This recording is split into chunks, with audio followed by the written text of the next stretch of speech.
everything. Two whips in the street, might pull up on G. One black, one red, both leather on C. 0 to 100 real fast, staying on. Probably why your girl staying here, laying on me. Oh, I've been here way too long, I'm just wildin' on them now. Didn't even have a phone, now I'm dialing on them now. Couldn't even see the light, now I'm shining on them. Back before I had a car, now I'm buying on them. Right off the lot, all cash. Right off the lot, all cash. Right off the lot, all cash. You already know, don't ask. Straight off the lot, all cash. Straight off the lot, all cash. Straight off the lot, all cash. You already know, don't ask. I pull up in all white, looking right. 100 bands, this is leaving me tonight. Pressed in the fame and the lights. See the flash and it's shooting on sight. Pull up in all white, looking right. 100 bands, this is leaving me tonight. 100 bands, this is leaving me tonight. 100 bands, this was leaving me tonight. Stack it up. Yeah.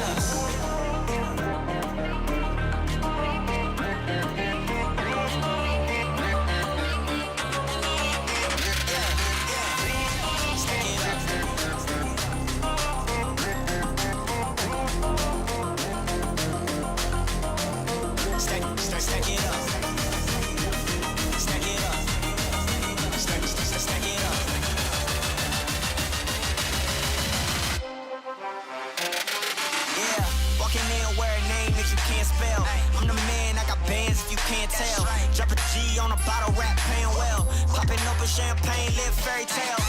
Ballin' every day, what you gotta say? I don't even gotta look when I fade away.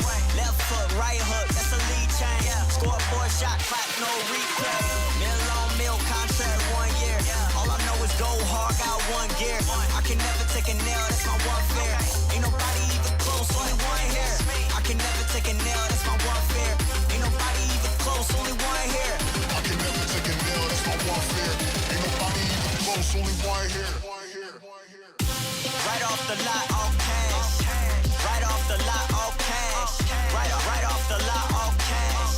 You already know, don't ask. Straight off the lot, all cash. Straight off the lot, all cash. Straight off the lot, all cash. You already know, don't ask. You're watching VCT Pacific 2026. Earn everything.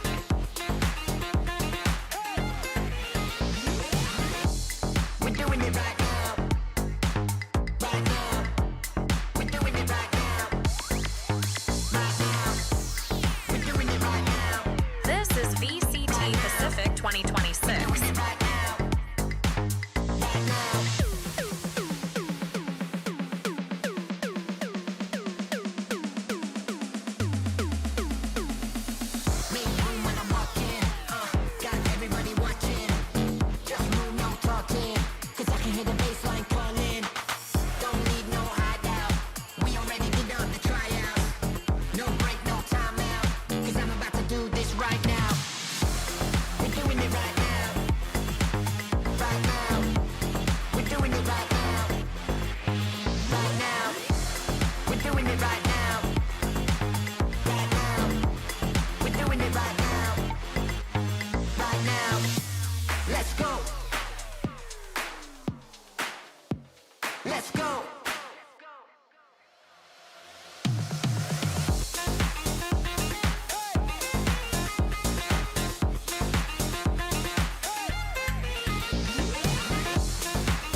This is VCT Pacific 2026. Earn everything. I'm the rhythm in the headline. Gold touch with the red line. Oh, I feel like uptime. I don't shrink, I redefine. I'm the rhythm in the headline. Gold touch with the red line. Oh, I feel like uptime. I don't shrink, I redefine. High speed, no decline. Cut the noise, I define. Steady mind, sharp line. Every move by design.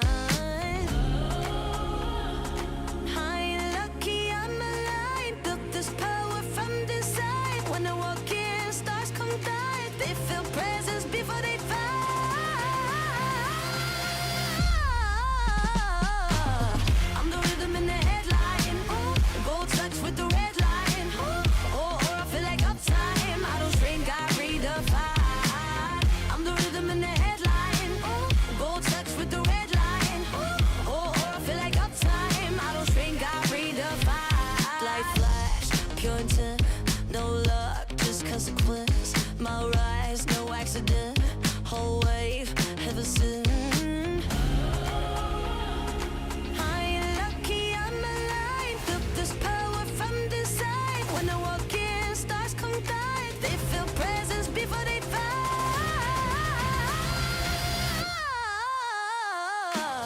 I'm the rhythm in the headline.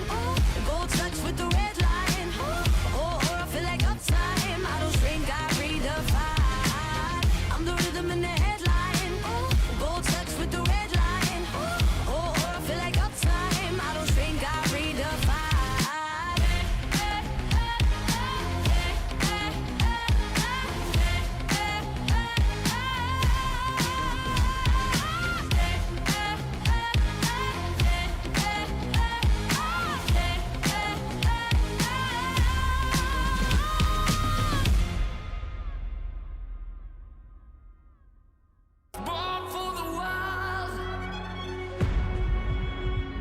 This is VCT Pacific 2026.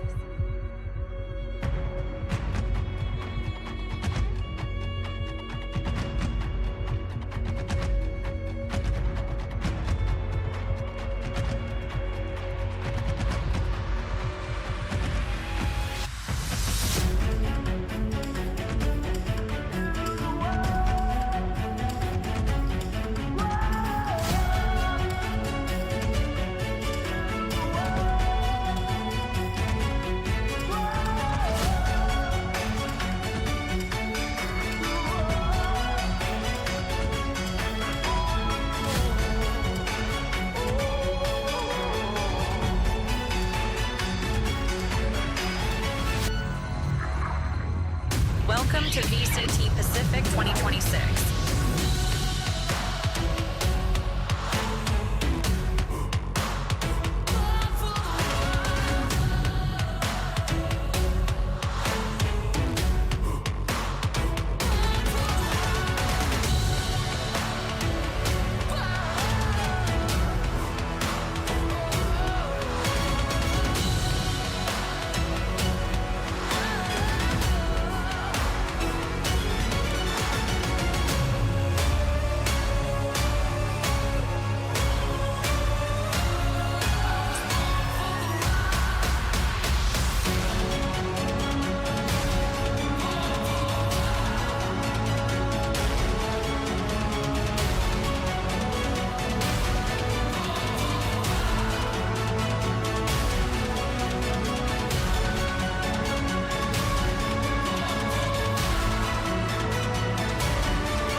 like the leaves summer to fall. Feel the weight of it all. Every day I'm on someone's beck and call. See the writing on the wall. I'm feeling stronger. I can't wait no longer. Don't hesitate no more. VCT Pacific 2026. We gotta move when the groove is right. No, you can choose, it's a state of mind. You got to let the rhythm take you home. We gotta move when the groove is right.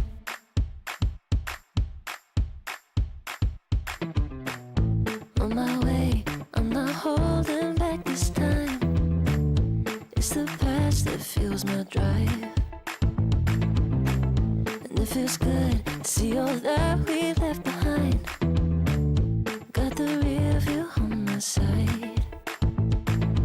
I'm feeling stronger. I can't wait no longer. Don't hesitate no more. We gotta move when the groove is right. No, you can choose, it's a state of mind. You got to let the rhythm take you home. We gotta move when the groove is right. We gotta move. Nothing to lose. We gotta move. Nothing to lose. We gotta move.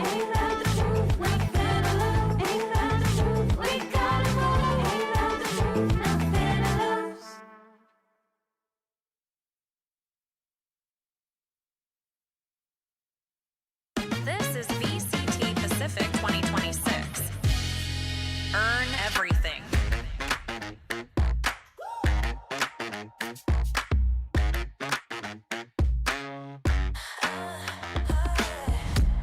Feeling we're strong, colors breathing. Feel the shades of the hues, I love the feeling. This is my theme song, nothing can beat it. Feel the stars, sun, the moon, I love the feeling.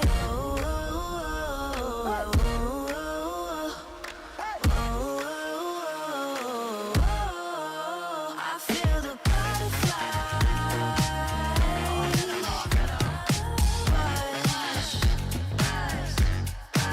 I feel the butterflies.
We've got two esports endemic brands coming together to create a series of products for esports for the biggest stages. 퍼포먼스랑 컴페티션이 주요 키워드다 보니까 레이싱이라는 테마를 잡고 거기서 이제 영감받은 그래픽 요소들이나 다이내믹하고 날렵한 그런 실루엣 같은 것들을 저희 FS1 마우스에 적용을 해봤고요. 我们希望可以协助 POSA 成为电竞圈的顶尖品牌，而 VOXY 是其中一个助力。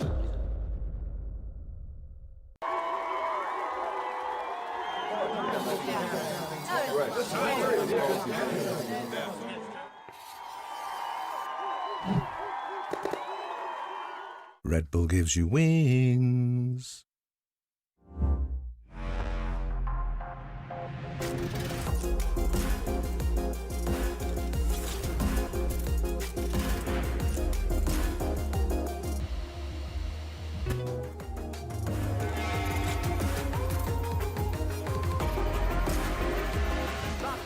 Push, push, push.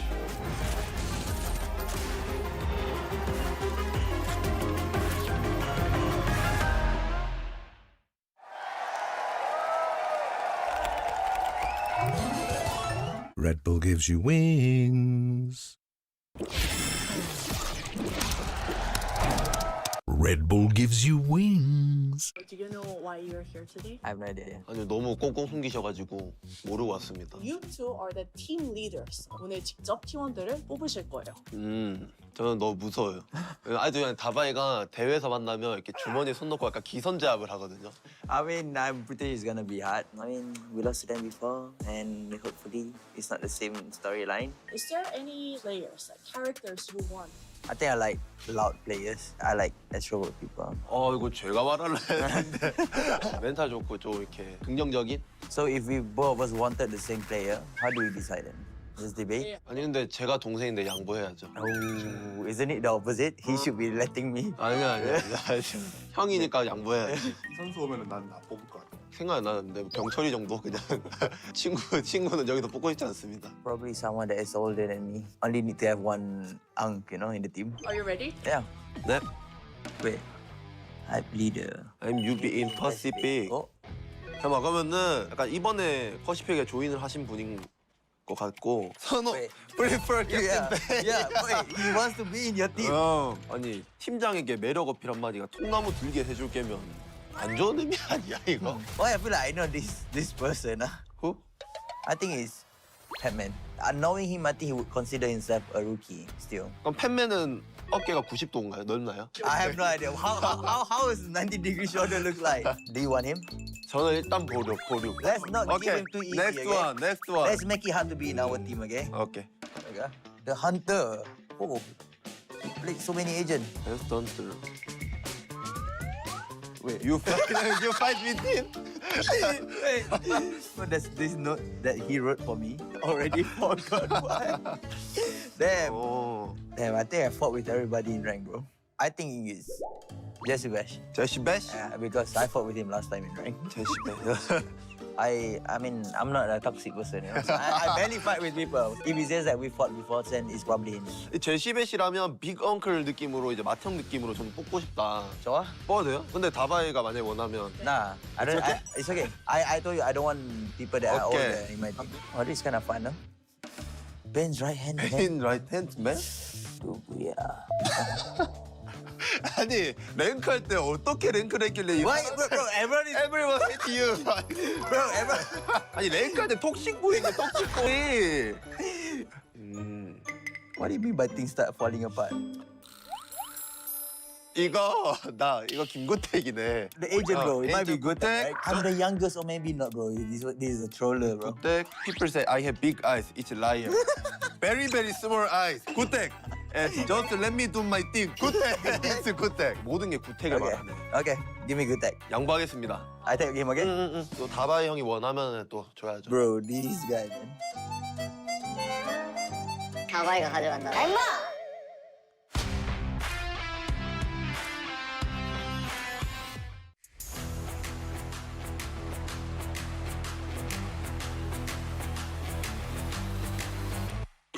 That could be two, absolutely. So, tough read either way, though. Scoped in is France. Gonna rotate back in towards this, though, is with a quick shot. It's the chest shot, and Francis racking him up. One enemy remaining. He's looking for our first ace of the season. He's got him stunned into the corner, and Francis will collect.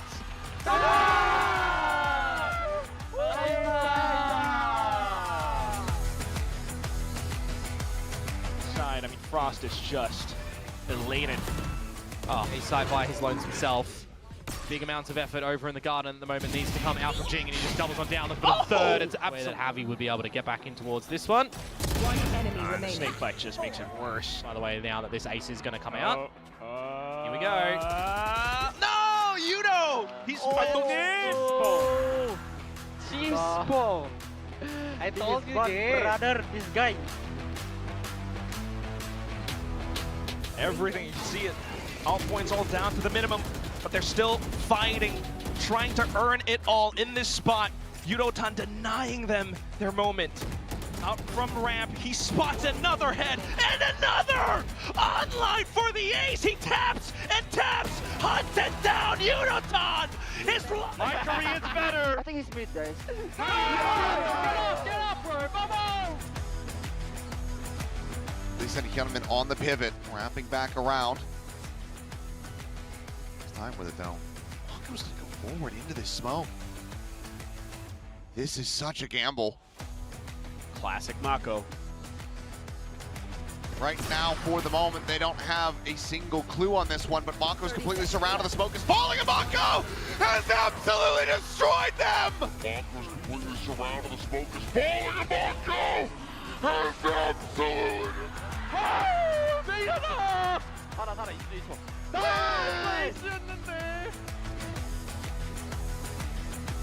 C1. Oh, this is going to get bloody. Giving it away. On out, slide forward. Eco able to find two, and Privy finds three!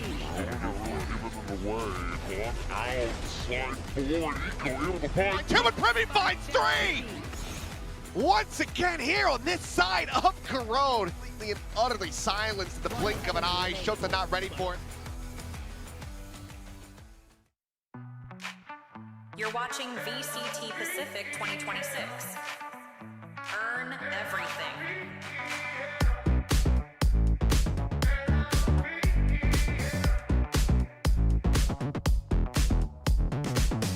I look inside you, I feel something different, something I've never felt before. Every time you leave my side, don't know why, but you leave me wanting more. Cause I can't last another day without your love, love, L-O-V-E, yeah. Love, love, L-O-V-E, yeah. Love, love, L-O-V-E, yeah. Love, love, L-O-V-E, yeah. So magnetic, I'm attracted to all of the things you do, oh. I give you credit, I promise I'm not lying. You are beautiful even when you're not trying. Don't you go too far away. Got a feeling I can't say. Would you just show me the way? Cause I can't last another day without your love, love, L-O-V-E, yeah. Love, love, L-O-V-E, yeah.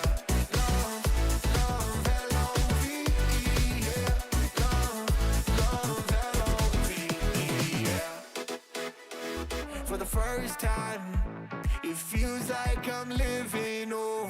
You know that I don't believe in coincidence. Timing is everything and everything revolves around you. I'll do whatever I have to, cause I can't last another day without your love, love, L-O-V-E, yeah. Love, love, L-O-V-E, yeah. Love, love, L-O-V-E, yeah. Love, love, L-O-V-E, yeah. Love, love, L-O-V-E, yeah. Love, love, L-O-V-E, yeah. Love, love, L-O-V-E, yeah. Love, love,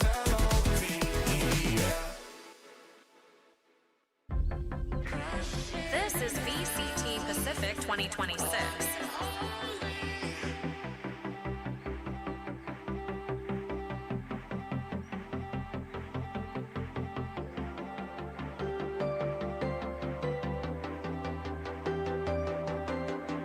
VCT Pacific 2026.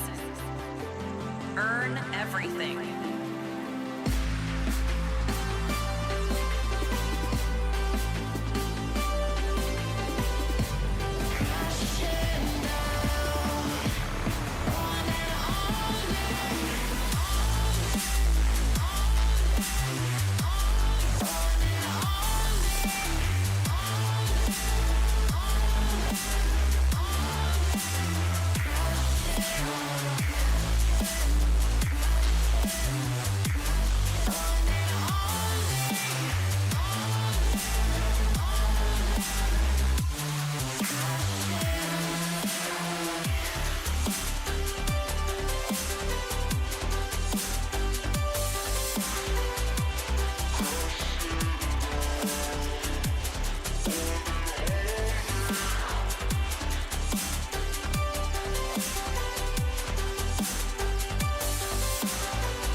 Pacific 2026. Earn everything. I don't want much. I want it all. I don't want that much. No, I don't want much. I want it all. Don't want a bit. I want it all, not just a little bit. I want it all. Don't want anything. I want a lot. I don't want anything because I want it all.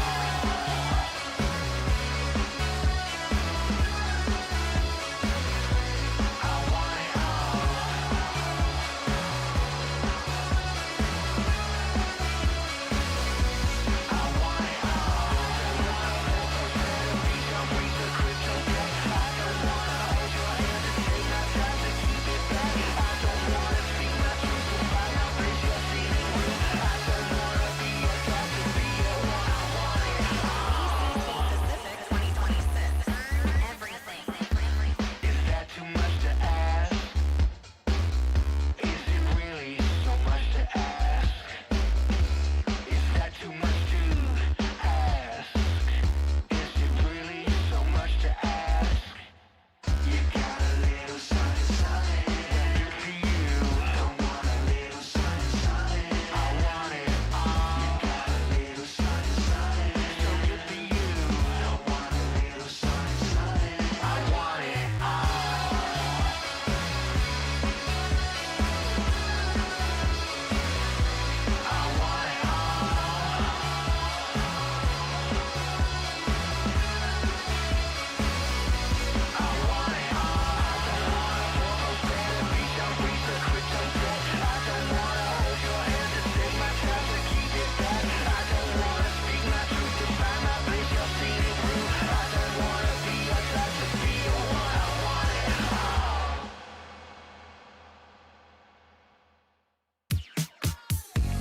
Welcome to another week here at VCT Pacific. Triple elimination is in full swing, and we get the first middle bracket matches here at VCT Pacific Kickoff today.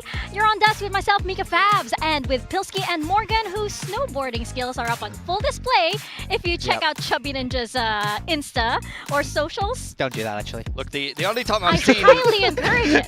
The only time I've seen Morgan fall over himself so much is, look, the first whole year on the desk. So. That's good. That's good.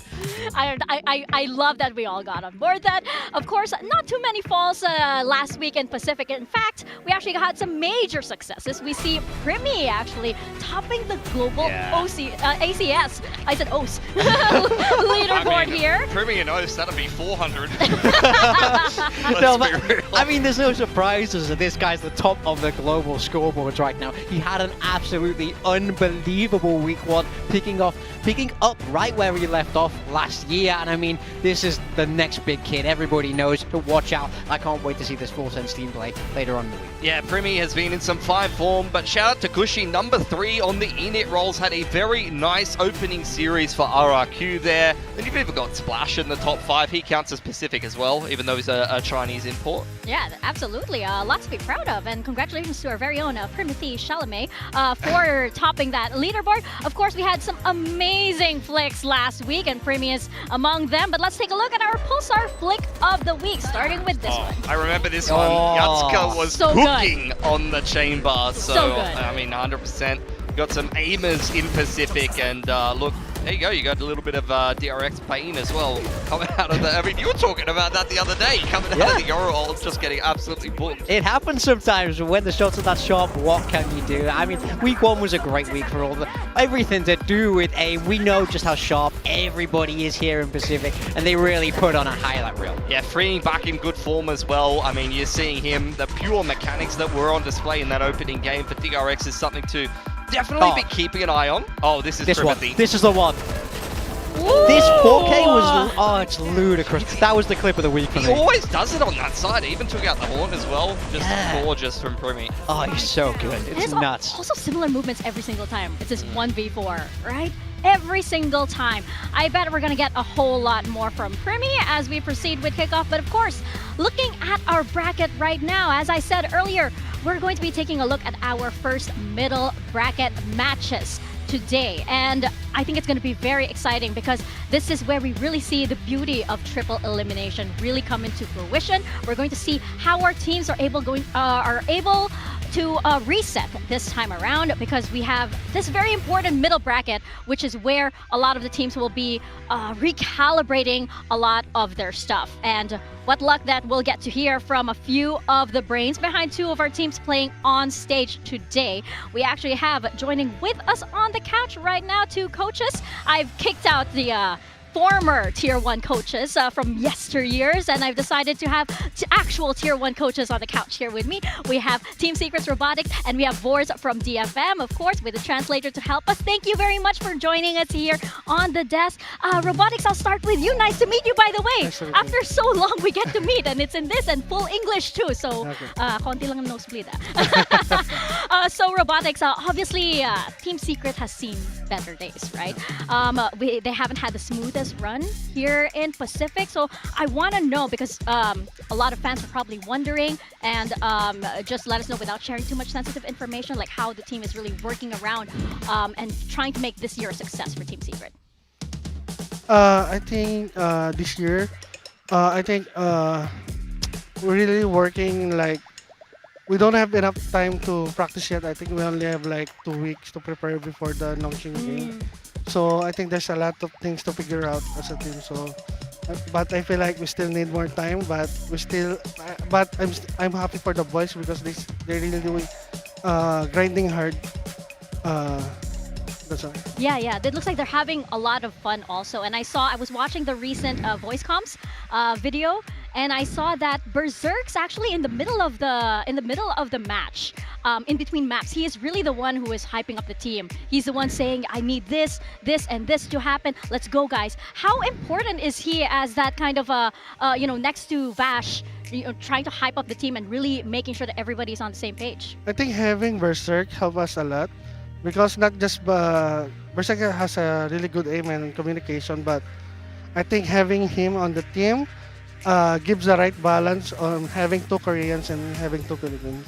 Yeah, I bet that really helps. It's so challenging, especially since it's a multicultural team this time around. I'm gonna get back to you and ask you a bit more about that a little later. But first, over to Vors. I want to ask you, of course, having Yatsuka and Kaide is a big addition to DFM. One I'm very happy about too. So I want to know, what does it feel like that you're finally able to bring them over here to the Pacific stage?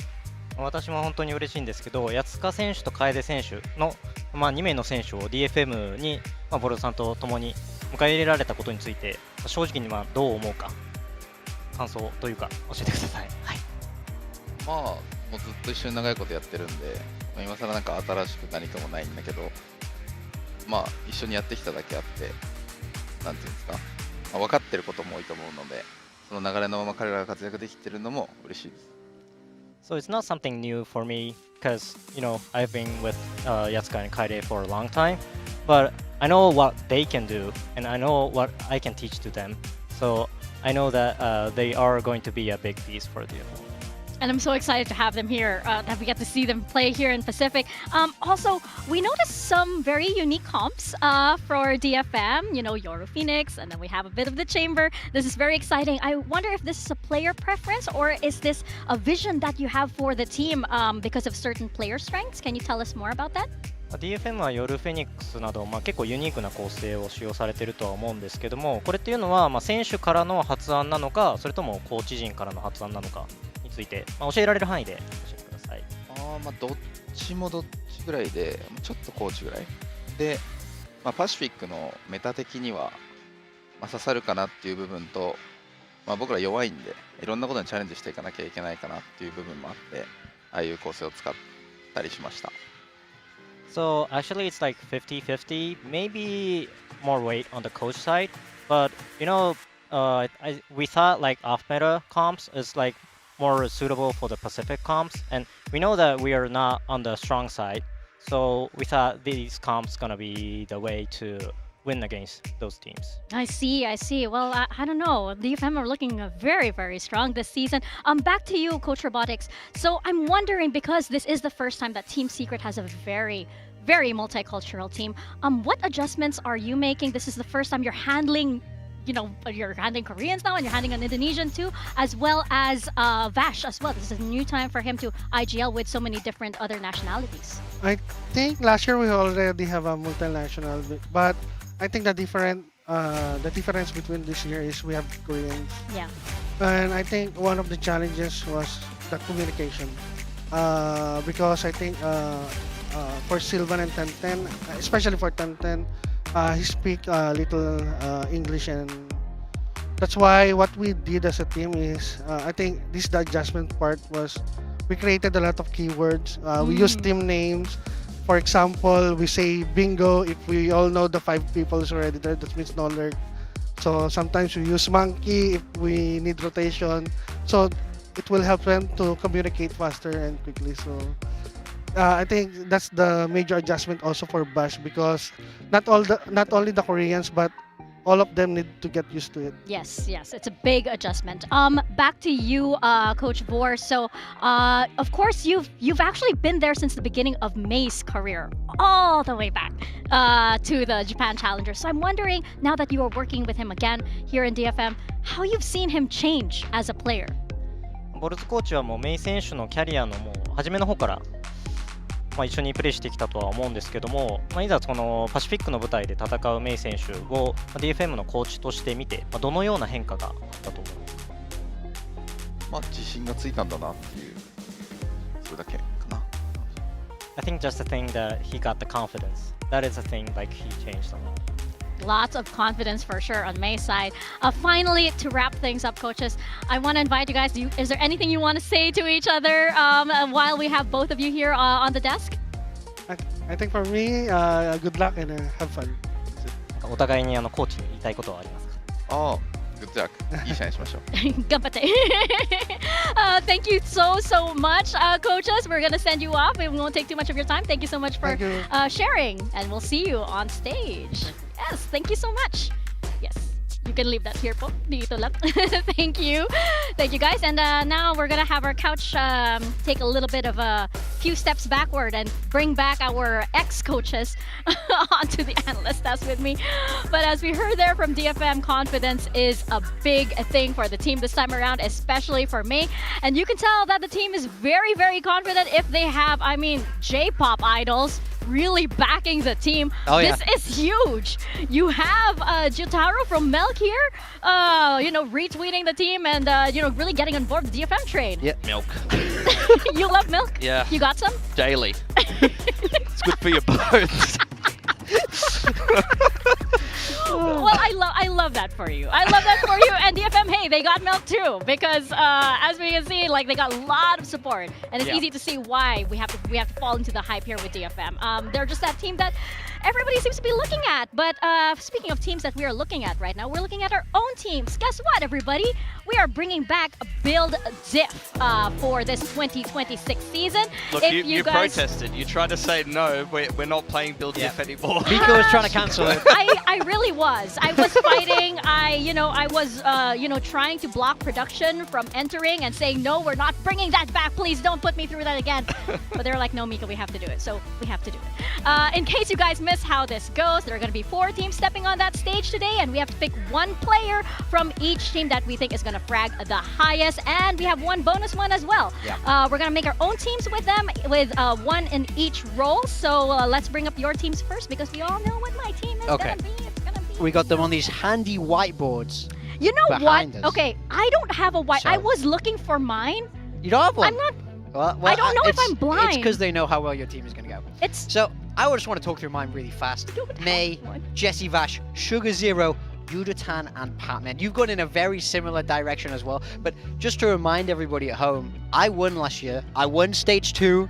Okay. I am the GOAT of this game. So Pilsky, what do you have?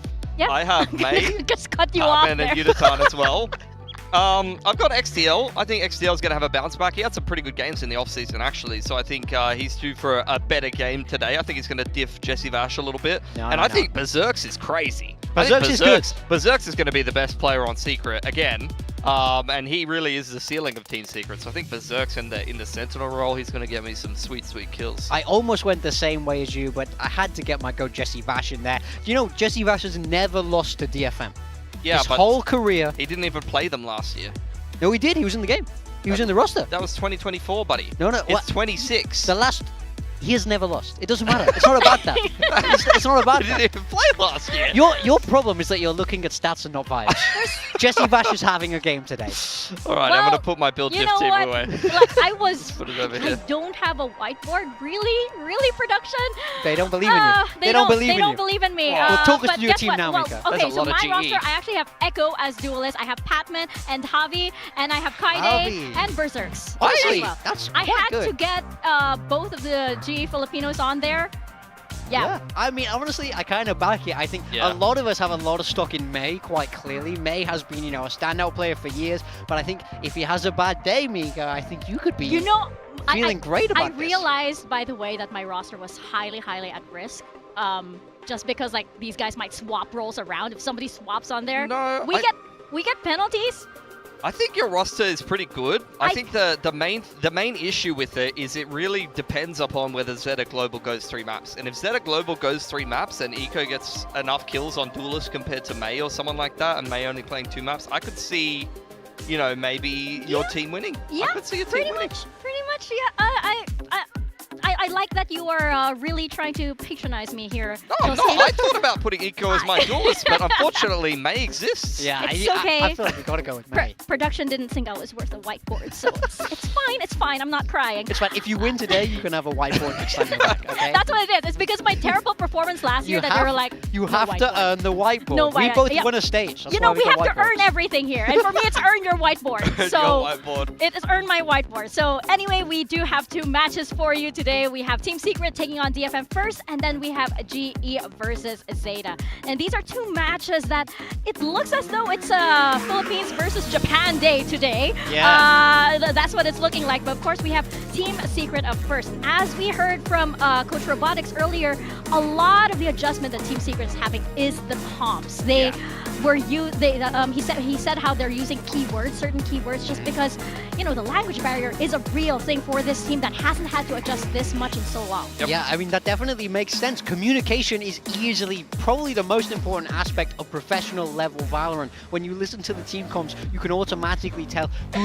which teams are in sync with each other, which teams are out of sync, and language barriers are very, very real. So I like that they're trying to simplify things, streamline what's going on in there, because if it's you know, chunky, if it's all in the way, if everybody's tripping over their words, it's hard to be on the same page. So like this from Secret, and I do think we need to see an improvement from last week. There's no two ways about this. Yeah, for sure. I mean, they're in the middle bracket here. I think DFM is a beatable opponent, although they're in some good form. I think that their last match, they definitely got manhandled on the second map a little bit by RRQ. So I think looking at Secret, you've got a lot of depth in this roster. I think Sylvan and Kellyes are very, very measured. They're going to be players that are consistently going to be able to put up decent performances for you. Kellyes very flexible. But for me, the most important players on Secret are definitely Berserks and 1010. These two are the difference between just an average day at the office for Team Secret and the potential ceiling of Team Secret. And you see it here in their opening game against Nongshim. They were the two worst players on the team on the first map and they got slapped. The second map,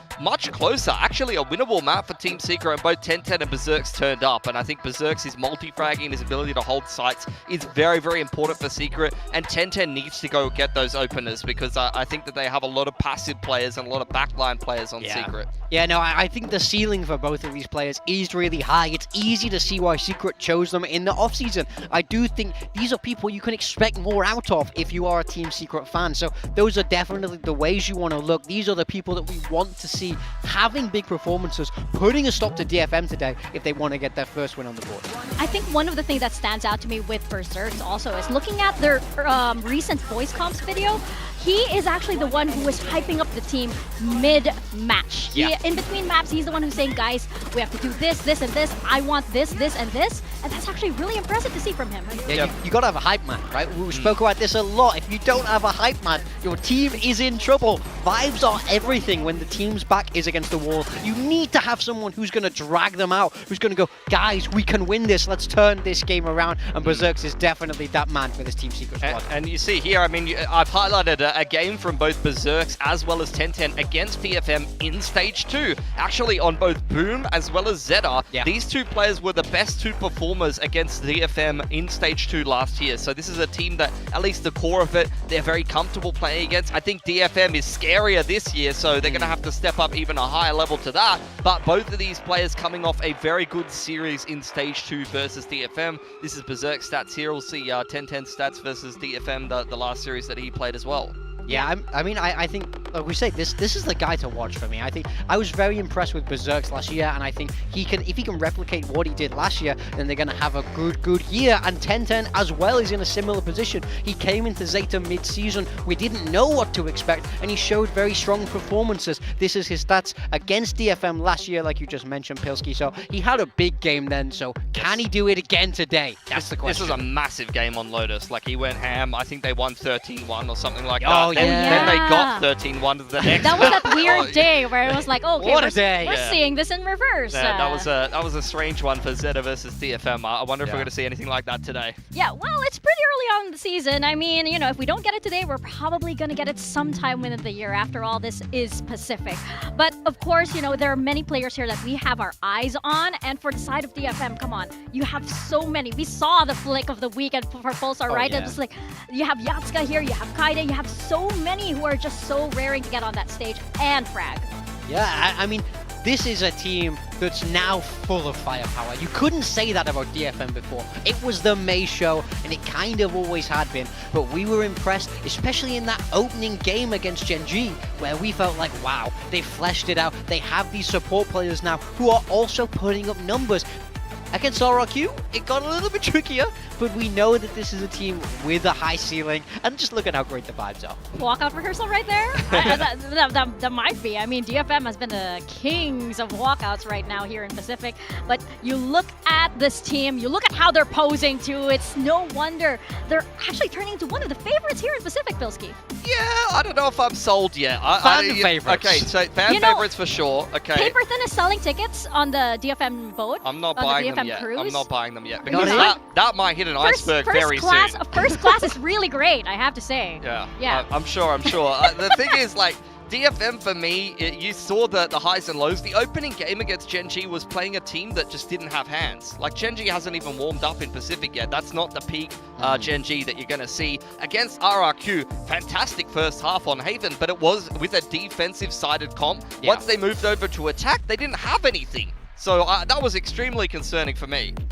Yeah, I think that going up against RRQ, of course, it's a different beast, and Gen G is also still trying to adjust to many things. So I think here for this match, it's a true test of whether DFM actually is in the form that they want to be, or are they still trying things out. It's the middle of the bracket. You're going to see a lot of teams with that kind of mindset going into their matches. Yeah, there was a real duality. I think Kaide is someone who I want to highlight, where in that Gen G series, he was fantastic. I was so impressed by his veto and his killjoy. Then, of course, in that second series, because of the way the map veto went, he was on Phoenix for both maps, and he couldn't get the ball rolling in the same way. He definitely didn't look as comfortable, so I'm curious to see what kind of compositions they're going to come out with today. Because as you say, Mika, this is the middle bracket. This isn't the lower bracket. You have an extra life. You have more time to figure things out if they're not working. So I just want to see key core adjustments. I want to see growth from these players, that they're rebounding back from that RRQ. Do you think it was the comp? Was it the Phoenix? Was it the map veto? No, I think the Phoenix is totally fine, and I think they had some decent ideas of it. I want to see more ults from him. I want to see more specific game planning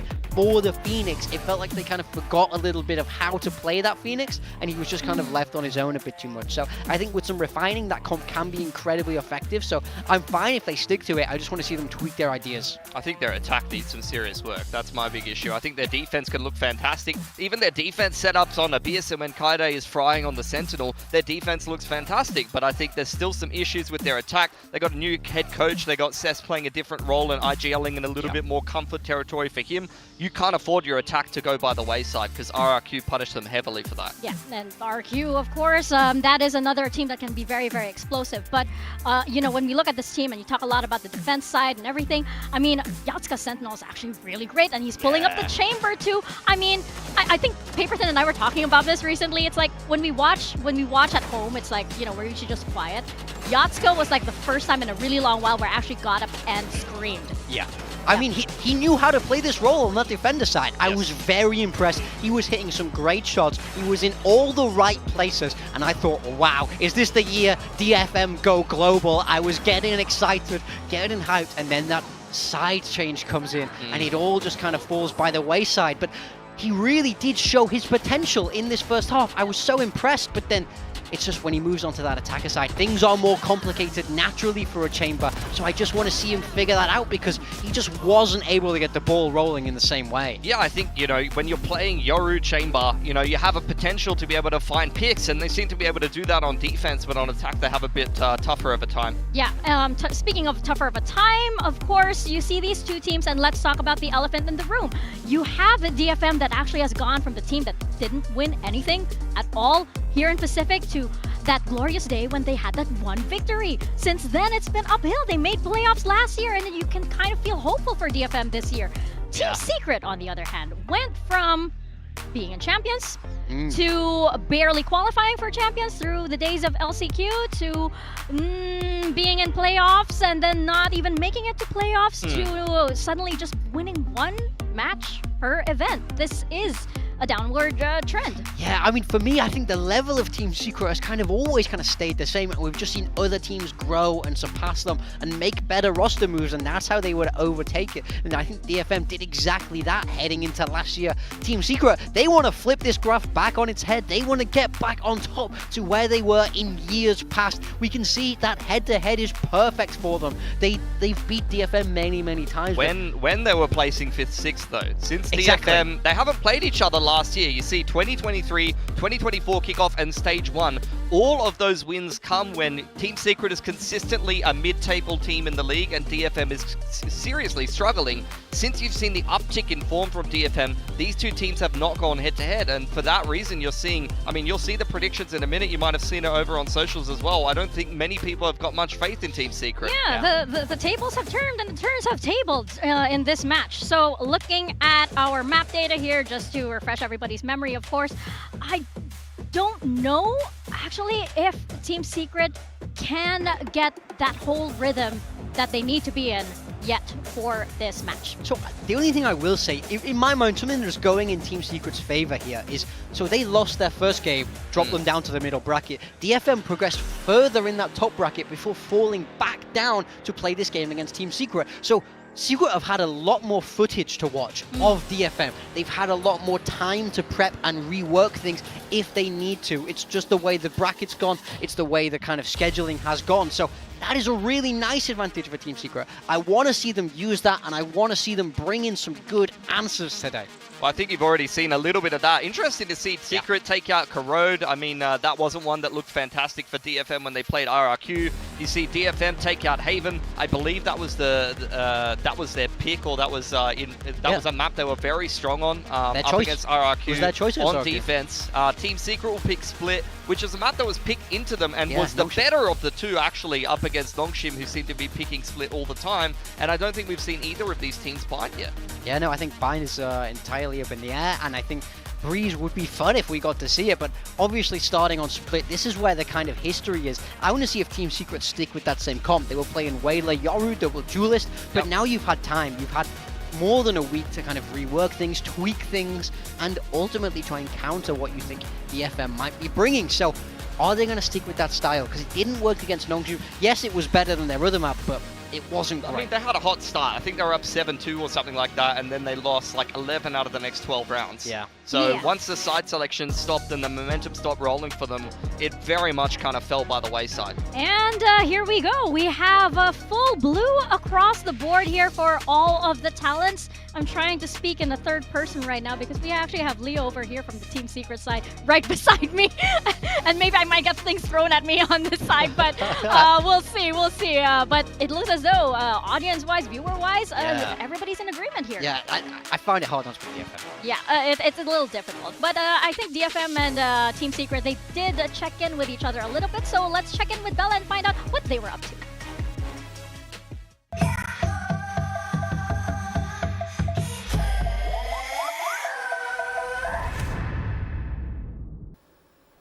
Hello guys, welcome to Pacific. I have a very special guest joining me, the master of walkouts. Please welcome Akame!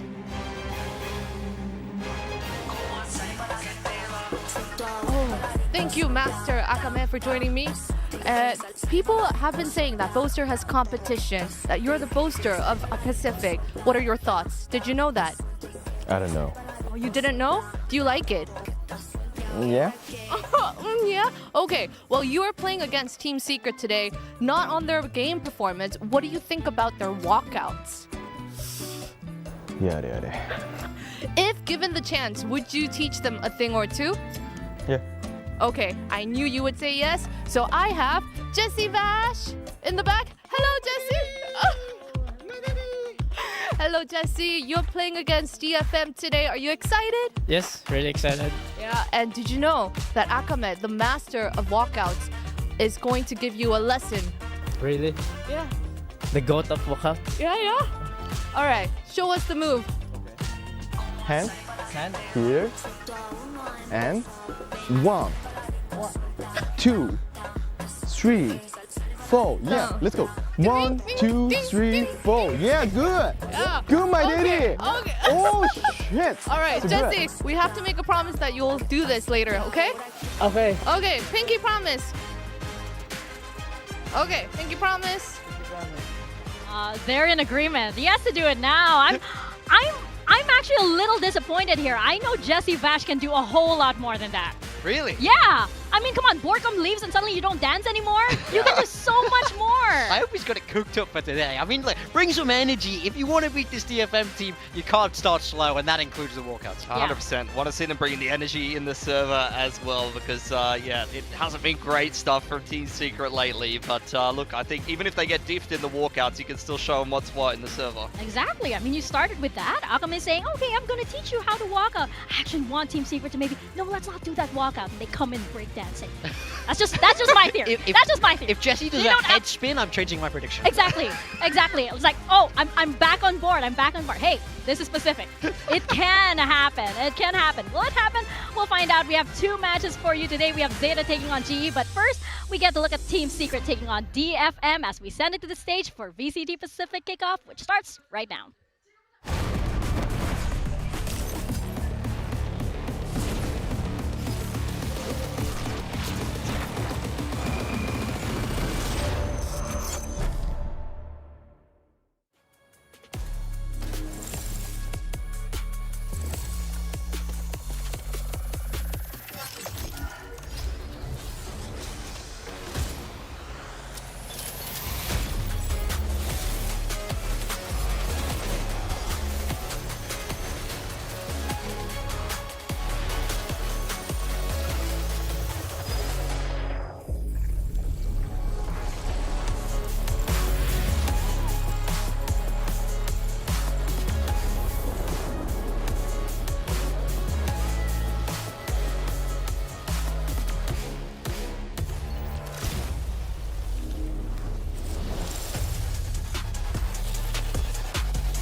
2026. Earn everything. Team Secret.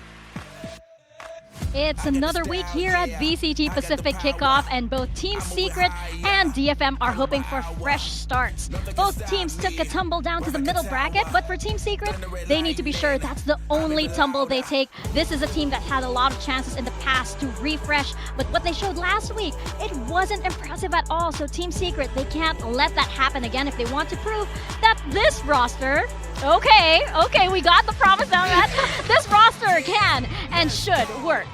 Yeah, you can't break a pinky promise there as Jesse Oh Vash. no, that's bad luck. 100%. Look, opening game against Nongshim didn't start well for Team Secret at all, but for me, this is a winnable series if they turn up to this game. They're going to start out on split though. They're going to start out on the attacking side, which they've already had to show against Nongshim, so I want to see some different tricks against the DFM who will be well prepped for this opening map. Yeah, well prepped indeed. On the other hand, Detonation we were actually very impressed with what DFM had to show. Hang on, I want to see what the Master of Walkouts has planned, because for sure, Akame has something up his sleeve, because they might have fallen short against RQ, but come on, taking down Genji, that's still no small feat, right? Yeah. Silence, everybody. Okay, they're not quite as in sync today, okay. but I'll take it. Yeah, I'm happy with that. It's They still got good effort, good effort. They had to bring something out. But like you said, this is a team that had highs and lows already in Kickoff. An unbelievable game one against Genji, winning the game that a lot of people didn't think they would be able to, and then they fell short against RRQ. They had the lead and blew it and ultimately fell to this middle bracket. I think they'll be happy with this draw. They'll definitely feel like they're the favorites in this game today, but they still have to execute if they want to win. That was executing right there. I suppose. There was a little bit of electrocution or something. I don't know what that is. Not sure. Look, DFM already overcame a undefeated streak against their opponent, Genji, in the opening game there. So I think it's a similar story making up of DFM for yesteryear that has never won a game against Team Secret in Pacific, but this would be the roster to overcome that scoreline for sure. Yeah, for sure. I mean, this DFM has looked better than any we've seen in the past. Of course, since the arrival of May, this team leveled up, and now he has so much support and help around him. It's can they progress down this middle bracket now? Because I think dropping to the lowers is terrifying. You're on your last life. You can't risk anything anymore. Exactly, especially with Master Santiago on the horizon, right? You also want to prove that you can hang with those global teams all over. We're seeing adjustments from teams everywhere, but I think like where we're at right now in Kickoff, this is the time where it has to be a turning point for so many teams, these two teams included. Yeah, if you lose this game in the middle bracket, you have to win so many series in a row to make your way to Santiago. It's almost a death sentence to go down in this best of 3. Yeah, I mean, I have to agree. It's something like 6 games in a row you need to win against in teams. Pacific? Yeah, it's nuts. So you really have to avoid that. This game is winnable for both teams, despite how biased our predictions are in one direction. Team Secret can do this today, but I need to see them level up. I need to see cleaner execution in that server. Hey, they've been known as a team that can upset. They've provided us with some of the biggest upsets that we've had here in Pacific. Does that happen today? Hey, we're going to see as we bring up our agent comps. Yeah, no changes here for Team Secret, but they will start out on attack because DFM have opted to start out on defense, which means that a lot of the tricks they already showed against Nongshim, a lot of that contact A play is not something that they can rely on their opponents not being ready for. So we're going to need to see a little bit more depth to this attacking side for Team Secret. Yeah, a very similar comp for DFM, swapping the Waylay for the Raze. The person I want to highlight here is Kaide. When he was on those Sentinels, he had great games. Now he's playing the Viper, which functions very similarly in this comp. If he levels up, I think it unlocks that next step for DFM to progress. Such a flexible player, and of course when he gets into the server, you know for sure he can frag. It's exciting to see what DFM have in store, but of course it's not all over yet for Team Secret. We've been saying how not impressed we were with this team, but there's still every chance for them to come back. It was encouraging talking to Coach Robotics with how the team has been adjusting so many times and over again, and those little keywords that they have to just make sure that they're all on the same page. So I'm happy with that kind of information. Yeah, I mean, absolutely. That's the way you got to go. You will make mistakes. Pacific is a hard league. All you can do is adjust, change, and improve. Yeah, improve we'll see for both of these teams. So who has done it, we'll see once we step into Split. Our first map of the series, we're tossing it over to Paper Thin and Achilles. All right, here we go. Another week of Pacific, and improve is the word I'm going to be looking at. It's a word that he hasn't taken into consideration his entire career. But hi, I'm Achilles, that's Paper Thin, and we're going to get into the action. It's going to be Team Secret versus DFM. Both teams have fallen down a peg. One of them is going to be taking another step towards potential elimination at the end of this. Yeah, for sure. I mean, I think with Team Secret, after seeing what Nongshim's been able to do, you should have some confidence here. I was waiting for a rebuttal. I don't have anything. I haven't improved, you know. No, I mean, I think for Team Secret, like, you have to be feeling a little bit more confident after seeing how far Nongshim's been able to go already with their win over T1. I think for DFM, the key here for me is that your mental isn't shattered from what happened against RIQ, because frankly, they looked a little broken on stage after they dropped that lead on Haven. You know, they're up 10-4, they end up losing the map, and they just kind of, all the momentum came away from them. So they need to be able to find ways to keep that going here, because I think this Team Secret team will test them a little bit here today. Yeah, I mean, we're starting off on Split. This is the map that Secret kind of put up the best performance in their opening series. It was an 8-13. So we'll see how they do fare. I mean, heard it from Pilski, wanting to see something new. They have shown this map before. DFM can and will have studied that to try to counteract it. So let's see what happens as we get things underway. 2 starts now. Team Secret versus DFM.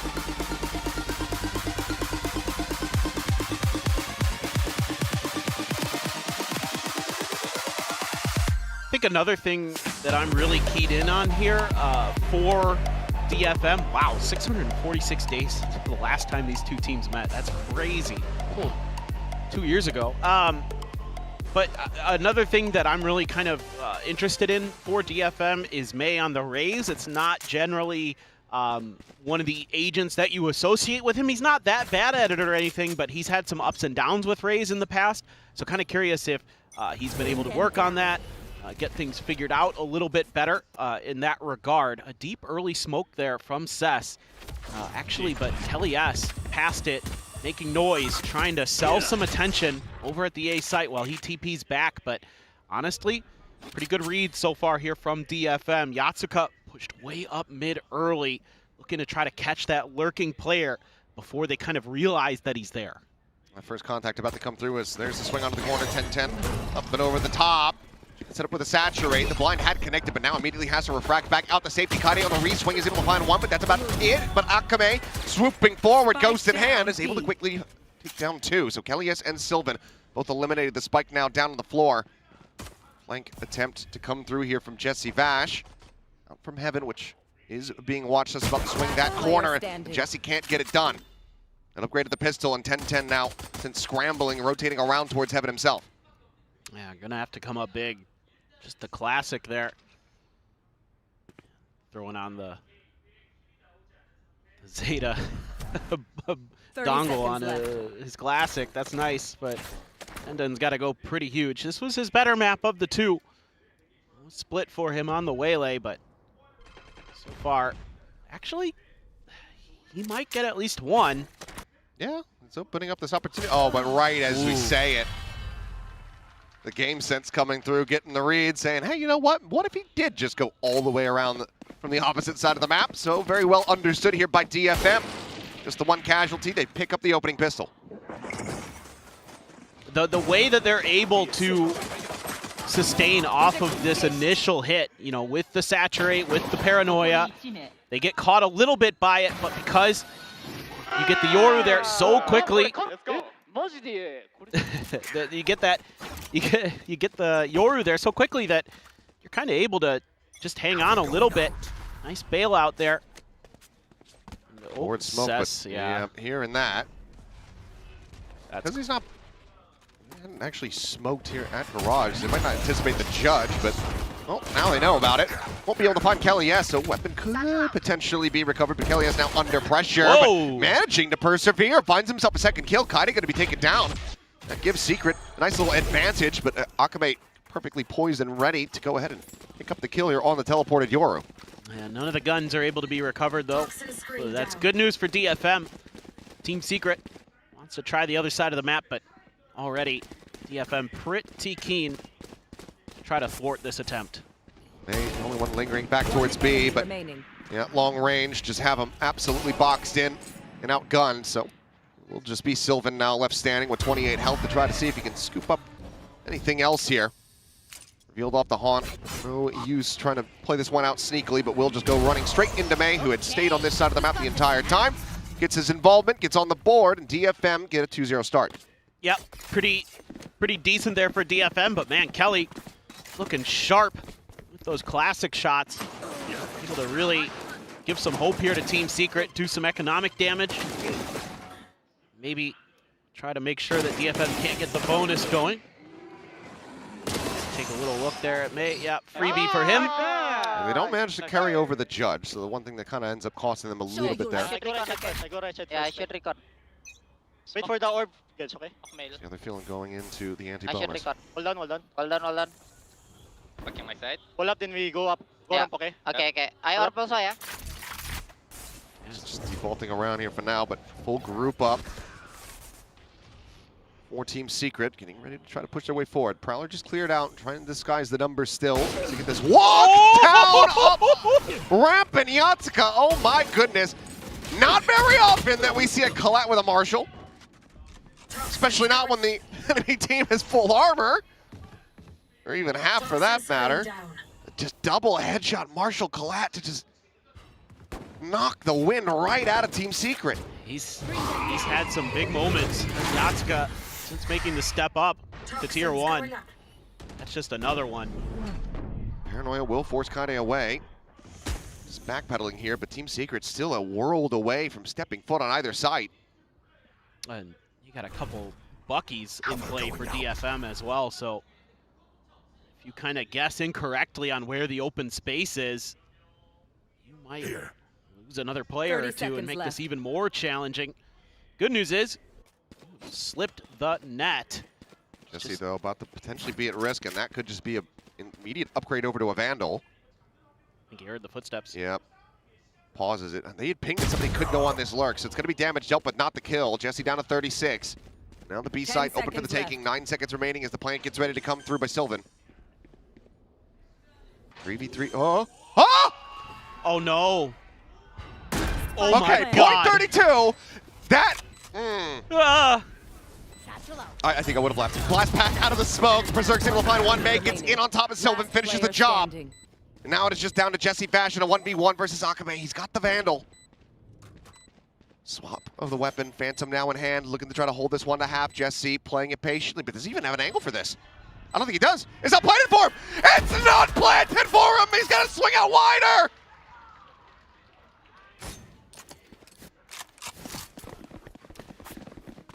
Oh no. This whole round. So much. I mean, this is just, what can you say? Yatsuka finds the right angle, the right timing, but the almost fail on the plant timing into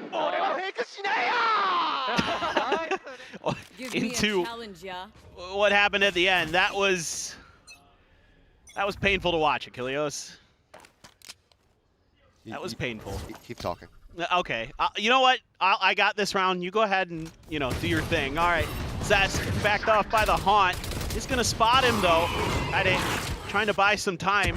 Prowler catches him. Able to get around the corner. Saturate. Pushes him a little bit further down the stairs. So a reset here. And an attack towards the strong side for Team Secret. Although May shifting back over towards B with that early pressure. They lost B Heaven, so that's making DFM think that maybe that's where Team Secret is scaling. You good? You want me to keep going? I can get back into it now. All right. Okay, 10-10 here around the corner. Sets on the swing. Able to find a headshot. Spots up the others. They're just right of the rope. Just playing whack-a-mole over here, and is able to find two before Sylvan will take him down. Still waiting. Couple fishing shots over in towards A Heaven, but May just slowly sliding forward here into the smokes wall in front of his face. Sylvan still at the rope.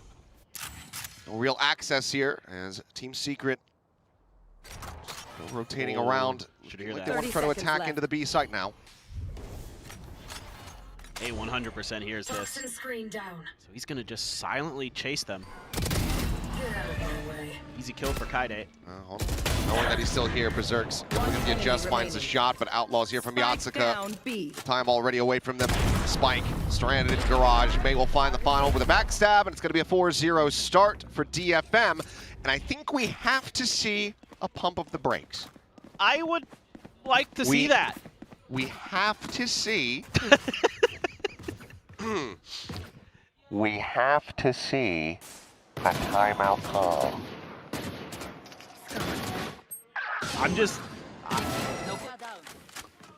I agree with you, but I'm not convinced it's going to happen because I've been watching the clock. And here we go. All right. 4-0. Keeping the money on the table. Let it ride! It's just a paint shell to go ahead and clear the way in garage. May getting over halfway towards the showstopper. Now you have the op for Yatsuka, but a little bit of a trap here set up. Although that haunt, he knows there's somebody deep towards ropes. So will he be given the opportunity? Toxic screen there. He's going to try to play ahead of it a bit. But Team Secret being disciplined with this. Not giving up anything. Time to jump. May. Oh, just jump forward from 10-10, trying to take some space there in mid. Good punish from the Yatsuka, though. Put the operator down the floor, the swing out, the spray. Labored, but eventually able to find the kill, but Kaide still here on the site. Cleans up, too. Heard the Omen ult. Have to know that he's going to be in back sight, so yep, paranoia. All right, on its mark as Kaide continues to slot forward with Jesse Vash still a world away and low on HP. That's going to be another round gone. Unless Jesse can pull off one hell of a clutch. With 18 HP, I don't think this is too likely. I'm going to really be able to make a decent go of it there. Actually going to grab the op, maybe just run away with that. Just do a little bit of extra economic damage, I suppose, but there's plenty of money in the coffers here. DFM be able to invest in another one if they want. Just something you're going to have to consider. Curious who they pass the op over to. 10-10 or Kelly S. A little bit of a hunt from Cess. Thought maybe he could catch up, but Jesse Vash out of reach. And this map's starting to look a bit out of reach.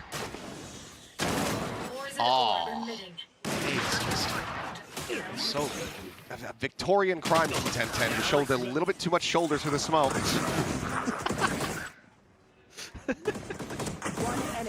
That was a good one. I like that one. Where did my pen go? Who knows?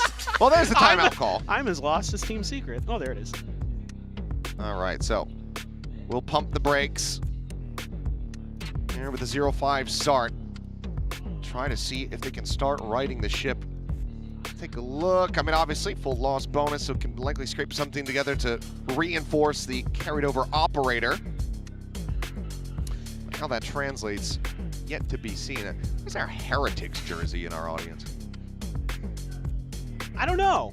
I'm not sure how to feel about that. Swap that merch. On the one hand, I do really like Heretics, like those players, like that team. On the other hand, this is Pacific. Yeah. You know, do we need to exile the Heretic? Perhaps. Perhaps. Well, I will say there was one thing I liked in that round for Team Secret. It's that they're trying to create pressure in mid to get Yatsuka to be baited out.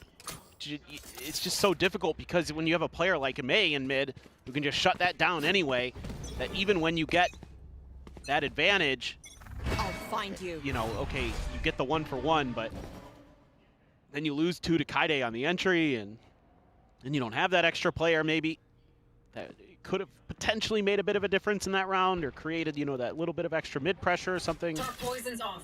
So I see what Team Secret was thinking in that round. It's just DFM is really locked in today. They are really on point. Kaide lingering. Kelly S, the one actually taking point up in mid with this operator. And he's got the dimensional drift too. Time to jump. I feel like you can pass this over to 10-10 and maybe go for an execute, or at least a fact-finding mission. The exit strategy, but I love the little lurk back here from Kaide. He's playing back away now. Here's some of those shots coming through. Now rescales forward, reclaiming that space, keeping control over Mail. And And widely, Team Secret not finding much of anything here around mid. It's getting funneled over towards A. And you can see that DFM being a lot more diligent about checking that corner. But do they know? This is where the heavy stack is beginning to 30 form seconds left. for Team Secret. Looks like it's going to be a pretty explosive one. Oh, that Nightfall is perfect! And the paint shell almost takes out 10-10. Decay going in, eats a bit of damage there. Lands right alongside May. One more kill, he's gonna have a showstopper, but they just don't have any time. The spike is still going up ramp. This May will find 3, 5 seconds remaining. Flawless. There was just no hope. It's a flawless. Hesitation is for amateurs. Let's go. It just took so long for all of that to come together. It just takes so long for all of this to come together that it just gives Akame the comfort to just rip the Nightfall. I mean, if he's wrong, then you get the pretty quick read that they're over at B. So it's just everything is just unraveling. Team Secret is looking completely shook today in so many different ways. It's tough to watch, to be honest. I hope that they can figure this out pretty quick. Yeah, never great when it feels like a team just isn't really able to fight back. We want to see at least the rounds being close. Yeah, and it's clearly mental. Like, you can see the mistakes. So you kind of wonder what is going on.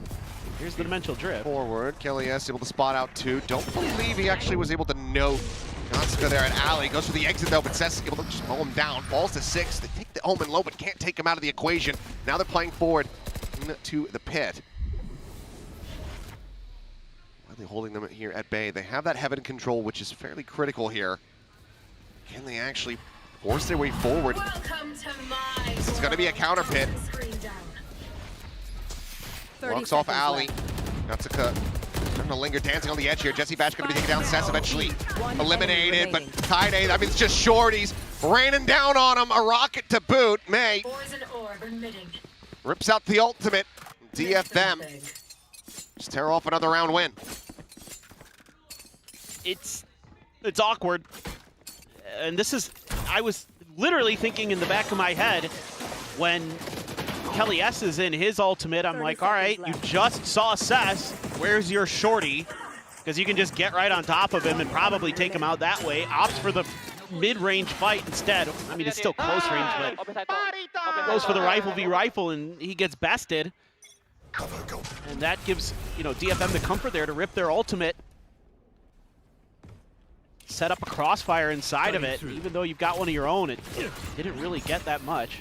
Turn on the flash. Up and over. Seth's looking to try to track it. They're trying to get this pinch here onto this Omen, but they just can't make it happen.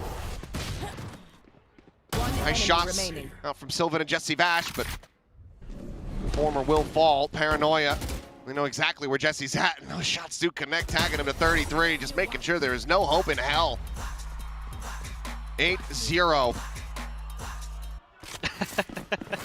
I will say that there is an encouraging sign here for DFM fans, not just that the fact that they're destroying, but that Sess looks clean.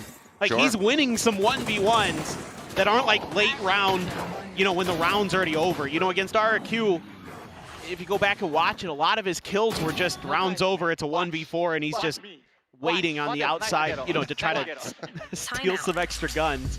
Yeah. And this time he's just winning straight up fights against some pretty good players. So you got to be feeling a little bit more confident. I think that's something that a lot of people have been kind of keying in with DFM in their losses, is that Sess can't really hold his own in the fragging department. So a little bit of a confidence boost. Maybe something he's been working on a bit in the week off. So obviously the rest of it looks quite good, but it is concerning for Team Secret. Yeah. They just don't seem to have much in the tank here right now. I mean, you don't have great options to clear the back of B site.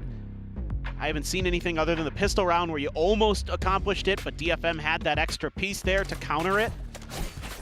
And it feels like after that, just there's not much left in the tank already for Team Secret on this map. Their map pick.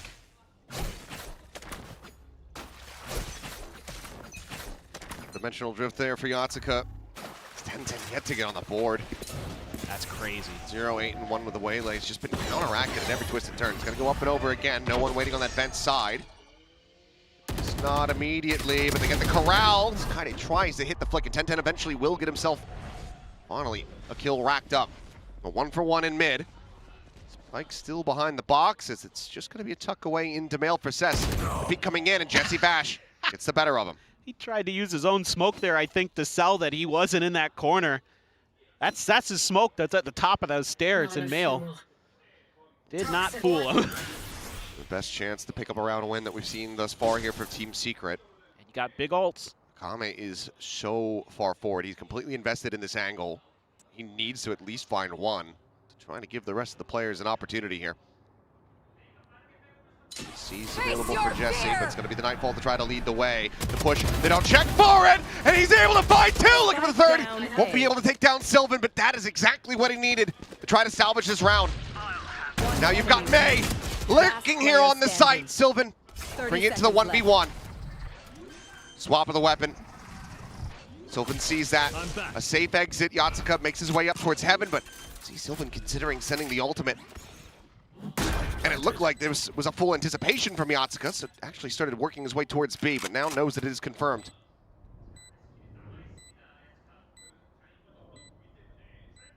Can Sylvan make it happen? He's still got a flash and the clone for Yatsuka. It's going to be pretty tricky, actually, for Sylvan. Here's the drop. The clone leading the way on the corner. Sylvan not checking for it, just tucks in behind the map. Pops it, swings it, Yatsuka gets it! Close but no cigar. 9-0 as the defuse comes in. DFM continuing to maintain a perfect score. And this time it's Akame who steps up big while Kaide almost gets away with two there. Nice little read from Jesse on that smoke. This is catastrophic, yeah. We've hit rock bottom and we've begun to dig. We'll be making our way over to America by the time we're done. Toxins going up. This is tough to watch. But again, DFM looks pretty sharp. Kind of a nice bounce back for them after a tough loss against RRQ.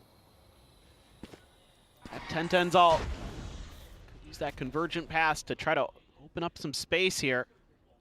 See what they want to do. With Cess there. They might just fight for some space here. Paranoia out, refract back through.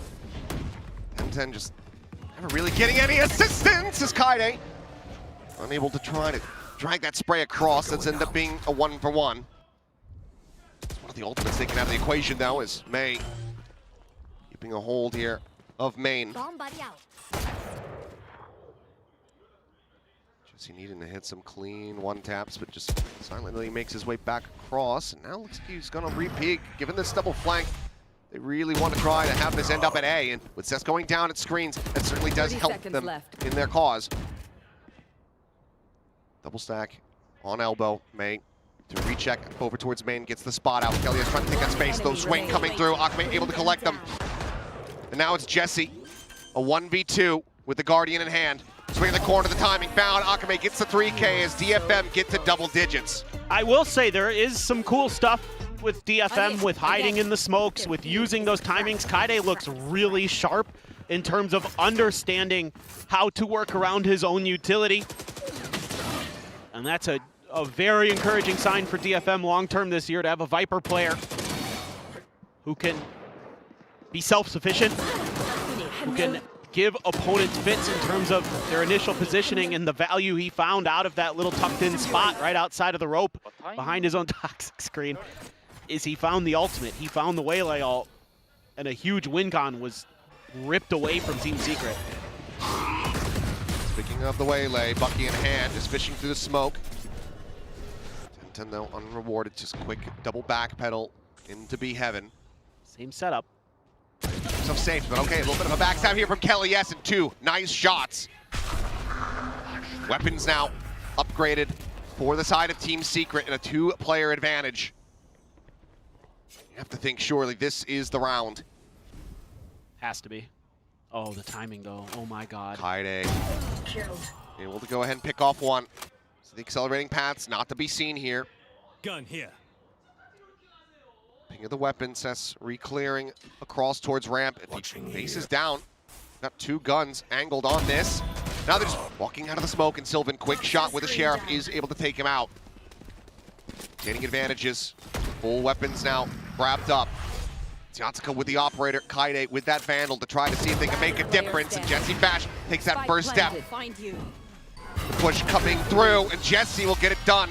A 2-piece for himself. Team Secret, they pull off a thrifty to get on the board in round 11. Yeah, and this is one of those rounds where DFM actually doesn't fight for that mid space, so 10-10's able to get in there. Actually causes, again, that push out. So I can see what Team Secret is thinking here. They're reading a tendency of DFM that if we push mid, they're going to push out long A to try to take their own space off of what we've been able to accomplish. Didn't work the first time we saw it. This time it does work. And DFM actually doesn't remember that far back. Just a little too smooth with the sailing. Realize that there is still potential for some rough waters. Oh, not just the Prowler. No one really on that Ramen side, though, but this is still good control of mid for DFM. God, they're playing around that Viper util really well. Even though it doesn't necessarily net anything yet, you've got so much map control right now as DFM. They're really stacking the choke at B. Feel like, you know, if they're going to go A, they've been really trying to hammer A. They check this corner. Yes, they do. Huge. And Wise forces the TP out. Got a little bit of spam damage as well through the box. Elias at the same time, an operator of his own, waiting for the smoke to dissipate and try to catch a shot on the Cess. He does not manage to make the tag. Here. But May, this is all a bit to just try to disguise him, but now with the orb grab, Dimensional Drift is available. Yeah, that's really nice for Secret. Let's see what they want to do off the back of this. Berserks has been over here making noise, so DFM has had to respect that. Keep that extra player, and Kaide over on the A side. Who's next? There goes that Dimensional Drift. He does manage to get the grab. Paranoia out, up and over the top, and oh, that's a long drift down. As the exit comes in, and Kelly S. 2 kills, primed and ready for him. Really quickly collect. Double face into the operator, Yatsuka taken down, and that is going to be 5 players still strong here for Team Secret versus just the one of Akame. Here in the last round, an ace clutch to try to make this an 11-1. Finds the first. Nightfall to be sent out, the rotation back down, and Jesse Bash to hold firm. So 10-2, DFM well in the lead, but Secret maybe starting to find their footing. That was a cool combo there with the Dimensional Drift into the Convergent Pass. Set up very nicely for Kelly. He knocks him down with ease. Starting to feel themselves a little bit, but probably too little too late. They'll really come down to the pistol here after the halftime break. See what they have to talk about as they shift over to this defending side. Obviously a lot, but I think it's just the mental acuity. You know, they're just not really involved in some of these rounds where they're not considering some of the hidden positions, not considering the way that the Viper can use the smokes to kind of catch you off balance. Some sound cues that were given away when they didn't need to be. Obviously the spike plant, a whole bunch of things that just kind of lead you to believe that all is not well right now in Team Secret. Kaide doing the Fnatic warm-ups there. So not only do we have Akame, you know, as copying Boaster, but the whole team's getting in on it now. They're all just... I see. I think that's harsh. I don't think he's copying Boaster at all. Yeah, why is that? Oh, he's doing some anime stuff. Oh, I see. Boaster does a lot of TikTok and Yeah, and K-pop. K-pop stuff. Yeah. So therefore, Boaster's just had the stage for a lot longer. That's all. That's also true. That's also true. We need to get Akame up there. And if we could get Akame and Boaster and Cruz, be the best. On little dance squad. Well, into the second pistol we go. Let's see. Team Secret snatch this one up for themselves when they so desperately need it. 10-10 here on the site. Slow walk up May, looking to go for the blast pack entry. Swings around the back of him, but it's going to be Yatsuka out in front who's able to find the kill. And Kelly S arriving at screens. Able to take down the other duelist, so DFM losing that. Brings it now into the 3v3. And it's a solid read for a moment. Berserk's considering it, but Kaide profiting, swinging out, finding two as the spike gets planted. Now down to Sylvan.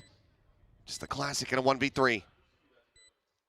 Maybe Berserk's just thinking because the spike is going to go down that if a player was there, they would have been peeking, trying to cover the plant. Unfortunate. Spot out, Paranoia to fly through his own. Gonna connect on to two. Swing at the corner, but able to just go ahead and close that gap, get up close. A 3K for Kaide, a second pistol for DFM. As they're 2 rounds away from sealing the deal on this split. Again, it's just a little thing. It really hurts. Even though 10-10 reads that situation pretty well, not able to get the shot stabilized in time to deal with Yatsuka. Has to rely on his teammates after he gets taken out. A little bit of a blast packet switch for DFM. Pretty simple stuff, but it's not really engaged. A lot of the shooters for Team Secret being very befuddled. That's all they all killed here. Good crunch attempt in the garage, though. Maintaining control here. Yeah, you just got some free damage on Akame there, too. 10-10. You know, you got a big buy here for Team Secret. Obviously on the ropes. Got to go for it. Got armor. Got some guns. Quad push down mid, looks like. That's just with the Spectre. Oh, that angle. Oh, I thought for a second 10-10 just held there. Maybe Cess was going to peek it again. Starting to back away. Space, it's going to be a re-clear of mid from DFM. Another smoke forward onto garage. It seems like widely Team Secret pretty confident in the call that it's not an A-side pressure coming in. No, they haven't really heard or seen anything on either side of the map, so the read is widely correct for them. Yeah, DFM has been having a tough time figuring out what exactly Team Secret was doing after that initial hit. They were all over the map. 30 seconds left. I'll flash out of the smoke. Quick exit from Kelly S. Jumps back over towards the spawn. Sylvan gets traded. 1 for 1 thus far. 10-10 needed to find the kill and does. Yatsuka take it down. Player advantage reestablishes 10-10. Second shot looking clean. It's him in with a chance here. As 12 seconds remaining. The spike will be planted. Just May and Seth Spectres abound versus 3 to try to see if they can take this up the map point. Damage suffered. Bite into the back. May scaling forward, gets himself around the back of the box.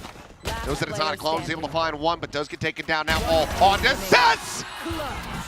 And he will find it. Red Bull clutch to get DFM the anti-eco and also get up to map point. Yeah, it's a pretty good round for Team Secret in terms of macro, in terms of kind of how they're reading the map. You're getting good trades. You're getting 10-10 here. 2 kills. Huge. Able to shut down that first player, but May able to get that extra bit of damage in here for Cess. So Cess just had to get Berserks, who was at full health, full armor. Then the transfer over to the second was good for the headshot anyway. Looking to close this map out quickly, our DFM. Their economy has been rattled a little bit here, so Sheriff, Bandit in the mix. Ghost in the hands of Cess. Team Secret to try to hold on here. Berserk's being able to get out. This life is critical, but Kaide finds it. Massive timing onto Sylvan. Good return fire, however, as Yatsuka and Kaide both can take it down, but May still swooping around the back of the site. Berserk is completely surrounded. Gets picked apart, weapon swapped over, has to go for the reload here. Great coordination from the players. May finds one, he's got a showstopper. Yep, that would be probably GG. perhaps here with a bang. Pulls it, but now just needs to pick the angle. He's just around the corner. Lobs it in, and there it is. The 4K in death. 13-2, DFM. Making quick work of Secret's map here on Split. Well, hell of a way to bounce back for DFM. You know, showing that win against Gen G. Still very much about where I think this team's power level is at. Pretty strong. And making quick work of their opponent on Split. A map they hadn't shown, a map that looked not too bad for Team Secret against Dongshim. And what really impresses me here is the coordination for DFM, the way that they're utilizing their utility to create off angles, unexpected positions, traps. That last couple rounds there, saw some really good bait and switch, some good patient play to set up their teammates, selfless play to make sure that the round gets closed, don't give their opponents, you know, those 1vx opportunities. Gotta be liking what you're seeing on the other side of the coin. That is a map to forget about for sure for Team Secret. Yeah, need to just brush that off, focus forward. Had a very rough first map in their opening set versus Dongshim. Were able to rally back a little bit in the second map. Concern is that the second map then was Split. So now we get ready to go to blind. DFM's pick. Let's see if this is going to be another very speedy affair. We'll see. We'll see. I'm worried though. I mean, I will say Secret did kind of start to look a little bit better after losing a lot of rounds in a row. Yeah. Well, enough yapping from us. Let's go ahead and pass it back over to the analyst as the breakdown Split.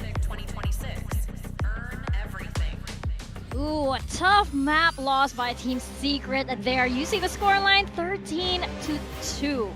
On the side of DFM though, hey, they're feeling so good. I mean, Akame is dancing in between rounds. Yeah. That's gotta be good news, right? Yeah, I mean, a tough map for Team Secret is a kind way to put it, truthfully. That was an uphill battle from the very beginning. They could not get into this game. They only get their first win on round 10, I think it is round 11, where they get that thrifty. I mean, they struggle to really connect any of their ideas here. DFM put in a very solid defender side there. I think they really had good setups. I think they were disciplined and smart in how they took those fights, but we have to see more from Team Secret here. They have to do better than this. Yeah, I'm 100%. It's only up from here, but I think at the end of the day, like what you saw from Team Secret in the offseason has just continued into Pacific. I genuinely feel like this is just a team that's not even better than a lot of Tier 2 teams you would throw in this matchup against DFM. Like, you throw a lot of the challenges SEA teams, you know, some of the teams coming out of Thailand, they would get more rounds on DFM than this. They would show us a little bit more coordination, a little bit more team play. There's just nothing worth talking about for Team Secret right now. At this point, throw the structure out the window, because they are trying to play a structured game. You can kind of see that there is an aim in what they're going for, but their pieces aren't coming together at all. I would much rather them just turn the individual players loose and make some plays and play with a little bit of balls, because it just looks lifeless right now. Yeah, you might have a result that's almost paper-rexy to look at if they go with something like that. I mean, you look at Tenten, who is at the bottom struggle with 615, and it's... I mean, the thing is, this isn't just the first time. It did happen in the previous match too. There is something that is, you know, very, very wrong if you can't have your duelist out there. Yeah, I mean, there's no two ways around it. They're not hanging mechanically against this DFM team. No. The whole way through, they're losing the duels, they're losing the traits. I mean, this DFM team are very sharp. We have to give them that. They have some incredible players, but I think this is a matchup that should be closer. I think for me, this Team Secret team, they started off bad in that map, and then they couldn't recover. They had no kind of mental bounce back after they started making those mistakes, and it's very easy to just tumble down the hill after that. I mean, on the attacking side, like, okay, we're playing Yoru, Waylay, Fade. We have so many tools to break setups to go and find space somewhere. Like, you need to send your Yoru, your Waylay in to be able to actually find some info. We need effective Prowlers. I felt like half the time we're just throwing Prowlers that get shot and they don't actually end up having any value. Like, you have a lot of tools to break space on the attacking side, but it feels like they're just playing split pick, like 2-1-2. Someone's kind of looking for information in mid, and they're not ever gaining anything. It feels like Team Secret use everything to just get minimum control around the map, and they have very little to actually make their way into the sites and get any value. And half the time, they're not expecting DFM to play all these off angles. Like, DFM is quite happy to be confident, play individualistically. You even have your fade on an off-angle DP ramp that gets a 2K that no one is even ready for. Like, this is just DFM playing off angles, punishing Team Secret for things that they're not ready for. Yeah, and I think punish is the word here, because there were so many mistakes, and DFM's just one of those teams that, hey, you make a mistake, you give them an advantage, and DFM's going to take it and use it against you. Yeah, I think the thing I really want to touch on is these are mistakes any team can make. We've seen them from everybody across the board. The slight misplant as he got off the spike there gives no angle for Jesse Vash, and then there's so many tiny little moments, like the spacing here, it's way too tight, it's too together, and you let yourself get collapsed. These are very fundamental things that you drill a lot in practice. So when they go wrong in an official, and that does happen sometimes, you have to be able to bounce back, because the problem is, if you make one mistake, you're more likely to make more mistakes. You get in your head, and I think you saw that in that half when they lose the bonus in such a bad way, then they're not able to recover. They start making more mistakes. They don't move around the map with confidence. They don't take fights with confidence. I'm really hoping that now, after this map 1, they can reset. That's what they got to do. That's a map you totally have to put out of your mind. You have to try and forget those mistakes that you've made, come in with a brand new, fresh mindset. Otherwise, that snowball might just continue to grow into map 2. Yeah, the snowball goes both ways. It can go very positively, like you can see on the side of DFM, but when it goes the other way, suddenly everything goes wrong. Every step you take, it's like, oh, you get shut down, and oh, I don't even know how to use my skills anymore, or the timing's just so off, and you're out of sync with the rest of your teammates. And that's also with Team Secret. I don't see synergy at all with this team just yet. Do you think it's that communication problem that we're all drilling on? Is it that contrast? It very well could be. I mean, we don't know. We're not inside that team. We're not inside the comp, so it's very hard to say. But it does look disconnected. There's no two ways around it. Where I think they have ideas. I think they have plans. They do have some structure there. But I think it's the execution of it. It's not tight. It's not synced up. And that's where it's becoming a problem. These are all things that they'll drill heavy in practice. Honestly, I wouldn't be shocked if this team is a lot stronger in practice. When the pressure is off, I bet they can do it. But right now, on this stage, they're not managing to convert, and that's a big, big worry. Just let the boys loose. Honestly, Yeah, like, what have you got to lose? I agree. Like, we're playing a slowly structured style where we have very clear goals. You know, they're trying to run their defaults. They're trying to look for their picks around the map. Just let them loose. Like, honestly, this map, like, no more of this slow structure, you know, relying on the trade. Let's just play like 5 rounds of skirmishes in a row, you know? Just like 5-man aside, do something different. And if it doesn't work, it doesn't work. But yeah, I mean, that split, that was their map pick, and that was just not worth watching. Yeah, you have very little to lose at this point when you can experiment in that way. And I think that maybe the players even want to do that. You actually see Berserk's kind of like taking control and doing what he can. Berserk's is great. He's been great every map. He hasn't done anything wrong. The problem is, he's Viper. He presses the Viper wall, the boys go in, his whole team's dead. He's like, all right, I get an exit or two, but we've already lost the round, you know? Like, he needs the openers to do something, you know? Kelly's has just been okay on the Yoru, and that's fine. Like, even you see in a GE system, for example, Autumn's not doing anything phenomenal. He's just solo Yoru doing his job. If you're in a double duelist, your Yoru, you know, you want your Yoru to frag rather than be a space maker. You want your Waylay to get some impact as well. Like, one of those two has to be a big game player and put some frags on the board or get some openers for the boys, especially if you got Berserks and Sylvan even. Like, Sylvan's good for some clutches. Let's get Berserk. Let's just hit some sides really hard. Let's get Berserks and Sylvan in a post plan, for God's sake. Yeah, it's a lot right now for Team Secret. And yeah, it's looking like Team Secret, they haven't exactly got that ball rolling just yet. When you mentioned about like just letting the boys loose, I actually think that is a very, very good solution, because you can see that everybody still is maybe locked into their own biases and how they play the game, how they understand the game, how they even communicate. So it's something that they'll still, it's a big hump to get over, and I think it's gonna need a lot more time. Let's get a pistol. That's a big thing. Let's get a pistol. Let's maybe even get a bonus round. I think if they get those kind of key rounds, they win a couple of big swings. You know, even them getting the thrifty is how they got on board. I want to see more of that. I agree. Let them loose. Get it. They literally only need a few key rounds to go their way without mistakes, and they'll start to feel lighter. It start to feel loose, and then that's when the synergy really starts to come in. When you're constantly on the back foot, that's when it's difficult to sync up. That's when it's difficult to really make it work. So I want to see them get out ahead in this bind. But like you say, this is DFM's map pick now, so the decks are stacked against them.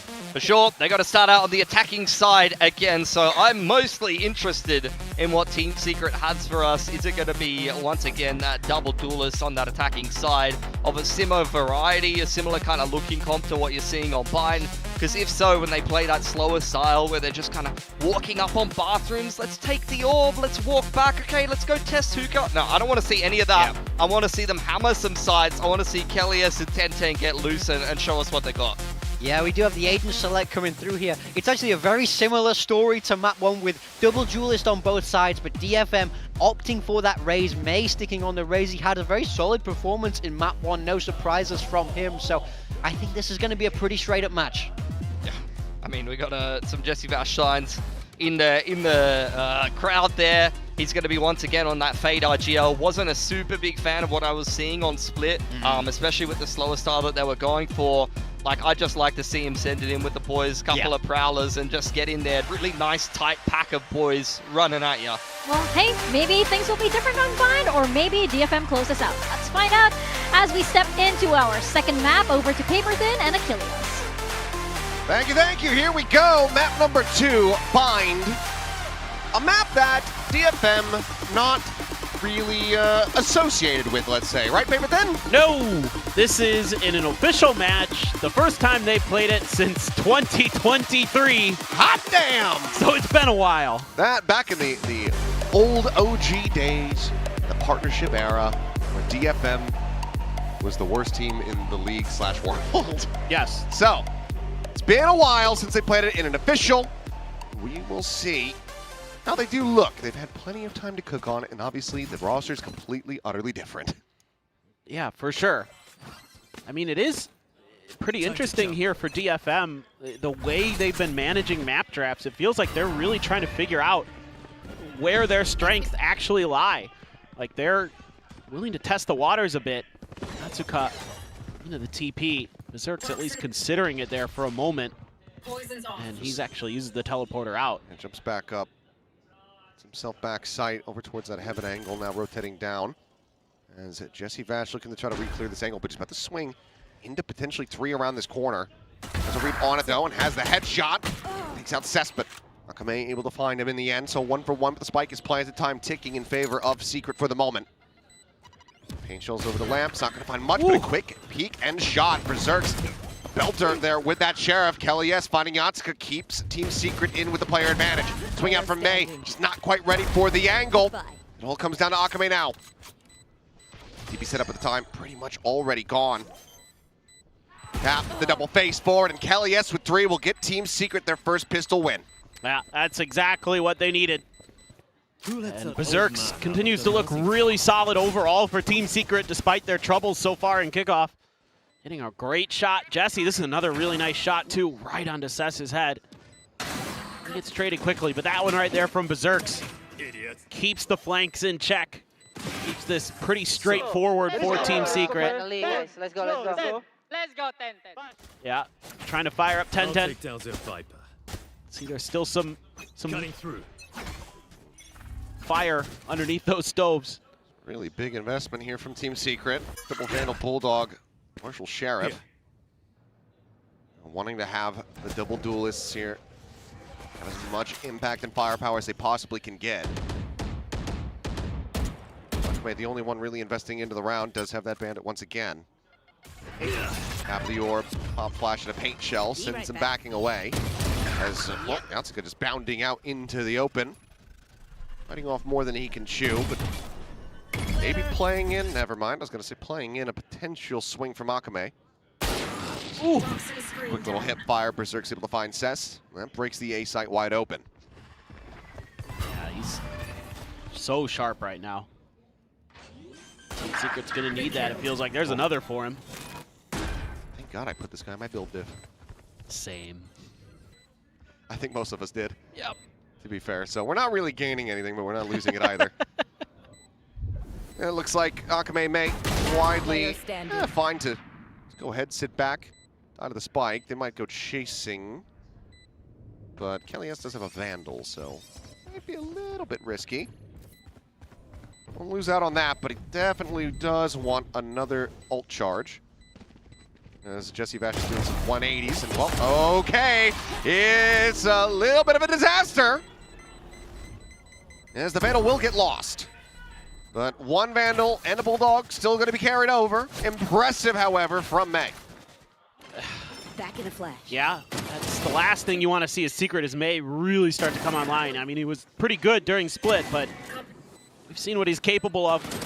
Just taking maps over. Sylvan there to clean down the last one. Yeah, still, it's economic damage, sure. You're going to have a Stinger or a Bulldog, but you're still getting 2 Vandals and a Phantom in there as well for Team Secret. So still a lot of firepower in this bonus. Has to be respected. Kame getting close to his ult. May push the tap. Ooh, he's done. Yeah, just pounding him down way faster than he could have anticipated. It can't get the reset there on the aim from Sass. Akame similarly just getting scrambled as Team Secret doing exactly what the desk was talking about. Open the floodgates, run at him. And it has worked a treat. Spike planted. At least so far. 2v3 with Sylvan down to 13. It's an opportunity here for DFM, but already suffered a decent amount of damage here in the anti-bonus. As Berserk's able to slot back around the corner there quickly. 10-10. Behind the box, goes unanticipated, will eventually falls. Kaide finds one. Double face of the corner. Can he line him up? Ooh, gets the shot onto the full HP player. And Sylvan will survive as Team Secret convert the bonus. Yeah, and May just not able to escape fast enough into a safe angle. This is kind of the things I worry about with May on Raze, is that he's got a few issues with the blast pack sometimes I see, and he just doesn't seem as comfortable on the Raze as he does on, you know, a Jet or a Waylay in particular. So a little bit of a whoopsies there, just not quite able to escape in time. And Team Secret so greedy. Know they gotta, you know, they don't got much to lose after how bad. Oh, he takes a bunch of damage. He does. Lucky to be alive. Has his ult. Really don't want to lose that here. Such a big piece of the puzzle. Zerks once again with the sniper rifle, this time in showers. Made so close. Creeping further forward, they're shoulder to shoulder. Does he send out a boombot? No. Yeah, not going to be given the opportunity to get the shot across, so Berserk's just backpedaling. Be right back. Stalemate there, the showers for now. Snake fight to try to slow down any approach. Paint shells as well, lobbed in it long. Molly will clear out back of truck. You're hearing so much noise here as DFM. Poison's off. Just want to try to lure him into the stack. Instead, this is going to send them rotating. It's only Cess on that other side of the map, but a nice parting kill will take down Berserks. Teleporter at the ready. Taken. Boombot opens it. May. A nice shot. Jesse Bash eliminated. Crossfire setup coming in now as Cess strikes. Gets himself a second. And the crunch from DFM is absolutely gorgeous. A thrifty to get themselves online in round 4. That's very Forsaken-esque there. Walk through that TP, set up that crossfire. Something he loves to do. Send the boombot through first. Oh my god. Cess as well, man. Because all this attention is just tied over into the TP. So just a shooting gallery for Cess. That's how you draw it up. Now you're coming in with some weaponry. Outlaw for Yatsuka. May one away from a showstopper. Should be around where you're thinking as DFM, we can get this within 1 again after a rough start. Pre-fire, Jiggle Peak got the spot onto the Yoru up close. And as they go piling out, Yatsuka's able to find 2. Bit of trade back, however. Team Secret showing signs of life despite the lower buy, but May arrives in around the back. They're at hookah. So much Cleans up too, so 3 players surviving. DFM starting to close the gap now. Yeah, and you're putting yourself in a really nice spot in terms of ult economy. You're going to have 3 big ones available. Some really good ones for retake too, so you don't mind allowing Kelly S to use the dimensional drift here as DFM. Give up that site for free. This is one of those rounds where you're sitting on a Nightfall, you're sitting on a dimensional drift of your own, you're sitting on a showstopper. You have everything you need to crack a site open. Just don't give up any freebies. That's exactly what I'd like to see here out of DFM. Keep it close to the vest. Looks like they're reasonably accomplishing that goal. They'll clear the Prowler. Yatsuka has to pull off the angle, but just a peek down short, and Seth's able to find 10-10. One of your 2 duelists is now gone. The other does have that dimensional drift and Poison's off. narrowly avoids death. Just a bit off there from Yatsuka. But this is all just to really try to funnel them into what was the heavier stack. Bring them down. May does rotate back over to the A site. Doesn't catch the corner. So if there was any kind of aggression out of DFM, but so far they're reading this pretty well. It's actually Yatsuka using his dimensional drift early. And this is a good amount of information. Allows him to start to rotate May back over towards this site, but a good flush out hiding. Going to be taken down, but Akame just refills that space.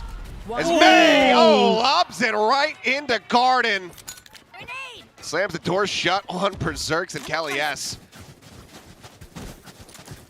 The timing with how DFM used that ultimate, that dimensional drift. May is already rotating over towards B with his ult. Is it just pre-fire? Yep. Oof, Sess. Oh. That's brutal. That is absolutely insane. I mean, sometimes it just be like that. Yeah, because you're so aware of what's going on, Akame gets 2 in there. May can just go right for the showstopper at the door. The time's ticking. He knows they have to try to make a play. Oh, God. Oh, and Yatsuka gets a shot on the 10-10. Quick little pick. There's now all the rest of Secret trying to scale forward, just riding the Viper wall up into the side. Kaide, however, lingering around. Dips back towards Showers, gives it a double check. Jesse sends a Prowler through lamps, but nothing spotted so far. DFM have just pumped the brakes here. Wait for the smokes to dissipate. Akame and May, 1 apiece. The chase coming in. Jesse Vash able to find the enemy raise. The pre-fire, the wrap around from Cess now arriving is able to find Jesse Vash. He's got the spike, so TP's across the map and can try to just go for the plant. Looks like DFM maybe just now starting to realize that he had scooped it up off the floor. Spike planted. Kelly S, can he get the clutch? He just has the operator. And there's still a smoke here. Smoke a Molly, a Prowler to try to isolate and identify Kelly S's location. Yep. That's going to really make it difficult for Kelly to set up like he wants. So he's just going, expecting them to come through spawn. Now, saying, okay, I've lingered on this angle long enough. It's going to have to be a different angle of approach with the smoke. Covering Akame. Is the plant now coming through? Should have a shorty. No, it's a Sheriff behind this, but Cess at window, keeps him covered. DFM rescue the round and gain the lead. I will say there's been some real nice reads on timings from Zest today. He seems to have a good feel of the pulse of the game. Oh, the clone there. Dated 10-10. Oh yes, with a nice one. I love how they just ran down the players at the back of truck. See if you can get those short-range guns to find some value. Nice. Huge, really nice. Timeout. Timeout again. It's gonna be Team Secret.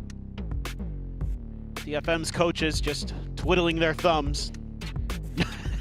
Just feeling like they don't need to be here today. Their team's got it. I mean, we talked about it. They probably are frustrated that they had to be here. Probably felt like, they should have been able to win that previous series. The lead that was given up versus RQ, etc. Did kind of go on and get battered in the second map, but... And this would have been the decider map, too, so... Yeah. Kind of curious how that all would have shooken out, but... Yeah, I mean, that Haven, well, I could talk about that at length, but Okay, go ahead. Oh, okay. Let's see. They weren't really playing to their win cons with the Phoenix in a lot of different ways, especially the alt orbs, but also they weren't being aggressive with the flashes. Like it felt like Kaide was uncomfortable. Actually, weirdly enough, I think the Sova maybe fits in that comp for them a little bit better, the way they were playing it. All right, that's than good the enough. Fade. There you go. Thanks for humoring me. That's Anytime. Okay, just gonna be forced back away for a little bit, so continuing the off angle.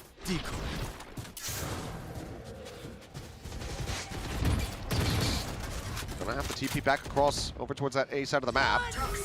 Ooh. The learning path's gonna be sent. Kaide trying to slow things up, sends out the same fight. The orbital strike now in play. Gonna be exchanged here on both sides of the site. 10-10, cut himself in and ain't gonna be taken down. Kaide, however, still here at elbow, still wreaking havoc! Rips apart 3. Is now just Berserks. 3 of his own. Shots firing through, gets the reset, but it's an immense amount of damage taken, gets blinded up, gets put 6 feet under. 5-3. DFM not allowing poor conversion off the timeout. I got a little bit scary at the end there. Cess was walking out before the flash. This is great work by Akame to get one in a position where he was just screwed, and then Kaide, another phenomenal multi-kill. He has had at least one of these in every match we've seen so far from DFM. See, these new players have some explosiveness baked in. Man, 10-10. Ooh. Yep, just quick dashes over to Lamps. TP forward as well. May still sat here, top of the truck, spot on the 1, but has to give the position up now. Drops down, but is he reading the closer angle? Will. And does manage to find the kill. So Kelly S going to be taken out as Kaide just sprays and prays from, I believe, heaven into short to take out Jesse Bash. May now with a 3rd. See if he can find a 4K, but Berserks is across the map being like, well, I've opened the site. Guys? Yeah. Now you just got to be careful here as DFM. Kame's out there on his own. I mean, it's 50 seconds to try to save. You hear the footsteps here, but well, you will be able to find a kill onto Akame and upgrade the weapon. Yeah, that was you just retain this. Yeah, everybody else still at the spike, so should be, you think, pretty undoable. But they're spreading out again. They're fanning out. It's back towards cave 30 side. seconds left. Might just be a cubby tuck. No, okay. Still on the move. Trying to elude capture, but it's going to be any moment now. He can win the fight for success. He does. Doesn't read it. Now they have him surrounded. 10 seconds They're left. there around the back. The ping coming down, wanting to just go ahead and collect this one. Breaks that line of sight. Berserks, okay, making it very costly. Whoa, He might just be getting an ace in a loss, but won't be able to find it.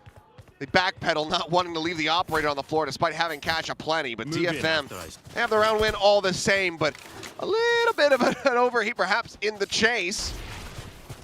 But Berserk showing that still very much is the heavy hitter for Team Secret. Well, here's the crazy thing. If Berserks hits that flick onto Yatsuka, he had enough time. There was still like a second and a half on the clock. True. He could have gotten the win. Very true. This is, you got to be careful with this kind of stuff as DFM. Don't want to give your opponent opportunities like that. You could have just sat on that spike, and I know you want that gun. You almost committed a catastrophic no-no. Kaide uses the pit. Right now, Team Secret, the only ult they would have to counter this is a pit of their own. Seeing that they were willing to try that. Trying to use that fade util. Here we go. So much information here, though, to DFM. 10-10 is able to find Kaide, so pit going to be dropped. The rocket cannot fly.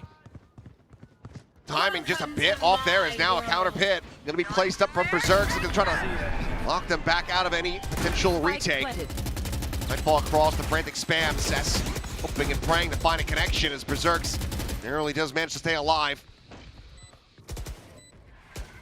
Okay, now gone, and all of that spam forward into this pit. Not finding any purchase whatsoever. Zone cleared out. One player's position identified. He's just having to give up that space, but now the pit going to be dropped. Berserk's going to be taken down. Where are you? On over the top, and Yatsuka dialed in on the angle. Has him with the up, and now they're just body blocking, watching it. Sess with the third. Get them over the line, a pass over onto the defuse to get him just 2 charges away from that next orbital strike. DFM running 7 rounds in a row. Really good stuff from both teams in terms of clearing each other's Viper's pits.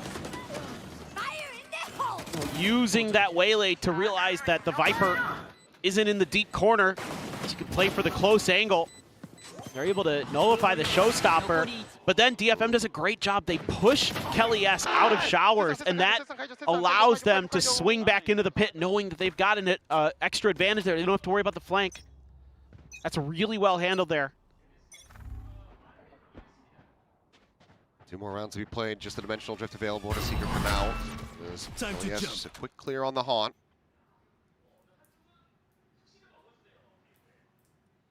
Meanwhile, Yatsuka once again getting himself on a deeper line as Berserk's about to peek out around this smoke, but it's 2 players behind it, 1 tucked towards teleporter. Yeah, they're just trying to suss out the defenses, but so far DFM's been able to keep their heavy B stack out of the vision. Team Secret still getting a decent read here. Maybe A is going to be the weaker site. Sess has been phenomenal today. Going to be called upon here again. He's out in the open. Oh, he's in trouble. Dimensional drift set through. Molly just to try to buy some time, but yes, very nicely guided. 10-10 eventually able to find that kill off the back of the dimensional drift. Yatsuka getting clipped in the head there. Ooh! Well, gets clipped in the head a little bit more directly as Sylvan finds a great Guardian shot. Up and over the top though, May bounding forward, gets on top of Kelly, yes, but that's about as good as it's going to get. As 4 players will survive, as Team Secret get themselves a 4th round win, finally breaking this monstrous win streak from DFM. Yeah, just really nice timing there from Kelly. I think he body blocked Sess into those shots too. He was able to set up his team really nicely. Sess just out in the open right when that gets ripped. Yeah, see, he's body blocking for him. This right here.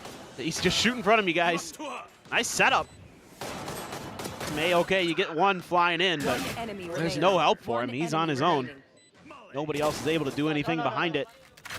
May's gonna go up on the tin roof. Oh, a peek. Oh, Yatsuka wanted that so this is bad. The play in Kelly S. Yep. It's tucked in along the corner. Nice little trap setup here from Team Secret. That's something they've done really well today, reading those tendencies of DFM on split and over here towards bind. Give credit where credit's due. I know it's been a rough match so far for Team Secret, but a couple of these rounds, they understand perfectly how DFM operates. Always heard there. Alchemy able to catch Sylvan watching over towards Fountain side.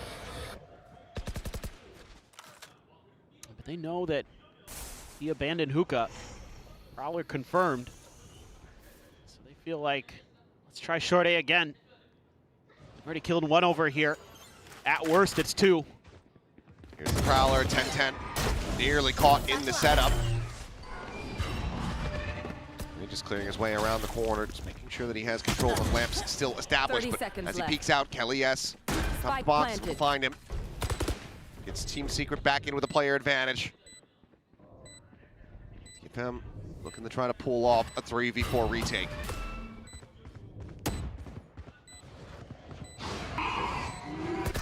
Smoke's available here for either side as 10-10 spotted, swinging, chipped away at, but gets a good amount of damage there on Assess, who re-swings, challenges for the fight and wins it out. Orbital strike gonna be called in as Akame narrowly able to get the shorty out fast enough. Deals with Berserks and now brings it to the 1v1. Turns the flash to Clone to lead the way, and he's gotta go checking, and Kelly S goes winning. 4-piece for him. His Team Secret will manage to make this a respectable half, 7-5. Yeah. Great recovery at the end here. Good start, good finish. Let's see what Secret's defender side looks like. This was an almost, oh my, but Kelly S Really sharp there. Able to best May. Favorable angle for him. That's pretty sick stuff. Yeah. Nice work with the util there. In the back of my mind, I'm thinking, geez, the only one of any util left here for Secret is Kelly's, and that's why he's on the back waiting it out. Saw them pick up the pistol here on this map, so find that for yourself. Just one round separating. Now moving over onto this defender side.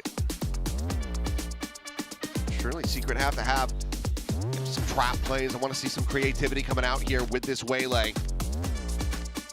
Yeah, a lot of hit and runs going to be available for you. Contest those orbs. It's going to be, I think, a big piece of the puzzle here that you're going to have an early round advantage in compared to the Rays. Later stages of the round, the Rays can really help you lock things down, of course, with the paint shells, but Waylay gives you a bit more opportunities. Kind of create your own space, create your own initiative. And just gonna have to wait and see, but again, we haven't seen this map in a really long time for DFM, so who knows what this is gonna look like. It is uncharted territory, to say the least, but you could see some of the tendencies of DFM. Akame having a really strong day today too. Has been really sharp, playing his life really nicely. Kelly's gets a peek of one. Just the Yoru there. That doesn't tell you much. He was doing something similar on the pistol round himself. Had the TP set up behind Showers, was pushing Showers' space, so you would think that maybe Team Secret would get a better read on this, but they're just assuming, maybe DFM's just gonna try to go for a big exec. They've been liking those, they've been favoring those. It puts all the more pressure on the shoulders of Berserks. Spots out multiples. Go. Fight out the try to delay, but he wraps around towards that elbow side. A little bit of damage going to be suffered from Grant. Frantically now starts backpedaling. Eventually will get caught up. Yatsuka gets taken down though, so no longer a big concern for a flank, but a lot of damage also going to be taken by Kaide. Swaps the Ghost over to May's hands. And now you got to play for those back lines. Doing a little bit of an exploration. It's all from this choke. Saturate doesn't hit. What is the haunt?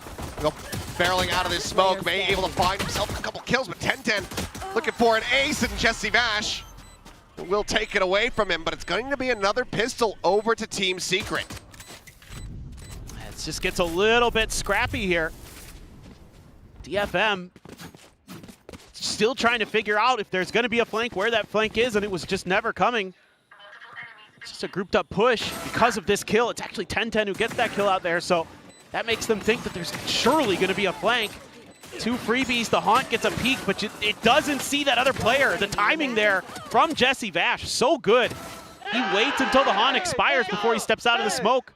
And that breaks the aim. So DFM losing both pistols. This could be potentially us going to a third map. What could happen? 10-10's like, this worked for Cess. Oh, I mean, he's so very close. Keeping it quiet. Pushing forward, but right into the bucket. Looking, and they just find a timing, just weaving in between the pumps. Trying to recover the weapon, however, will be costly as Sylvan just runs all over them. A quick little 3K into the four-piece. Pour one out. As we get tied up 7-7. Clean. Just what the doctor ordered here for Team Secret. Carried some of those Spectres and Outlaw into the next round. This is cute from Kaide. Great timing there, but that is less good for them. Sylvan knows that they're wanting that gun. And he wants nothing to do with it. Doesn't want to get that Bucky involved.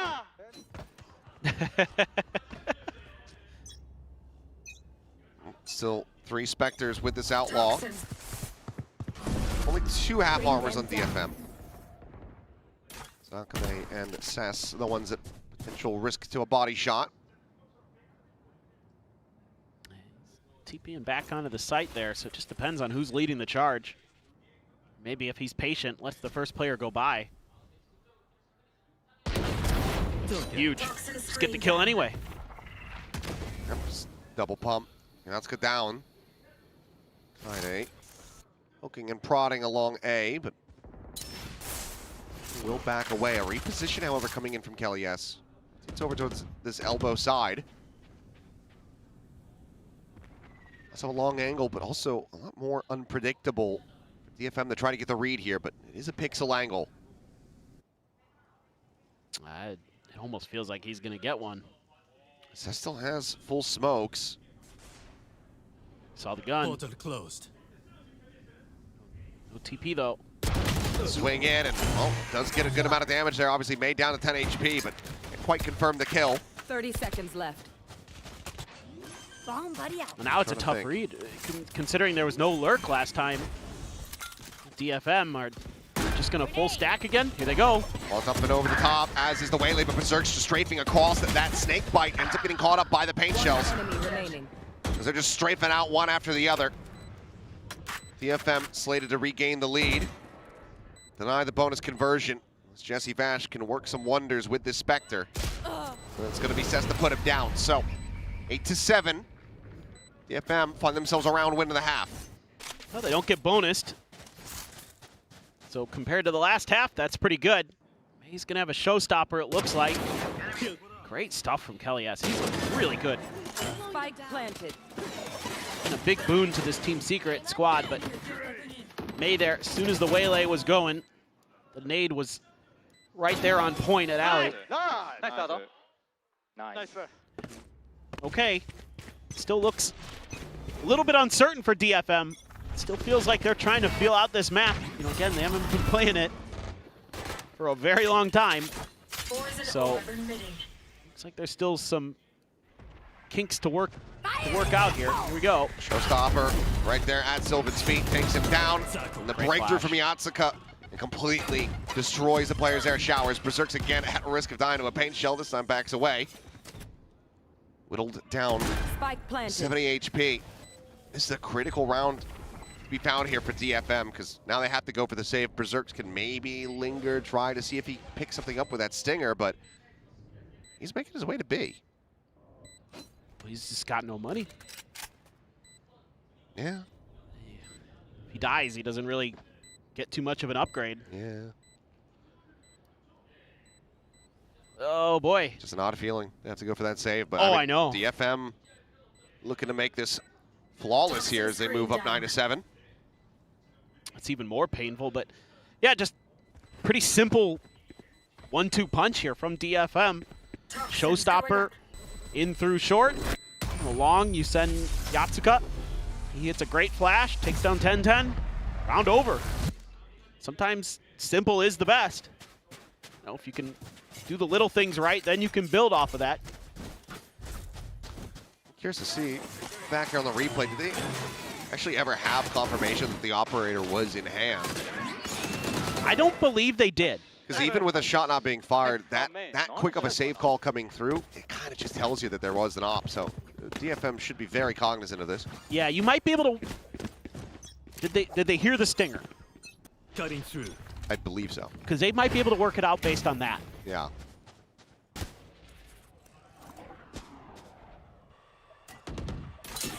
Kelly is trying to get on a deep little line here outside of B.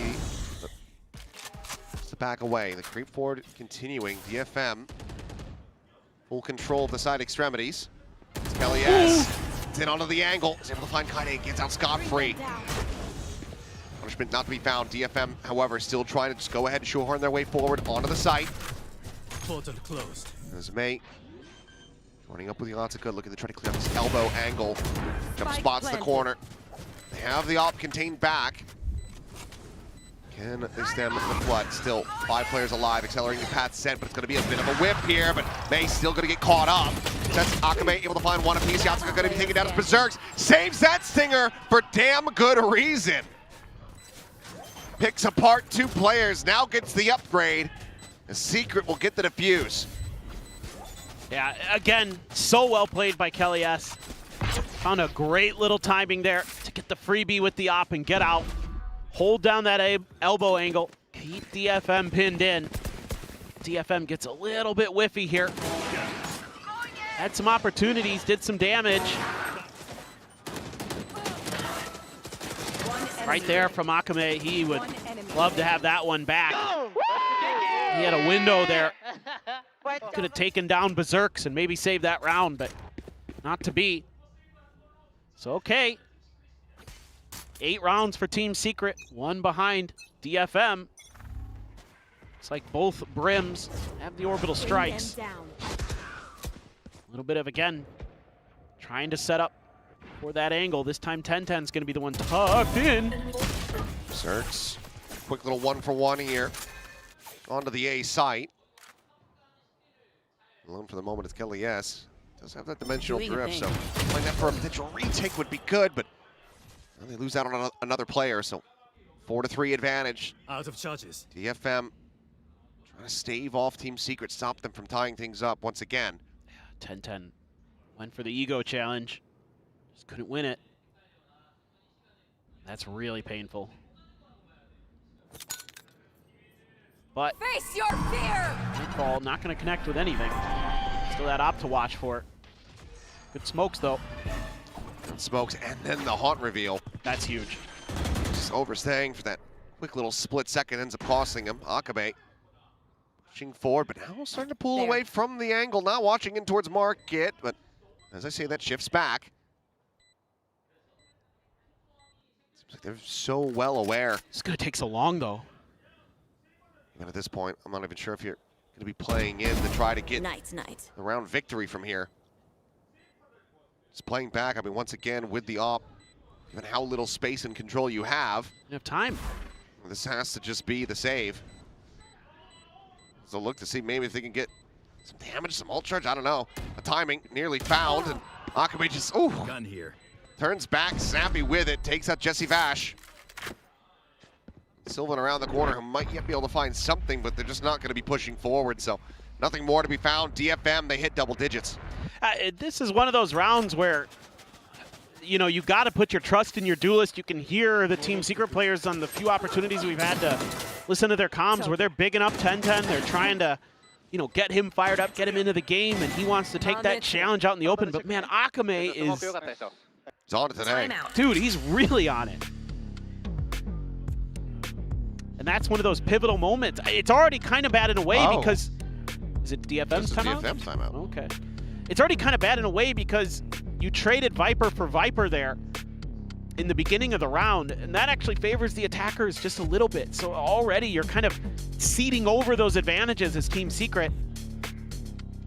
And then, you know, the whole time just seemingly playing for guns, not for the defuse. After Kelly S gets spotted, you know, to make matters worse, Akame's hitting great util as well. Yeah. Curious though. I mean, felt like overall this round going pretty well for DFM. So with the timeout, must be something that the coaches have noticed that they want to call out.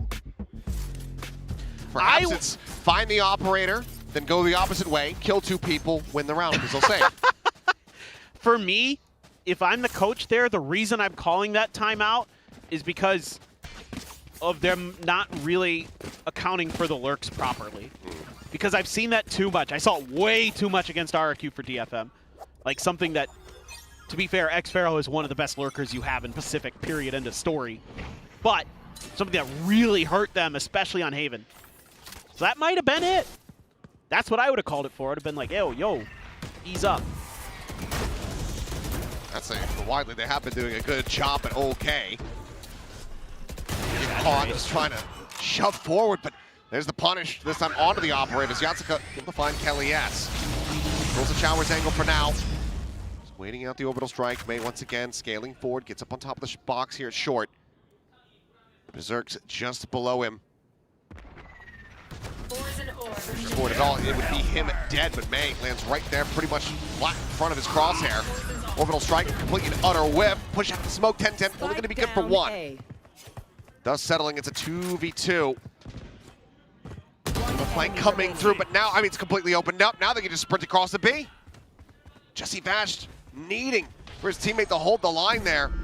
He's unable to do it. He's got the TP, though. I mean, they could just You could just go rotating back. I don't know why they played forward into this site. They'll win the round. But for a second, it felt like Jesse Vash might have him outdone.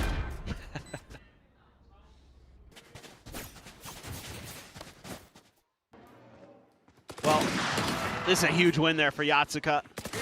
Oh, he just swung wide enough. Yeah. That's a toughie.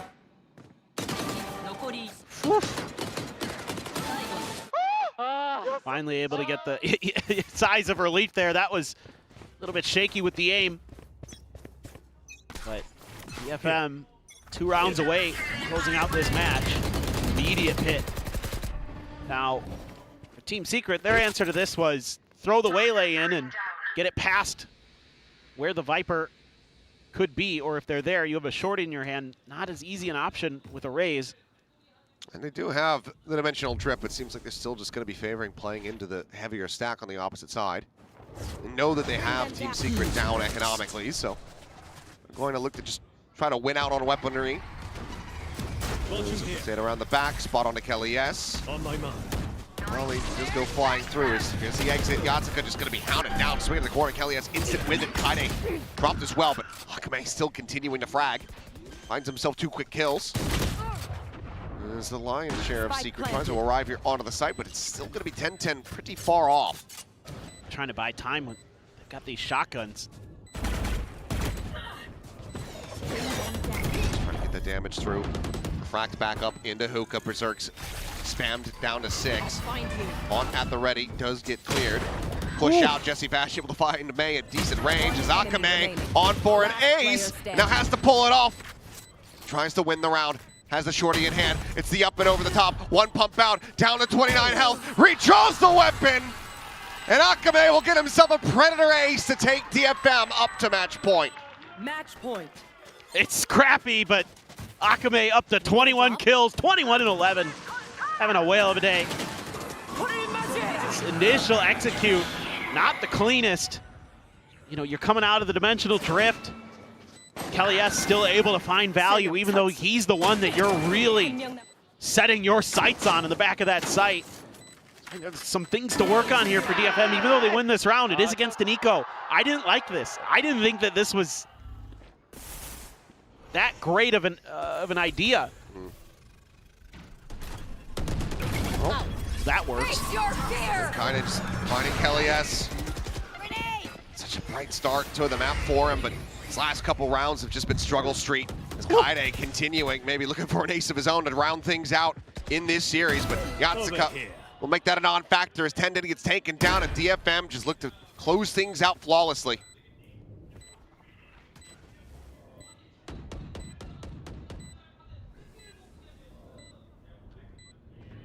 Welcome to my world. Oh, even the pin. One enemy remaining.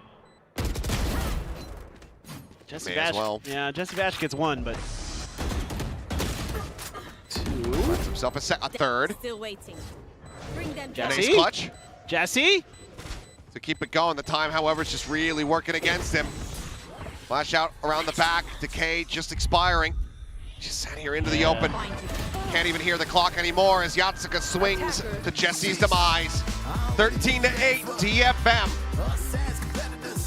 Showing up here on Vine, a map that they had not shown since the 0-9 record squad from 2023.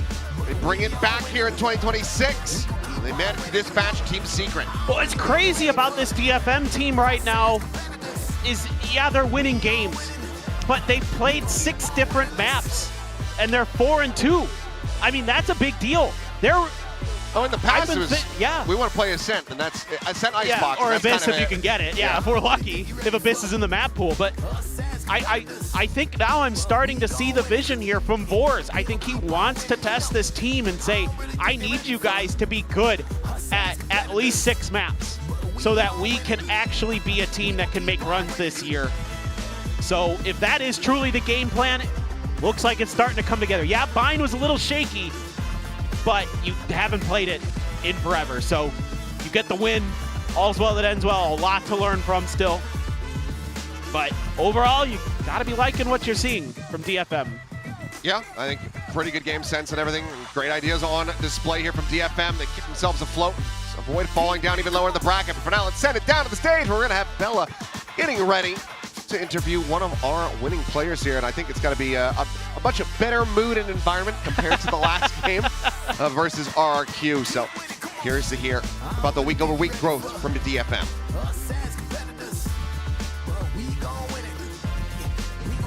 Hi guys, it's Bella, and we're gonna go talk to the DFM boys. Come on, Yuga. Oh, omedetou gozaimasu. Oh, hello, May. Hello, hello. Join me here, right? No, not here. Another one here, right there.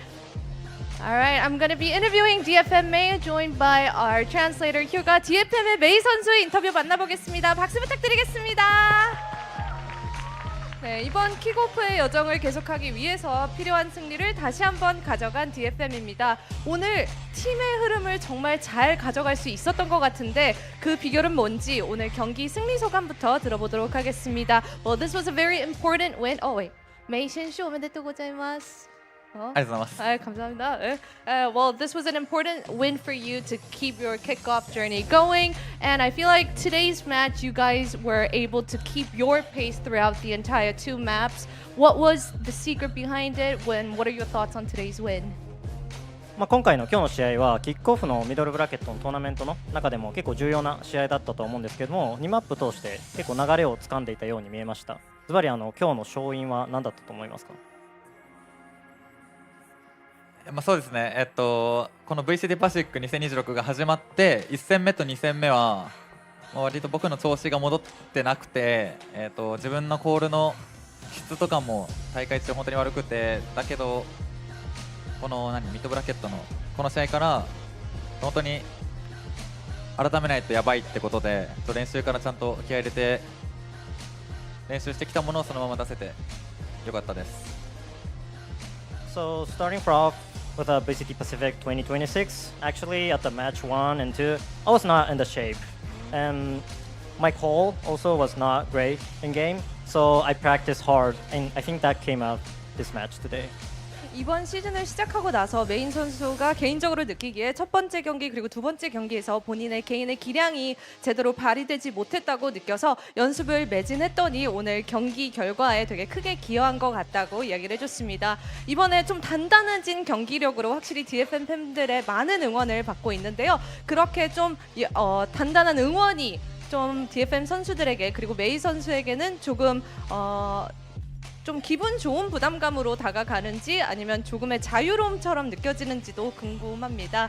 Well, you know, you guys are receiving a lot of love from your fans because of how you guys have been performing so far. Does that come across as like a pleasant pressure, or does it feel more of a freedom for you guys? ありがたいことに、ファンの皆さんから DFM 含めて応援をすごくいただいていると思うんですけども、実際にそれってメイ選手にとってはプレッシャーになってますか、それとも励みになってますか？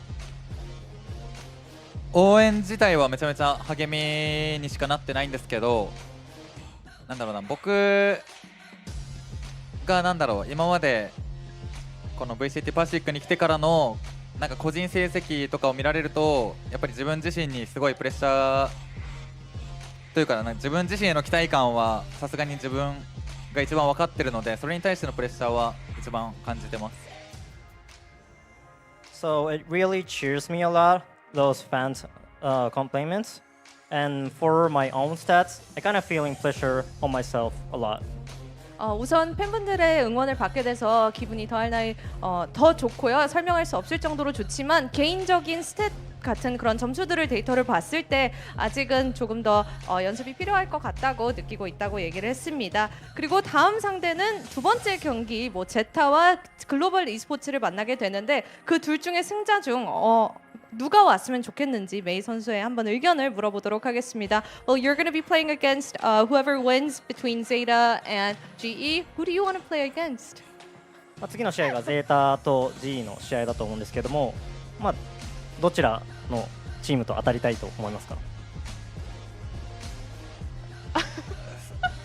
？ZETAと言いたいところなんですが、僕日本対決が本当に好きじゃなくて、他の試合のはるかに数倍もプレッシャーがかかるので、できればZETAには負けてほしいわけじゃないですけど、当たるなら G とやりたいです。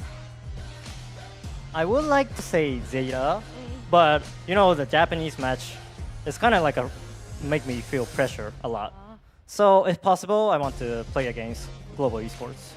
제타 디비전을 만나고 싶지만 또 일본 팀 대 일본 팀 경기를 하게 되면 부담이 더 클 테니 글로벌 e스포츠를 만나고 싶다고 메이 선수가 이야기를 해줬습니다. 이렇게 해서 DFM의 메이 선수 인터뷰 만나봤습니다. Thank you, May. Congratulations again. Say bye. 안녕.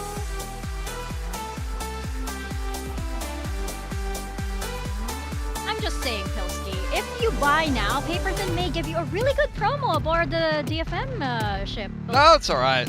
I'm good. I'll sit on the shore. I'll watch it sail off into the sunset. Are you sure? We're having a lot of fun here. It's go. I mean, I don't know. It's a great time. It's okay. It's a good win. Still not getting carried away yet. Okay, Yeah. I'm still thinking about that game against RRQ for the time being. Okay. You know, that one does live rent-free in my head. No, that's But I'm very sure you fair. guys will have a lovely time. No, we're doing great. We're You're doing not- great you're- so far. You guys aren't old going on a cruise. It's fine. No, we're not. Okay, and I say that very, very firmly. Okay, it's not just the old people on the boat. Yeah, Oh my they gosh. have plays and stuff like that on there. You know, Yeah. it's a lot of fun. Yeah. Anyway, going over to this match. Again, this was a lot more of what Team Secret did wrong rather than what DFM was doing right. Yes, there were a lot of rights on the side of DFM, but there were just way too many mistakes to ignore from Team Secret. I mean, they started off strong when they got that pistol as a 5-man. Then they took that bonus round. I was like, finally, some momentum, something's going right. Then bam, they get thriftied, and then it's all back to map 1. It's all up in the air, and they just couldn't really recover, even with 2 pistols and a bonus. DFM look comfortable, which is very concerning for Team Secret. They'll now be in that lower bracket. No lives left for them. If they lose one more match, they are out of Kickoff. That recovery has to start ASAP for Team Secret. Yeah, I think that thrifty was rough for them to deal with, but I actually think there was more rounds that were definitely winnable for Team Secret in that particular map. That was a winnable one for them. Yeah, the match MVP here going to Akame. He's been the lowest rated player so far on DFM coming into this series. I think even below Seth now picking up that info init role. But this game in particular, he had really, really good stats on the fade. I mean, it was a bit of a fade diff in the server. Oh, for sure. And I think Akame being the lowest, on DFM, that is a feat because, Akame, we know Akame can frag. Yeah.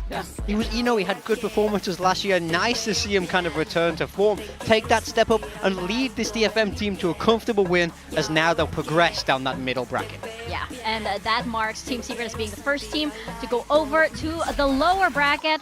We're going to find out who follows suit. Is it going to be ZETA or is it going to be GE? Well, of course, we have Frost here on the desk, and he's hoping it's definitely not a GE. Frost, welcome back to the desk. I like that you got the hat now. You got the cap. Finally. Yeah. At least it came. At least it came. Well, I just want to get your quick thoughts on the match that went down earlier. Not surprising to me. I think, everybody keeps telling me Akame and May and Kaide are like, the aimers we got to worry about, and just like a bunch of other teams that have said, oh, you're going to lose to the teams. They have better aimers. So I'm not surprised that they were able to dispatch Team Secret so easily, even on their own map pick. They are good, though. May is incredible, for sure.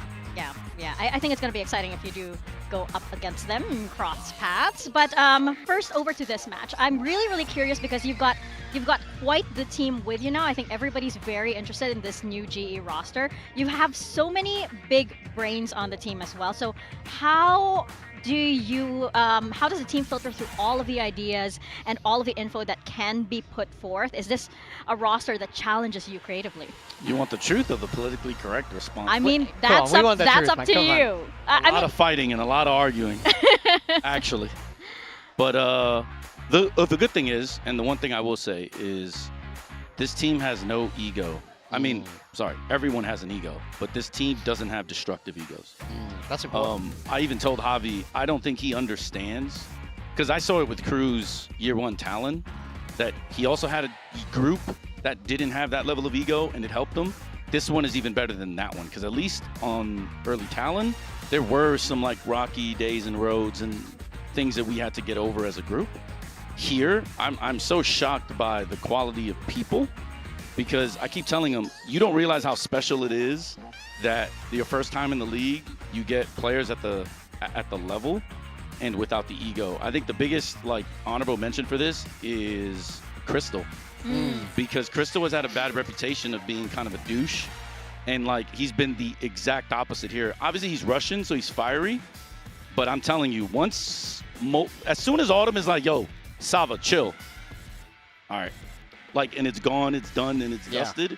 And I think Javi he won't understand this until much later in his career, but that to me has been the biggest revelation, is the character and the lack of like ego, even on like Pat. Which is like really interesting to me. Yeah, you have a lot of very strong personalities on this roster, but the fact that they're able to manage the push and pull so well is so important, and that's I think what makes people a lot very, very optimistic for this GE roster. Same, actually, same. Yeah. I mean, you guys played very well, like very close series against PRS. It's got to suck though. I think it was even behind the map that you lost on Talon, and then the same in the PRX series by like this much. Like very winnable series, both of them, but I don't know, there's something about playing PRX. Yeah, it's the micro. So it's like, it's not even the micro in terms of like aim. It's sort of like in scrambles and in amidst the chaos. Paper Rex is like that Bane quote, right? Where like he was like they're born in the darkness. They're used to those So situations. when you try to fight them in that, or when the game gets chaotic and they like force you into these weird positions, it's often that the level of communication breaks down, or somebody takes an errant one-on-one, but if they waited a second, there might have been a bait set up or like a trade opportunity, but we don't give you that, and then Jing is out of there, right? Like immediately. So it's like, honorable mention for that series too. I'm telling you, Jing is the only reason they won that series. I'm quite convinced, both after watching it and in server, because we literally took him out of the complete series with one character, and yet he still found a way to be productive. And most players don't realize how difficult that is, because the moment you take away their A and B options, they're basically useless. And he still battled, especially on Bind. Our defense, we were coming right back, right? I kind of felt like we choked our attack, but our defense, we kept coming right back. And he was struggling, and he just kept chipping away and finding a kill here, finding a kill there. And it was like, man, like if he doesn't do what he did that day, they do not win that series.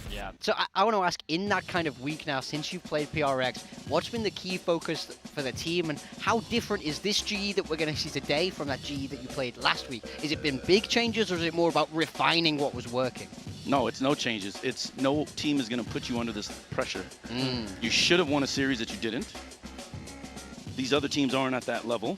There's no reason for us to play any differently and also succumb to pressure in those moments. These guys aren't that good. Therefore, we should be okay just doing the things that we know we do well, you know, and we have to trust that Javi can bail us out if a team like ZETA today come out of nowhere, start 5-0ing you, you know, start like making you guess wrong or start countering what you're doing. We have to trust that Javi is good enough and smart enough to be able to figure out and make adjustments timely enough that we should be okay. Well, you guys are playing a lot of Vito. I mean, you talked about Jing. He was playing a lot of Raze. I think that the Interceptor soaked like 4 or 5 or 6 showstoppers across the series. So good. Do you think it's just troll to play Raze into a team that you know plays Vito every Raze. time? He does that to every character. He does that to every character. There's a few characters that aren't bothered by him, but if you look at most of the cast, you have to change what you do and how you do it and when you do it. Yeah, like I feel like you just can't go for showstopper retakes against Vito, or you have to change. Like, do you think you pop the showstopper and then sit and like go for ramp control when you're coming back into like split A side or something like that? Like, do you think people just haven't learned to play around it yet, or do you think it's really that strong? Most people think Chamber's better, I guess. NA, EMEA. What I'll say though is the best thing about Vito, most people haven't really paid attention to because we haven't been put in this situation a lot. But let's just say that, like, if you want a 3v3, 4v4 skirmish and you want to throw util, good luck with that one. We'll have ours, you won't have yours. That's the biggest game breaker, I think, period. So, you know, if you watch the GE content, I keep saying he's the best agent. I've been saying he's the best agent. He is the best agent in the game at the moment. So I'm already preparing for what happens when the inevitability that he gets nerfed and we're no longer able to use him. We're already surely already have Yoru's stuff next up beyond though. that. Surely Yoru's up next before Vito gets nerfed. Yeah, unlucky, bro. We'll see. Don't give them ideas. Don't. Remember, Jet was good for 4 years, so Quiet. Yes. Yeah, but it's so good. I mean, I think you called out in the comms video that it was Yudotan who was like saying, no, I want to play Chamber, and you're like, no. Oh, no. But I think that's Me and Yudo love each other. So like now there's a running joke. They didn't add it to the content, but now I can't see Yudo. Like I can't look him in the eyes because now he's like the best.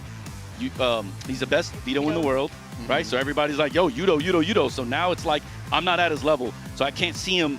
You know, if he wants coffee, I have to go get it. If he wants lunch, I have to go get it.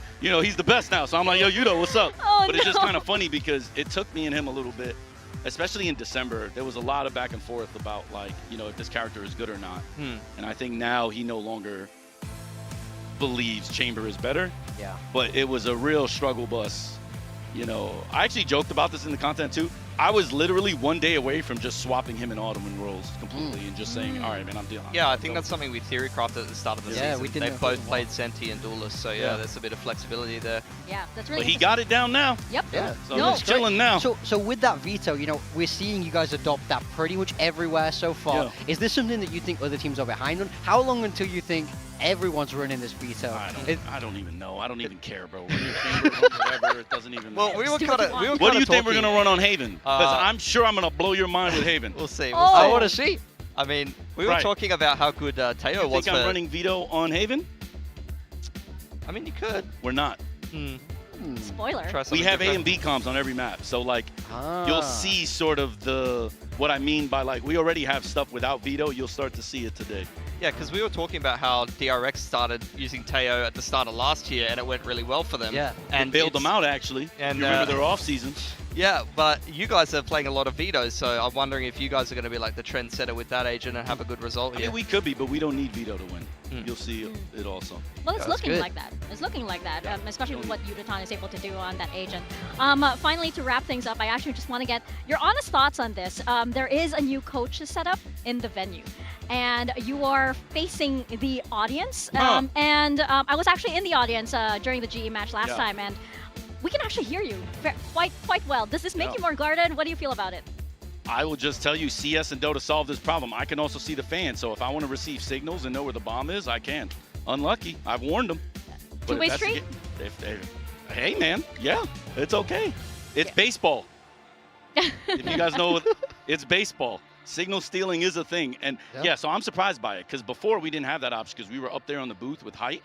Can't see anything else. It's just you and the monitor, which I think is for competitive integrity. I think that is certainly the way to go. But if they want to try this out, I have no problem with that. Yeah. All good. I just remember one round All where key to me. it was versus Paper Rex, and there was a round, and then GE lost that round, and suddenly the arena goes silent, and you just suddenly say, "We're cooked," and everybody can hear it. Because in my opinion, it's my biggest frustration. Both the teams I've been on recently, they lose their nerve when it comes to Paper Rex, and it is driving me crazy. A lot of teams do. Because I can't, yes, man, but they're just people, man. They're just people. Yeah. But unlucky. I don't know. I can't beat them, so I can't talk, I guess, but geez Louise. I mean, it's They're only just Kickoff. people. Yeah, hopefully you get that rematch down the line. Yeah. Got the rest of the year, bro. I mean, Man, time doesn't stop, though. You say it's just Kickoff, then it's just true. season 1. Hey. Remember, we didn't make chance by 1 point. Maybe Every point matters. you know now Zeta's probably thinking the same way about GE now. They're like thinking like, oh Oh, no, yeah, we we're got up, 'em. yeah, we're Yeah, up we against got 'em. GE now. But You know how it Frost, is. thank you so much for your time. I know we have to send you guys down there. GE cap looks good.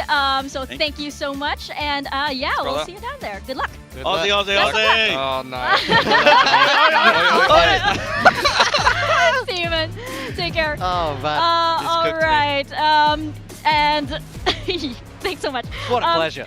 I know, always a pleasure, always a treat whenever Frost is around and on the desk. He has lots to share for sure, but we have this Zeta roster on the other side. Is it true? Do you think that they are the big underdogs in this, especially what we saw up against Nongshim? Yeah, I think they are for sure underdogs here. They got kind of manhandled by Nongshim, but this Nongshim team came in looking very strong, ultimately beat T1, so maybe it's more of a case of us underrating Nongshim, and maybe Zeta still have more left in the tank. Again, they've had that time. GE have had to show a lot more than this Zeta team has. That's something I want to see them use and lean into, but ultimately the individuals have to step up more than what we saw in that Nongshim game. Yeah, I think it was their opener was against Full Sense. I think you're thinking about Team Secret playing Nongshim in the opener. Their opener was Full Sense. Yes. Primi and Kalua Oh, cooked them full first set. map. Apologies, my Yep. bad. I mean, it's a similar story, though. Yeah, it is a similar story. I mean, they really struggled. We'll talk a little bit more about the specifics of Corrode, but I think neither one of the maps are anything to write home about. They have really only one way to go up, and that's up. Eco was pretty solid, actually, in that debut. Absol was decent, but there was just really nothing to speak of for the rest of the team. So, I mean, they've got a lot to work on coming into this game. Yeah, for sure. And my worry with the ZETA roster is that Sugar Zero is really the only one with a lot of experience behind him. Yes, you know, Eco was playing previously, but it's been a while since we've seen him back at this level of play. Sugar Zero is really the only one that has this veterancy and this experience, and I'm just not sure if the rest of the team is ready to be able to respond when that kind of, you know, when that kind of experience needs to come in. Yeah, absolutely. They need leaders. You need people who are able to guide them through the kind of difficult matches, and they had that in the opening against Full Sense. Full Sense, of course, incredibly sharp. ZETA not being able to match up. And then on the other side, for GE, this is a very well-disciplined team, very well-drilled team with their own ideas. So how do you respond to that? It's a different style. Maybe it's something that they might be better against, but maybe not.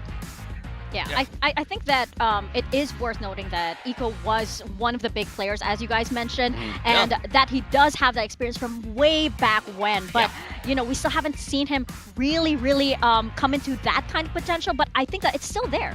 I think it was good, to be honest, despite the fact that we're getting absolutely smashed. He had a couple of good rounds, and he started off ZETA very well. You see the Eco spray down there. You saw him get his Danby Bucky on, running around on the Neon. Like, he had a couple of good moments, particularly on this map of Corrode. So I think he still is a player to keep your eye on. He created a lot of opportunities for ZETA. You see him even on the Neon here. It seems to be a bit of a specialist agent for him. The big issue for me, though, especially in this Corrode game, was this exact situation. You can see ZETA got so many openers. There's one courtesy of Eco. Leviathan a little bit out of position and punish. This round should be unlosable. There's a plant down. The rest of Full Sense are completely out of position, but unfortunately, you see Ceuta get a little bit of a whiff there on two players not looking at him. He's not able to find his opener, and despite the fact that Full Sense are completely out of position, they're able to find 2 kills far too easily. I want ZETA to play the spike more. I want ZETA to really refine coming into this game in particular, winning those 5-on-4s and converting those advantages, because they're having a lot of them, but they're just not able to actually convert them. Yeah, I mean, I'm right there with you. It felt like they did the hard part against Full Sense. Finding those openers should be incredibly difficult, and then when you get that advantage, you want to fall to your setups, you want to play safe, and ultimately, those are rounds where you do have that advantage, so obviously you should be closing them, but they weren't. So I really hope they've used this extra time that they've been given to drill those fundamentals, drill those advantages, because if they get those same openings against GE, they have to be able to close them. Otherwise, it's going to be more of the same. I need them to get in the VOD, and I need a strong presence. Like, they need a strong caller in the post plant. Like, I feel like they're just sitting around on individual positions, not necessarily going for the same goal. I need somebody to step up as that IGLing presence and actually make some calls in the mid to late round for ZETA. Yep, and this is where Sugar Zero really has to be that Sugar hero, especially up against GE. We've been talking a lot about this roster. Frost was here earlier, and it's easy to see why you have so many strong players and strong personalities in this roster that you believe that anybody could actually win so many 1vx's. Yeah, I mean, they had a very good opener against Varol, dealt with them handedly, and then fell at the last hurdle against PRX, really pushed them the distance, and honestly, you could say they should have won that game, and I'm sure that's what Frost would have said. Absolutely. So this is a team with a lot of potential, but they found themselves down here in this middle bracket. Are they able to show that form, or was that just a flash in the pan? No, I think they're just a good team in general. I think, you know, they really handled Varol quite one-sidedly. They definitely look like they could have beat Paper X, and if you can beat Paper X, you can beat any team in the league. I think Global, if they keep up in this form, they should roll ZETA today, continue on in the middle bracket, and they could even be a team that qualifies for Santiago. Oh, yeah. Oh, for sure. Paper X is definitely that litmus test, sort of, you know, if you feel yourself ready to get into the global stage, right? But of course, that PRX match, the big name name being thrown around there was Padman. Oh, this yeah. was definitely, you know, it felt very personal for him. It was I mean, revenge. it is. He was out for revenge in this game. He came out swinging some massive rounds from him. Looked incredibly sharp. Took the fight to Paper X consistently and won it. So this is going to be a big player to look out for. He's going to want to continue to grow throughout the rest of this season with his new teammates. If he's able to play like he did against Paper X, I think he should be able to dismantle ZETA Division today. I think GE need to hire a hypnotist and just tell Patman that it's PRX on the other side of the stage every single game. I'm so Because if down. that's how he plays against his That's old team, their win condition. I'm not gonna lie. Just send him in. Like, put him on the duel list every game. I'm here for it. Hey, it's an idea. Yeah. I think it might work. So one thing I wanted to touch on with this GE team is how they're approaching the meta very, very differently. We can see so much Vito and so much Astra. We just had Frost on the desk. He literally said Vito is the best agent in the game. So I think it's something we can expect a lot of from them, paired up with the Astra especially. And we see so much double duelist in this region across so many maps. We've only seen it from them on Bind so far, so they definitely have a different approach. And cast your mind back to Kickoff last year. Like we just said, DRX with that Teo, that's how they made their run in this opening tournament. So sometimes having a different read on the meta can be very beneficial, especially in this early stage of the year. And they appear miles ahead. I mean, what Yudotan has been able to do with this Vito, he's looking a lot like Vitotan right now. So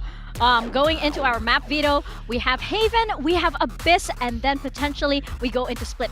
Frost gave us a little bit of a teaser about their Haven comp then. And he was like, we're not running Vito. After all of our hype with Vitotan, it's not happening on Haven. I'm very curious what they're going to bring out instead. You know, there's lots of other good options on that Sentinel, so I'll have to look forward to, but take a look at our predictions, Mika. Yep, we are all aligned. It's looking like it's a good day. Everybody on the same page for both matches, including our viewers, and it's easy to see why, right? This roster has been looking so good, and if you can bring a match to that closely to PRX in that way too, hey, you have my vote.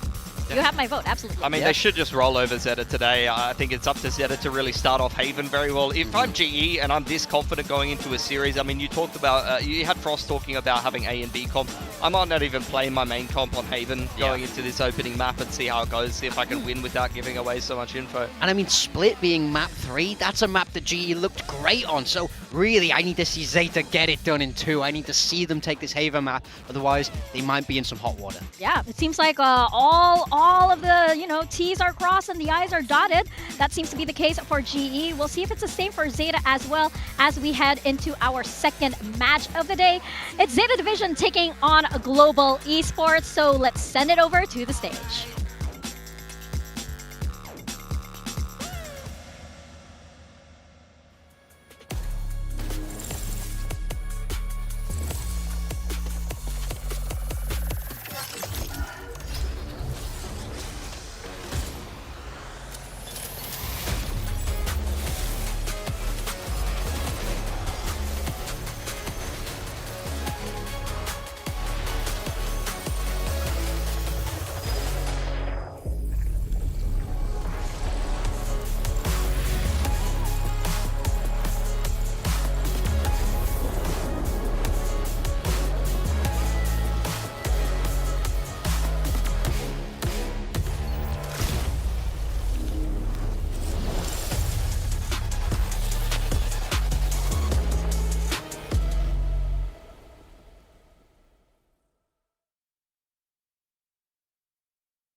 VCT Pacific 2026.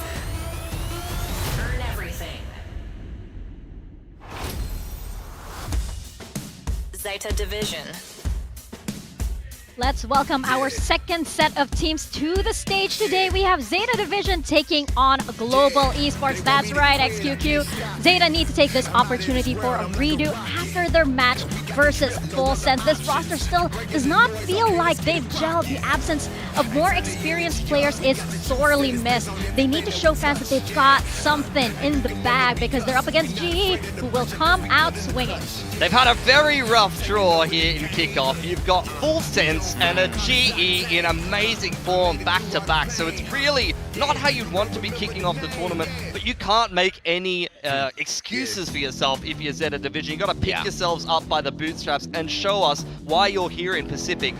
Absolutely, but of course, you talk about why you're here in Pacific, right? And you talk about Global Esports. This could be the underdog that Pacific deserves this kickoff. This is the team that nearly beat PRX, and hey, a lot of people will say that match was theirs. We've always said that for GE, on paper, this roster looks good. But this time around, it's not just words, it's not just theory. We're seeing the team put it into action. Yeah, they got me hyped up.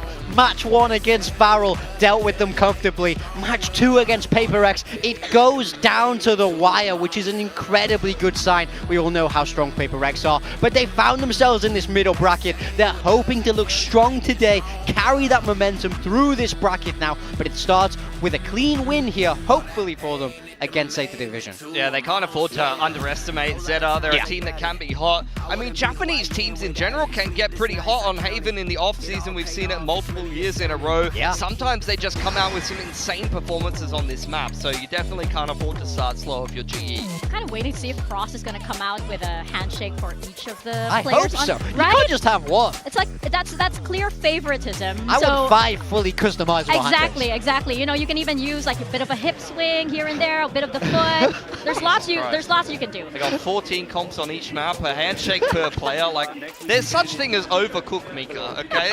Like, sometimes you just got to keep it simple. There's many things going on even before the match begins, right? But we talk about the off-meta comps that GE has, right? I know they both, and I know that both Frost and Javi have mentioned that, you know, there's friction, they're both adjusting to each other in a diplomatic sense, but I actually think that this Frost and Javi partnership works. Yeah. I actually feel like, you know, Frost setting up these off-meta comps and Javi having these quick creative calls around the map, and then you have support from all of these other brains on the team. I think Frost needs these kind of individuals to be able to make his ideas work. Yeah, I mean, absolutely. For me, I love that they have their own style. That's a big thing. I don't love teams where we're always just kind of copying what other people do. They've read the meta for themselves and made firm decisions in how they want to approach this kickoff. So you have to respect it. I think this is a team that a lot of people are excited about. So I think they just need to show another strong performance today, and they should be moving forward. For me, the pressure is really on ZETA Division to show something stronger. Does that make you proud? Yeah, I love it. Does that make you proud? Yeah. Aussie, Aussie, Aussie. Yeah, there you go. You've got that representation. Oh, 100%. You know, it's great to see an Aussie in the league getting some wins. What didn't go so well last time, but I think that was really the coaching staff of that particular player. Disagree. Last time around. Hard disagree with that.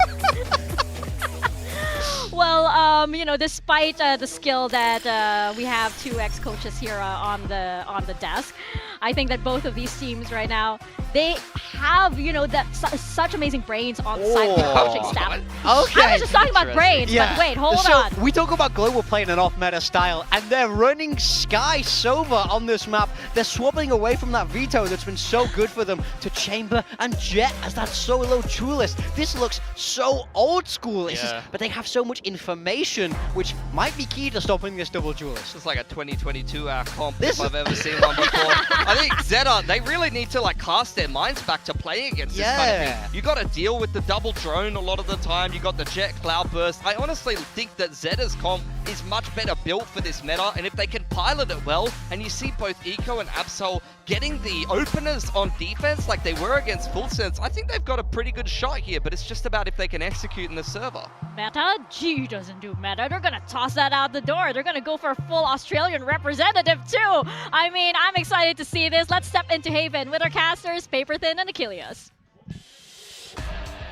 Alrighty, time to go into our second series of the night. We have another Japanese squad up on the stage, but this time looking like the underdog, going up against a Global Esports that narrowly fell to the hands of Paper X. Yeah, I mean, so much is going well for GE right now in terms of like what you're seeing in the protocols, the trading, winning rounds they shouldn't. This was a big thing that I noticed in their first map against VALORANT, that they were winning a lot of odd man situations where they weren't favored. So I think this is a really uphill battle for ZETA. This GE squad looks really good. No, they really do. And what a turn from how everything began back in 2023, that we can look at global esports, that we can look at DFM and say, oh man, I'm hyped to watch these guys play. ZETA's that other squad that's been on the outskirts that we want to see punch up, be able to go, qualify into playoffs, qualify for globals. Let's see how they fare though, as we jump into Haven. Frost was yapping aplenty over there on the analyst desk. He had some very funny He had some things to say. Yeah, some funny stuff to say. But he set the stage and said, yeah, we're not necessarily going to be running the veto every single time, so we get to see Yudotan here on the chamber. And I love that Pilsky pointed out that this is a very 2022 comp. ZETA hoping to channel that 2022 energy again. See if they can find a big underdog win. As an early clear of some of that util. Eco wants to get aggressive. Trademark in place behind all this, but nothing but Cypher util on the C site. So Shota just gonna have to watch this from the backside. Gets a spot on the trip. I don't even think he gets any damage. Yeah, through that box. Not really going to be able to find it there with the classic. Tom going to try to maintain control here of the flank. It's a good amount of damage there on XCL. At the same time, Autumn's able to find Shota. And Zavi does get traded, so Eco on the board with one. For now, Global very much fanned out. I mean, Crystal's still very wary that there might be that even later lurk coming through that reroute from XCL. But yeah, they are just diffusing it as Eco will just hold it down. The cleanup on the kills found ZETA get the opening pistol, as it feels like hubris from Global. Well, they really wanted to clear Shota out, and they committed so much to do that. You know, Yudo's watching the back lines. He sees a bunch of players, so they feel comfortable that they can get that done, but Eco's just so quick to find that frag that it opens up the site, and Sugar Zero immediately drops those two smokes in, and they're right on the defuse. There is zero hesitation from them. So that's the kind of confidence, that's the kind of decision-making you're going to need from ZETA all throughout this match today. It's a good start for sure. Let's see, any buy-ups? There's a bandit, a couple bandits for Global Esports, something that I love the way that they utilize that gun early on in this season, getting it into favorable situations where you can get that one-tap headshot, get into that range. Absol with an outlaw. Xavi's gonna put a smoke through, buy themselves a little bit of space. Not overstaying on this at all, backs away, but still is very much at risk. Doesn't currently have an escape route plan, but the drone will go ahead and alert them to how much pressure is going to be pushed on this angle. And Autumn immediately able to find one, but Absol, quick draw, whoa! Gets the Sheriff out as well. Can he find it? Drives a knife into the chest of Patman. As it looked like he was going to be, you know, traded out. Screwed, maybe gets one, but okay, no, two shots to the Outlaw, good stuff. But the Sheriff shot into the knife to get the 4K. We are off to a ripping start. Oh, Flash just not fully connected with him there. Love it, get the knife there. It'll be interesting to see more of that Sky. I think this is the first Sky we've seen in Pacific in Kickoff. Okay, I will. I'll go pet, okay, I'll go pet. This is... After hold, I will shoulder. They smoke me up, boys. It's okay, guys. I'm out of Nothing here. mid. Shoulder big Let's guys. make, we don't name it. I'll spot. I need heal. I watched you. I need heal. One below. Feed is small. Soba was A long. Nothing below, boys. Can you guys go out? We pick you. Sky there to go ahead and heal Yudotan back up to full, but loses his armor. Solid shots off the rip. Yeah. Yeah. What can I say? my brain might be a little bit broken after the first series. I'm crying. I think I'm rubbing off on you, by the way, in all the wrong ways. Oh, Christ. Well, Eco about to explode down in the garage.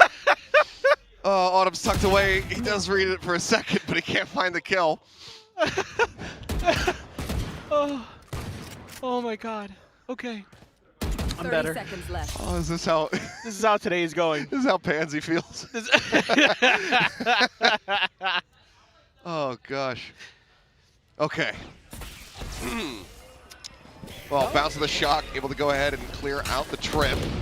Which now getting ready to come through. Yunotan leading the way up into the smoke, finding XDL. Time, however, running low. Push up, gonna be no scope there from Absol, but Spike does get planted.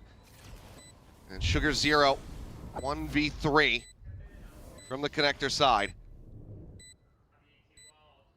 Patman low, but trying to even just clear the angle, given Autumn on that 90 degree. Gonna prove to be difficult, so has to try to peek the jet first, and will end up falling. So some damage dealt, and it's not going to be a bonus conversion for ZETA as Global Esports get themselves on the board. Yeah, it looked pretty good from both sides.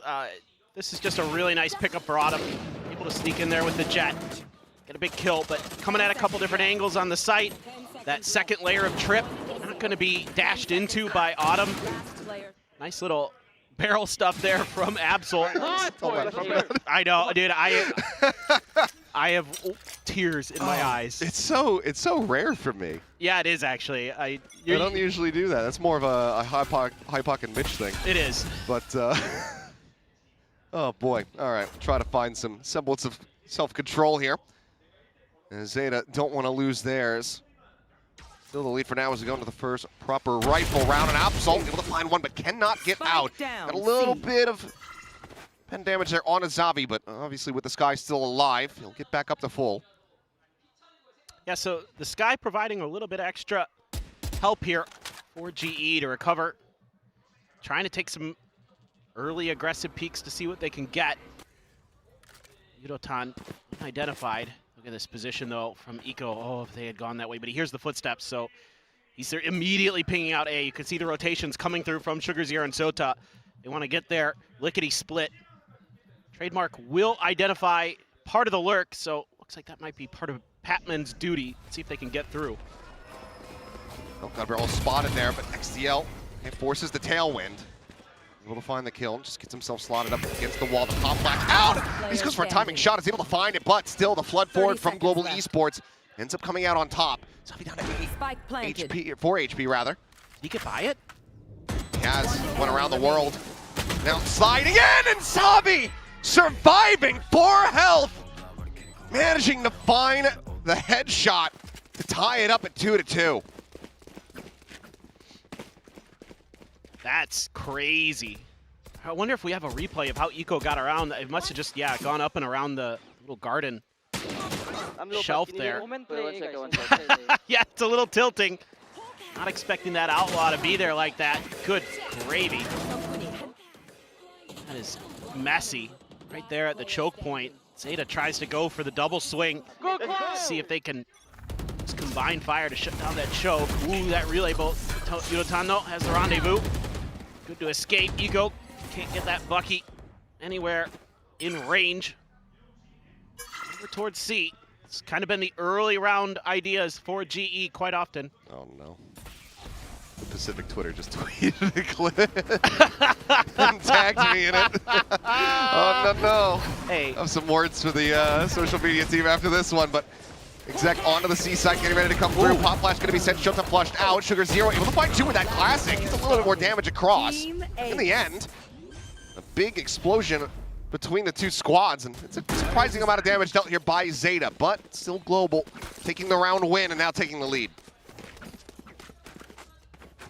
I had to get done dirty with the Timmy, so it's your turn. This is a great flash, though, from Patman right into the smoke.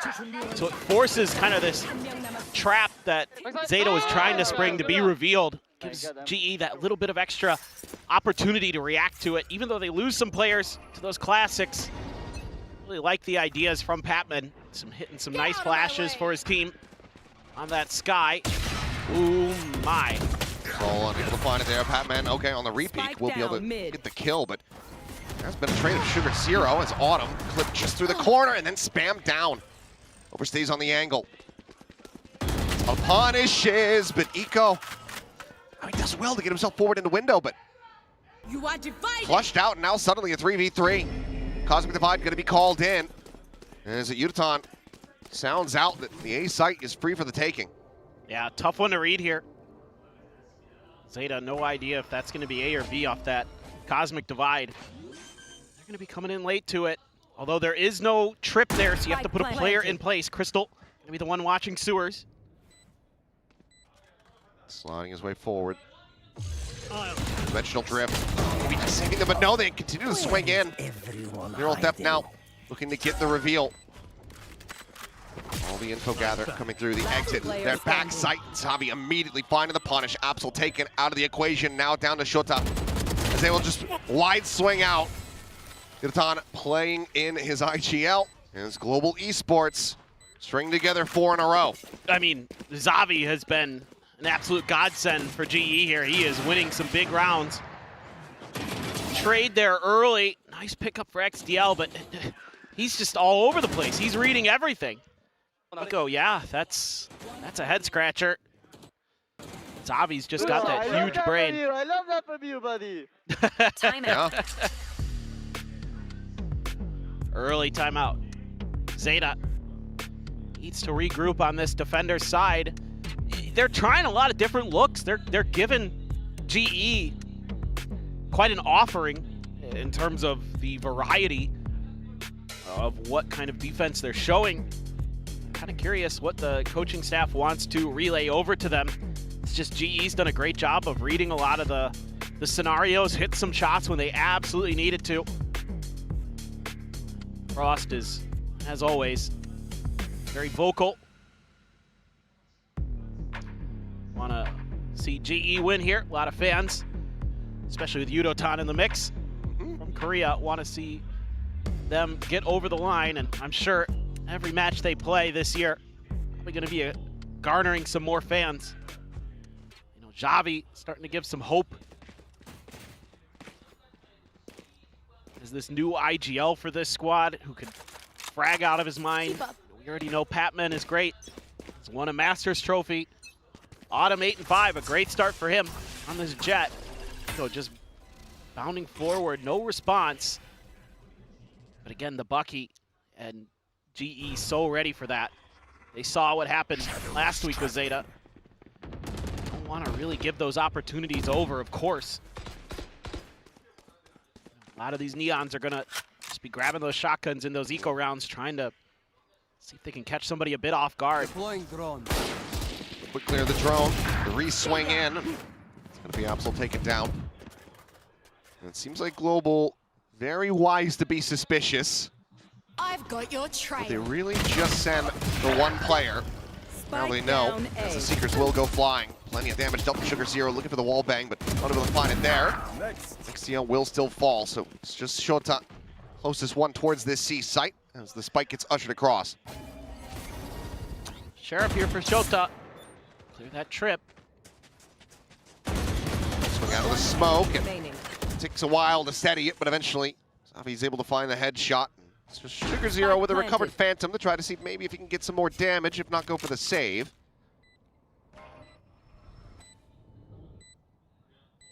So if he starts playing forward towards the site, looks like that is going to be a yes, or at least try to see if he catches anybody off guard here from Global.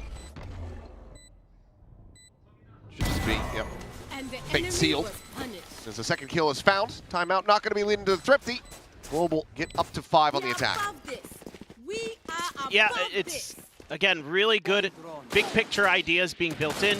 Using the drone as a little bit of a bait and switch for Autumn. Everybody's super aware that they had given up that space. Not going to let any of those tucked in positions cause them any grief. Even using the Seekers to make sure everything's accounted for.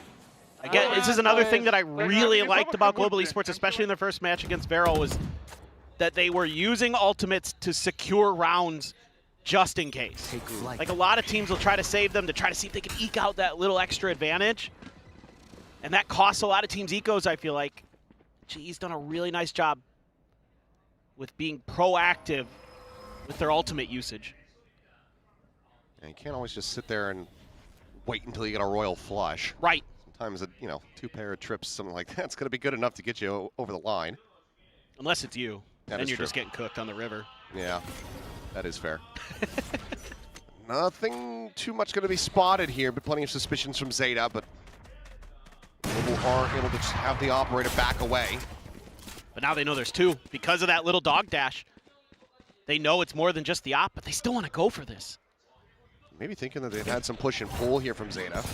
As, okay, slide out. Eco XDL able to find one apiece. Crystal trades one back. Relay Bolt's going to be sent just to try to slow things down. Yudotan at the same time, though, lurking forward onto the B site. Shota just around the corner. The swing in, the headshot found. B site as well as C completely opened up. Yeah, I mean, I think this is a good read here from GE. You've got to assume Shota, he's been pretty much alone on the C site. Oh, the timing for Sugar Zero. Oh, so close, so close. Gets drawn out, gets the spot. Yudotan backing away. Spike planted now. Hunter's Fury, Crystal there in the cubby. Could just let it rip, and he's going to. Actually sends it out very proactively. Yudotan at the same time, though, trying to scale off the back of this. Ends up falling, but Sugar Zero gets caught by the ult, and Eco gets taken down. There's a surprise second layer push. Absol now 1v2, both players forward on the site. Both of them a minor amount of damage suffered, but very nicely played. They played together, they swing together. Crystal with a 3K, gets Global up to 6. Yeah, and this round, it's all about that Yudotan lurk. That's what opens this up. Trying to see if we can make the A hit go. It's a great read by ZETA early. Kind of expecting that, like you said, GE's thinking that ZETA's gonna rotate away from that. Showed some presence. A lot of teams will just show presence and then immediately pull the knife out, go running to another site. Actually, pretty good read, but Yudotan has his ult. Heavy stack. The swing getting ready to come through the slide forward. I mean, Eco is trying to maybe play him in, but Absol now just trying to set up something with that Marshall at Platt. It's getting picked apart. There's, yep, flawless and fast. Global Esports lock up a lead at the half guaranteed. Yeah, they're in cruise control now. They're really starting to get a feel for this. Aim's a little bit steadier. Since the pistol in the follow-up, it's been all Global Esports. Just waiting. They loved, they saw a lot of this in the tape with the way ZETA was playing their first match against Full Sense. It was a lot of attempts to set up these three-man pushes at chokes to try to make something happen off some of their util, try to catch their opponents off guard. Has not worked again. Tour de Force popped. Autumn able to find Eco. Just takes him down right there. That Cubby Tuck over an A long. You are divided. There's another Cosmic Divide cycled up and used. Escort them forward here onto the site. TP into the corner. Sugar Zero right in on top of Autumn. Catches him off the back of the updraft. That was wild. Yeah, I think he might have actually been team flashed there. Looked like the face was glowing. Either way, though, ZETA for the moment completely split apart. Sugar Zero with no ultimate will not have a quick join on this A side of the map, so XDL really needing to hold his own here. As Absol now creeps across into B, just further isolating their own Sova. Tour de Force dialed in onto the angle, and Yudo, of course, gonna have that pretty much 10 times out of 10. Should be a save. Spike planted. Just that should be the call, but getting clustered up, maybe trying to see if Absol can find something out from heaven, but Nebula blooms, and now the back away has to be called out. Yeah, it's just decent macro from Global Esports. Well, finding that opening pick, but then a decent response from Sugar Zero, and after that, just kind of a slow rotate over towards A, and ZETA this time had slid their extra defender over towards C, kind of anticipating that that was going to be the direction that GE was going to end up drifting into, but GE's been really happy if they don't find that early A main contestation to try to work their way down long to see if they can get into the A site. Because once you get the plant down there, it's so much harder to retake A than it is the other two. They're just going to keep testing those waters. It was a flash out from Absol. Sorry, Patman, not trying to slander you for team flash. You're always miss on my jump pick, dude. Yeah. That is, yeah, it'd be like that. Well, a judge for Slippery Eco. enough to not get caught by the op. Yeah. Judge for Eco. Kind of a position you maybe wouldn't expect. A lot of players will throw that thing in the garage. It's right around the corner. They have the Trailblazer. Yep. So tries to clear it out with the Classic, but gonna get the judge back into position fast enough. We'll have to just wait and see. Slides across the overdrive now, gonna be popped as well as things start to get frantic. The shock dart lobbed in to no avail. As Absol under an immense amount of pressure. Tries to get the catch on the Patman, but he cannot. Now it's just frantically backpedaling away. Back plat for Sugar Zero. That's an immense amount of damage spread across the players of ZETA despite not having any casualties yet. Sugar Zero able to find one. Eco getting another. The peek in. Unaton good for a kill. Finds a second. Gets the third. It would be an ace. And oh man. For a half a second I did believe. Makes a very solid go of it. So while ZETA do win out the round, they only carry the op over. That's, oh man, that's so brutal because ZETA finally gets a really good read and strings together some really good decision making. You know, Eco here with that judge just making sure that B site's unassailable. Sugar Zero watching that backside, countering the duelist, getting up on plat, doing everything he needs to do. And you just can't quite close it out against Yudo. They're turning up the pace a little bit. Whoop, a little bit of a body block, but actually the good news is for once, Eco wasn't actually sprinting in behind that relay bolt. That's just a show of force. Couple of ops, 2 ops for GE. Xavi's even picking up one. And you got knives behind for Autumn as well. Hearing, ooh, that drop of the spike ends up drawing Absol forward, and Unaton gets caught up by it. That was pretty slick there. Just a quick in and out. Crystal wants to do a little bit more scouting. It's kind of the name of the game for them is spread the map a little bit and then see if they give you a trying to draw some attention in that direction, but ZETA's just planted their feet. Their new kind of setup here is to have Sugar Zero help out Siota on the seat, shore up the defenses. Front of the one finds the trip. Dart removed, but now the attack getting ready to come through. Paranoia sent the try to delay. Oh my God. There's a ping reveal off one. Flash is flying. It's just a util dump, but Patman pushing in the back sight. He's able to flush out too. Sugar Zero showed them both going to be taken down. Patman is doing everything. Seeker's now set. Last round of the half, so no hope for saving. Weapons will be swapped as Absol tries to go on the approach, but it's solo, and he's only good for the 1 kill. So now swinging in, spotting out one, but gives away his position. Tries to go sliding across, but it's going to be Crystal from out wide to take him down. 9-3 at the half. Global Esports with a very healthy lead. Yeah, I think this is about what you expect here out of Global Esports. A few good moments from ZETA here and there, but overall, the way that Global Esports has prepared for this is very, very clean. Some good reads, some great individual moments. You know, obviously early on there were a few rounds where they got bailed out by Hobby, but it is generally a team effort here. Everybody's kind of having their moment in the sun. And ZETA just at times looked lost, and once they started to get a read at the very end of that half, they're only able to get 1 round out of it. So Autumn, 342 ACS in that first half. Has typically been on Yoru duty so far here, but now we change maps. He gets to go over the Jet, and he looks solid. Oh, it really does. I mean, it's been his most played by a considerable margin across his career, but something that it feels like he's pulled out recently.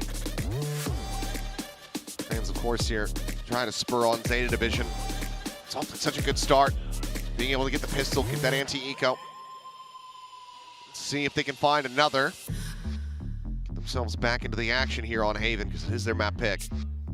Yeah, you know, attacker's side is generally a little easier on Haven, but not enough that you feel like that 3 rounds you got was comfortable.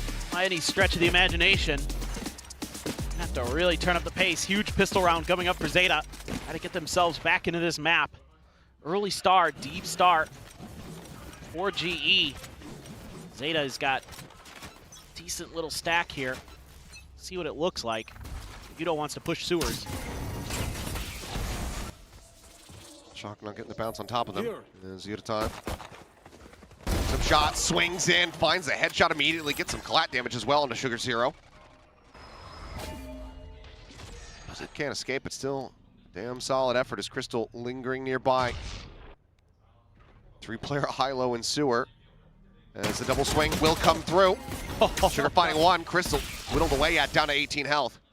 Great setup there for ZETA Division, but do they read this? Autumn around the back. They have a trip, try to keep him protected for now, but Crystal finished off at A long. Now they're very well aware of it. Zabi with his friends is gonna have to go crazy, and he absolutely has! Suddenly it's just Shota. They look to try to steal this one away. Brings it into the 1v1. And it looks like he's gonna reroute. Plenty of time. Step's not gonna be heard from this range. Autumn, does he give the, yes he does, I was gonna say, a consideration of this, doesn't fully push, just waiting for information. Full health with that Sheriff, but be either a headshot, 2 body shots to try to take down Shota. He's in with a shout. This is spike planted. It's gonna come down to aim mostly. Puts the trip there. Sets up the trip. Yeah. Just trying to rotate into Cubby. Watch the long angle until the trap goes off.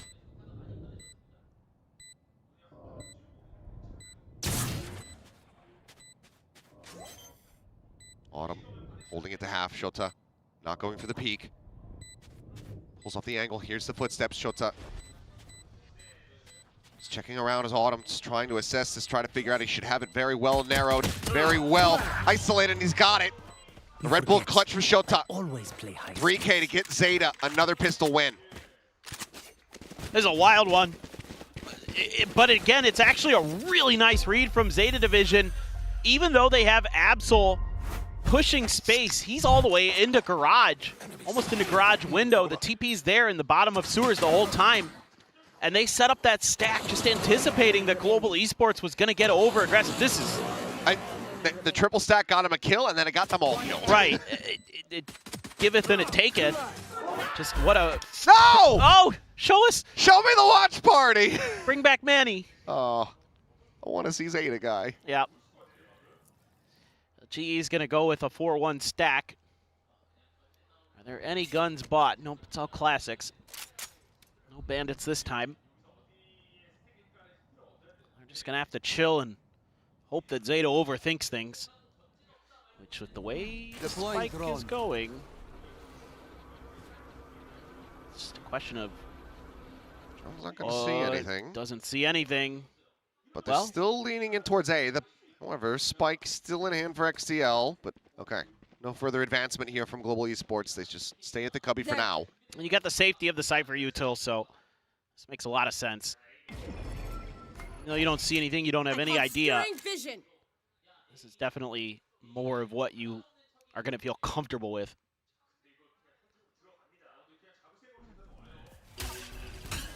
Surely Zavi can't pull another rabbit out of the hat. Absol finding him. Clears it out. Left.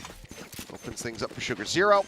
As the plant can come through. Global Esports forces kind of fanned out here, so maybe we'll look to try to find some damage. As Shota cleans up 2. Cage triggered. Crystal's going to be kicking himself over that one. He had a freebie.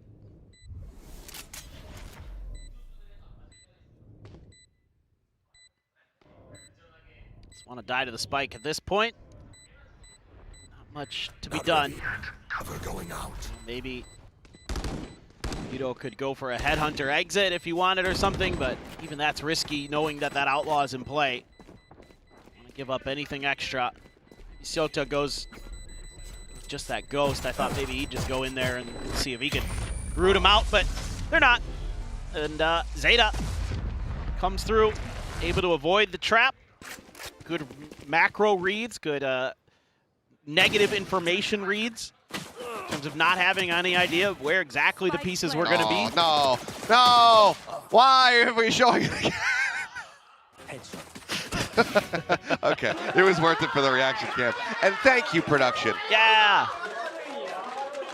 Even though he wasn't there. He's not there. ZETA guy's gone. He might be, I don't know if he's not there, if maybe he's using the restroom at the time, I don't know. He might be busy. I don't know.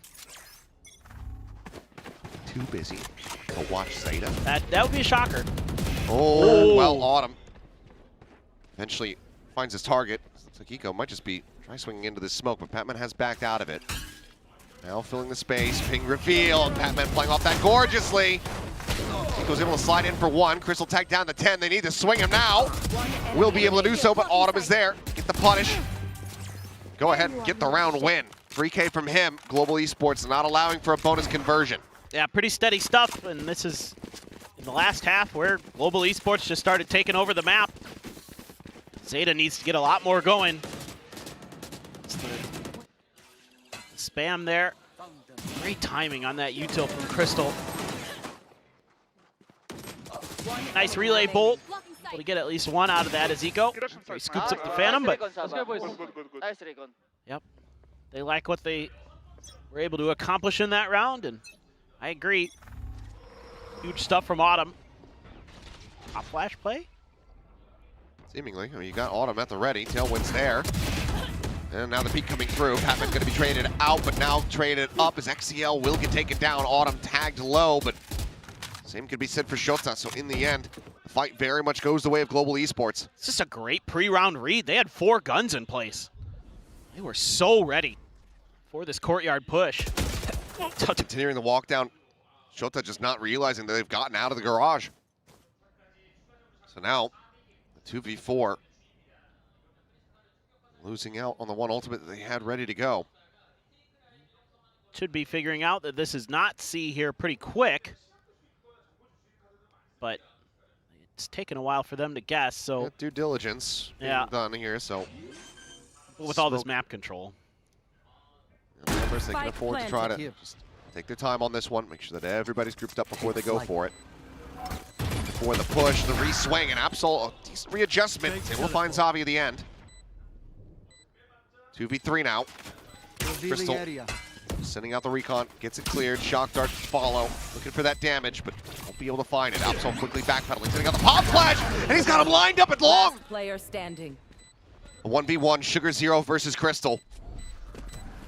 Both known to be clutch machines in their own right. Crystal able to backpedal around the corner. Some more damage going to be suffered. He's just sticking to this one now. But Sugar Zero gets him in the end. Round rescued, but narrowly. One player surviving, and ZETA continue to fight back. This is a great round from Absol. They're down 2 versus 4, and he knows he has to make something happen. So he pushes out just a little bit further than maybe you'd expect.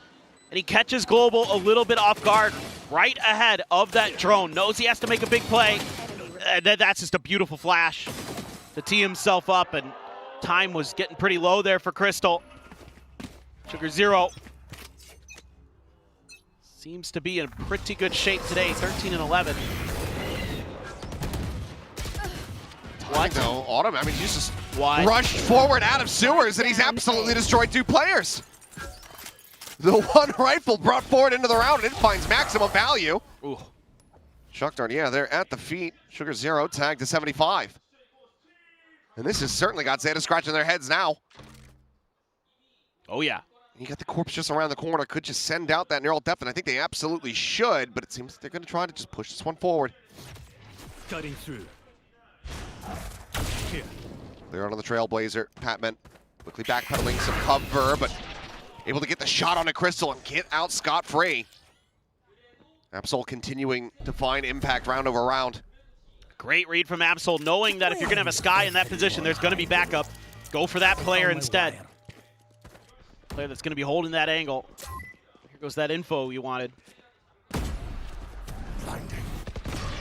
Paranoia able to find the connection. Patman taken down. Yudotan just 30 health here around the corner. Look for an unexpected timing through this smoke. And, well, maybe could have found it if Absol wasn't there watching. Keeping his IGL covered.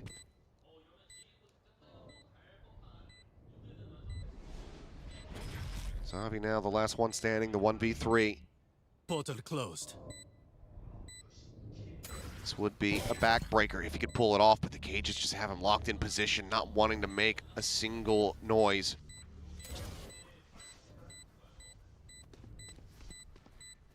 Here's the footsteps, spots the one.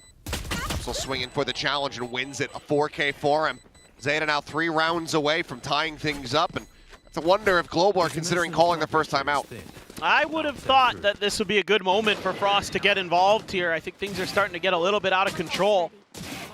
And Absol in particular is, oh, he's on one.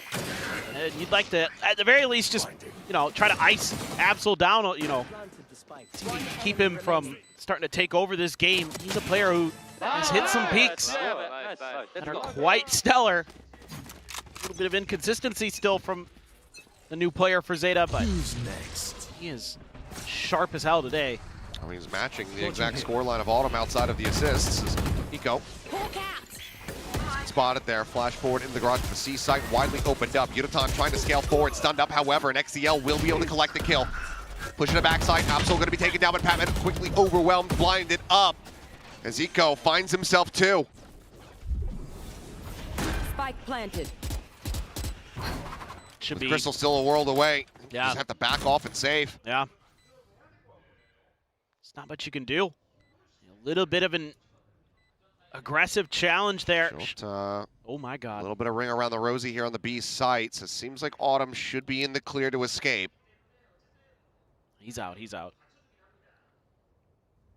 This is still, I mean, 3 rounds in a row now. Scooped up for ZETA Division. Global Esports certainly have to be sweating a bit. And now they're starting to show some really good coordination, our ZETA. That relay bolt, just so nice to set up XDL. Now they're gonna go hunting. Got a little bit of extra cash to play around with. They know that G's broke. Whew. Just barely. Yeah, parting gift kill there. Already had the ultimate online, so in the end doesn't gonna lose out on too much here to ZETA Division. What a rally back. Good little micro, tucked back into the Nebula, dodging out of the ping reveal. Onto the double kill coming through. Slick. It's only 9 and 15, but starting to find some impact. Even if you can't frag sometimes as Neon, if you can throw your body in there. Do the little things well. Oh boy. You get Massive, 2? Yeah, double tag onto Sugar Zero and Eco, but the follow-up, actually, Final Pulse does get XDL as well, so 3 players knocked to 70. Solid start. This time, 2 hero rifles into the mix for Global Esports, obviously saved over, so we'll see. They managed to make a go of it with Autumn just on the 1. Nearly pull off a Thrifty, so with these 2 carried over, just be able to make it happen. Blade Storm as well. So Autumn, a real threat. Have to respond there after getting pinged to make sure that they're not going to be taking that space. Not sure if he saw both players around that door. Batman might challenge anyway. He's got one of those rifles. He can just show a little bit more patience. They're trying to set up for a bit of a trap. But there's all this Cypher util still there. Instead, just wait. Kind of use that comfort against him, maybe. Oh my God, the timing. Oh. Not swinging in. Now it's a little bit of a double take, but able to avoid disaster by having it, and by giving over a multi-frag, so it'll just be the 1. Still good, however, because I mean the time is just running so very low. Patman, if he could deal really any damage, this could be significant as he's able to find the first, finding the second. This round is escaping ZETA Division's grasp. 10 seconds. Stun on the Patman, trying to send it the flash, but a turn from Eco! The 1-2 punch! Finds the third as well! Spike planted. Overdrive pop, maybe not the most necessary thing here. It's Autumn picking off Phantom, a 1v2, still having the Blade Storm as well. Eco confirms his position, they back away, rotating into backside. No util further available, and no hope for Autumn. Eco goes crazy in the round. Gets the 4K, and ZETA I'm are 1 away from tying it up. I mean, it's again a situation where the numbers aren't in ZETA's favor and they're able to win the round. This time it's Eco. goes absolutely crazy. Patman trying to flash there to save his own bacon, but Eco just goes the other way. Huge. Okay. What are we doing? Timeout. Well, timeout will look to solve that question. Question is that I have is, have they let this ride for too long? Yeah. One away, calling a timeout. Obviously, ZETA now getting back in the mix with XQQ. So, get his thoughts as well to try to continue this run that they've been on.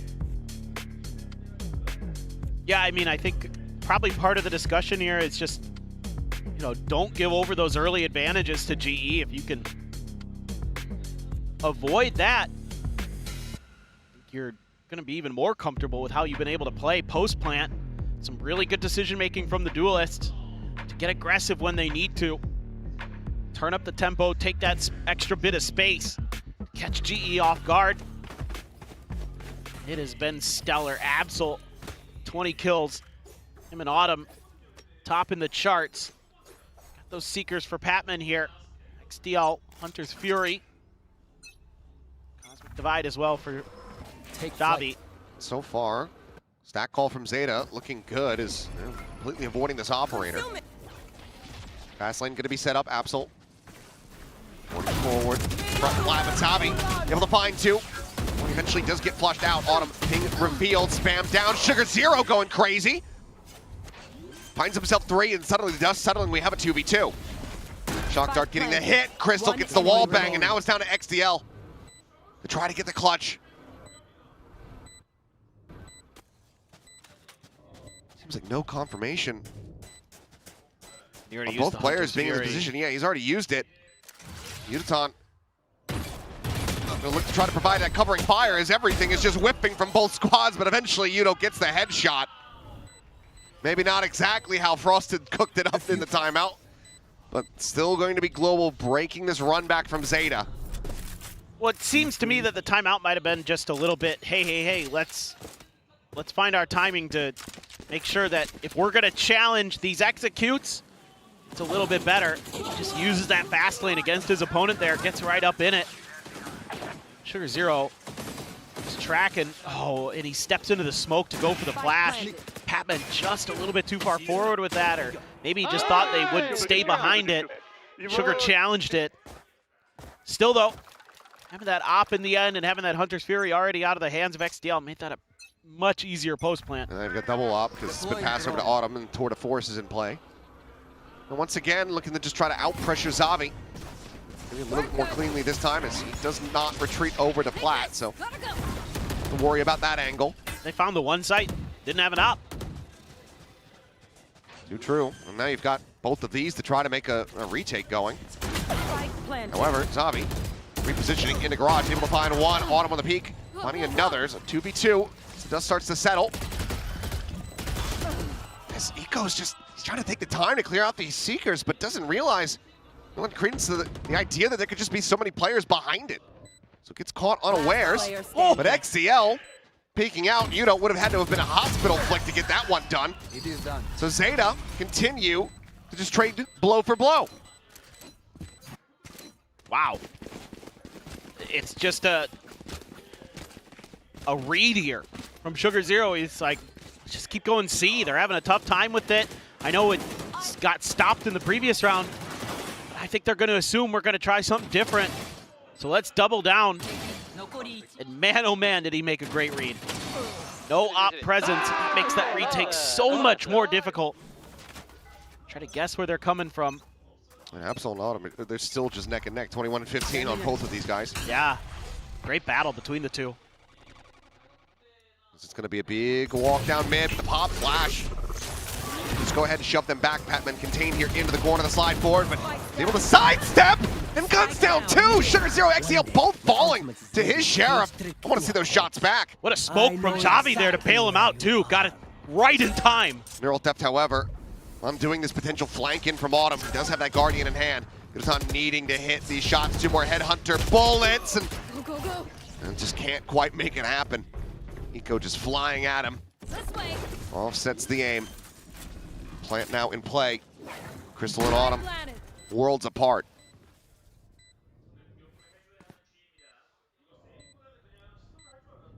I think you at least try for this, maybe. There's enough money for a buy in the next one. Crystal one away from a Hunter's Fury. Certainly is workable, especially if you can find this opener. Absol, however, favored on the angle. It's the catch right as Autumn turns back. Crystal now widely without time. Swings in, dies to the shorty. 11-11. Zeta Division tying us up. Who would have thought? Zeta's feeling it today. Oh, crispy. Yeah, just running him down. You know, nothing but the headhunter there. We're going to see another timeout. No, we're just going to get right into it. Yeah. Gotta suspect, though, you lose this lead. Give over that map point. It's got to be coming through. First time in a while that we've seen such a quick, aggressive push down long A for Zeta. Been so successful on the other side of the map. They're going to make a go of it. Flash up and over the top to try to escort. Yodotan has to back away. Gets the rendezvous out. Ping reveals, but just no angle to try to play off of these. Hunter's Fury, however, coming in. Disrupts the plan, looking for a tag, managing to find one. And Farrell, I think, is going to be spotted there as Patman's able to collect the kill. Eco going to be taken down. Cosmic Divine now already set up for the retake. He finds another Absol dropped. And it's a big player advantage now to the side of Global Esports, was shot down to 5 HP as well. Drop out of heaven. Yudo just trying to draw some attention here, but XDL won't be able to find the targets. Too many of them. Global Esports persevering, coming out on top, and now getting themselves up to map point. Zeta Division need to take this into OT. Yeah, we've been having some issues with Patman from time to time, just getting caught in positions where he's util and taken care of, but this time he has to be there to protect the Hunter's Fury. See if there's any challenge of Crystal's ultimate, and he's able to be in a position to take out that initial rush. Now he's going to go for the judge. Yudo with the op. Bucky for Eco, his ult behind that. Patman one away from another Seekers as well. He's about to take some early contact here potentially as Flash goes out. Reveal onto one. It's going to be a quick little back pedal and a pivot around a sewer. Camera, however, set up. Hello. Catch tucked into the corner. Looking to try to have them fall right into the trap of this judge. Spray and pray, able to find the recon dart there, and Shota does get caught. The Seekers now let loose. How much do they try to flush him out? Okay, well, they will just be able to overwhelm him, but XCL's still going to get caught. Spike now, stuck into the cubby. They widely need Sugar Zero to be the hero as he just cannot get it done. So very close for Zeta Division, but Global fund their footing here at the very end. Deny away the overtime and steal away Zeta's pick of Haven. Still, though, a great map, a lot of back and forth. Both teams having some really good ideas, some really good macro in particular.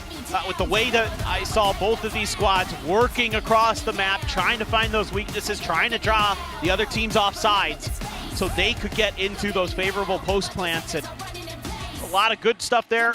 A few odd number wins for Zeta that were really encouraging in terms of individual performance, individual firepower. Yeah, I mean, Absol in particular, great map from him. Yes. Absolutely frying the entire way throughout, but these last couple rounds when they needed him the most, maybe just not able to find that impact carried forward that maybe would have them win this map, or at least take it into OT. But them pushing Global the way that they have in this map alone already subverting our expectations for this series. So I'm hoping to see a bit more of that going into Abyss. Yeah, me too. I'm really happy with the quick improvements we've seen since last week, and I think you're also seeing just how damn good Full Sense is and how just oppressive their firepower was for Zeta to deal with. And now they're kind of getting a feel for the speed of the game. Like, they're turning up the pace. Saw a lot of different looks in terms of you know, we had one round where the time almost ran out, and then another round where they're just go, go, go, and they're getting the plant down as fast as they can. Like, they're showing you different looks. I think Sugar Zero's feeling more comfortable as an IGL. Had a great map, too, in terms of the individual performance. I think Patman, man, those were nasty. Yep, some snappy ones there. Well, plenty to talk about with this map, so we'll pass it back over to the AD so they can get started. Ooh, yeah, lots to talk about indeed. There were so many different chapters to this map. Yeah, many ups and downs. Where do we begin?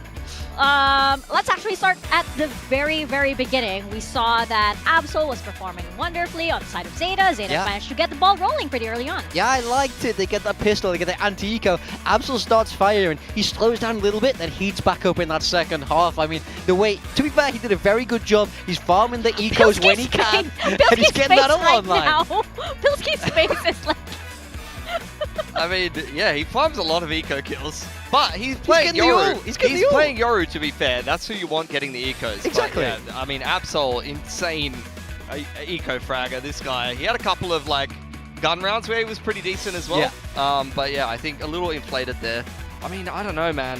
300 ACS, pretty solid performance, actually. And to be fair, they only had 6 openers, and 3 of those come from Absol. I mean, 18 to 6 in opening kills is insane. That's a lot. That's a in lot of in a game advantages. this close, that's insane. So, I mean, GE got this game across the line, but ultimately, I do think they showed a little bit of weakness in this first map. I think they showed that they were a little bit beatable. Now, they are coming in with a very off-meta comp. I'm guessing this is a sort of a B comp, as Frost was talking about. Probably not their sort of main go-to, I would guess, as we move down the rest of this bracket. And ZETA almost managed to kind of punish that disrespect.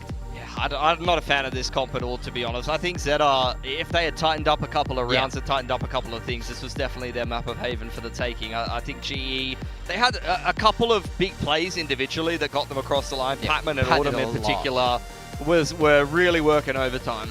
Yeah, you kind of felt like they won, but did they really? Or did it have to come at that kind of cost? There were so many questionable rounds also, but yeah, we're going to take a look at some of them as we pull them up. Yeah, I just want to talk a little bit about ZETA Division. So, I mean, I think that they did a few things right and they did a few things wrong. I mean, I think their micro, the way they approach these kind of miniature set pieces was really, really nice. This is one of the long retake, and watch the Sugar Zero gets behind Autumn here. I love this kind of cheeky plays. That's where they excelled, but then in the macro side of things, Pilsky, it fell down. I mean, this was a good opener from Absol. You see them early up in a 5v4. There is so much time to rotate C here. The dart has been thrown there at Patman, who's crossing Garage. The spy cam has well and truly seen him, and you see ZETA go for an info push down mid at 30 seconds in the round. Where is the C flood with the Omen Cypher setup backside? How is Patman allowed to just solo run up C and get a triple entry? Yeah, and even this one, it's 4v2 on the pistol. Nobody's watching the long swing. Savvy almost wins them that round. ZETA did very well to recover that in the end, but when they had things going their way, they had both pistols in that match, and like you say, if they just tighten up a few of those screws, I think this result is different, and that's got to sting on the side of ZETA. It's just frustrating little things, you know, like they're not shooting recons, or, you know, they're not really covering the angles correctly at times. They don't have pre-planned setups when they're up in numbers, you know. It's just frustrating to watch ZETA not necessarily get a game that they could have won across the line because they haven't quite tightened up some of the fundamentals. Yeah, there were a lot of rounds like that as well that went really, really back and forth. We do have to call out some of the individual players that did stand out. We saw Autumn on the board. He's back on Jet. I mean, yeah, this was, for those that aren't aware, a bit of a throwback. Autumn was a Jet player through and through, going back to the OCE scene and then playing a little bit in India. I think he was still playing that duelist role. On FPX, obviously, a bit more of a Viper kind of Senti player, sometimes flexing into the duelist, but on GE, back on the primary duelist, and it looks very, very good on the Jet in particular. I feel like playing the solo Yoru, he's been hard done by. He's had to do a lot of legwork, making space for the boys, but now he's been allowed to be let loose on an Asian he's been very comfortable on for a good many years, and you see just why he's quality on it. Yeah, I mean, he's excelling individually. For me, he's one to watch as we move throughout this tournament. He's unbelievably sharp, and like you say, especially on this sort of comfort role, you saw it come alive. So I would be down to see more of this guy's Jet. Really do enjoy it. I'm just a little bit worried because it comes at the cost of them playing a comp like that. Yeah. Which I was not a fan of that comp from GE. I mean, there's probably a lot more in the book where, you know, the Autumn Jet could probably, you know, pop up here and there. But yeah, though, this comp was pretty interesting. A bit of a throwback. I know your feelings about it, but I think that, you know, moving over into the next map, it's going to be very interesting too, because it is going to be Abyss, and this is a map that we haven't seen ZETA on at all. But the thing is, we have seen Global. We know that they're able to play this, and they will almost certainly, I would guess, go back to the composition that we've seen from them before, that solo duelist Yoru, running that Veto with the Astra. I think they're going to fall back onto the comfort, and now this series gets so much harder for ZETA Division. I really think that they needed Haven. Global going to be feeling very, very confident now, moving into the latter half of this series. Yeah, I think so too. I think this should be well and truly within Global's wheelhouse. They'll be back on the comfort role and the meta that they've kind of adopted through the rest of this tournament. So it really throws the gauntlet down at ZETA and says, what have you prepped coming into this map? Because I haven't really seen anything crazy in terms of prep. Like DFM changed their coaching staff. They came into this kickoff with some nice setups, some good reads. You know, we've been praising them for, you know, some of the things that they've come prepped into this tournament and for specific opponents for. We need to see the same thing for ZETA. You've already seen GE play their style and play this map already. What have you prepped to be able to deal with that, knowing that Abyss might come up in the map pool here? Yeah, there are no excuses for the side of ZETA here, because they've had, obviously, having this as a mystery for so long has to be an advantage at this point. Of course, you need to have been well practiced on this map, it being back for quite a while, and knowing what GE already has in store. You need to already know and have studied this for so long. Yeah, that's a big thing, Mika. I mean, I think map 1 Haven, you could argue they were caught out. You know, nobody's playing against a composition like that in years, quite literally. But now as we move towards Abyss, you can be a lot more confident in what GE are bringing. So give me some preparation. Show me how you counter this Veto, because that's getting a lot of, you know, a lot of use against other teams. It's getting a lot of advantages. So how are you going to shoot that down? That's what I need to see. Yeah, you've been able to see some of the setups, so let's see if they've prepped anything creative for them. Eco as well, we've seen him pretty much only on Neon. Now he's a map where he's going to have to play something a little bit different. He started out quite slowly on that map, actually. Second half was a whole lot better, and you saw actually ZETA close the scoreline a lot more when Eco was performing better. So I think he's the player that he's definitely the more aggressive of the two duelists. Absol seems to be the one that wants to take his time and play that Yoru role like you do see. I want to see what Eco's playing, and I want to see him have a hot start here for ZETA.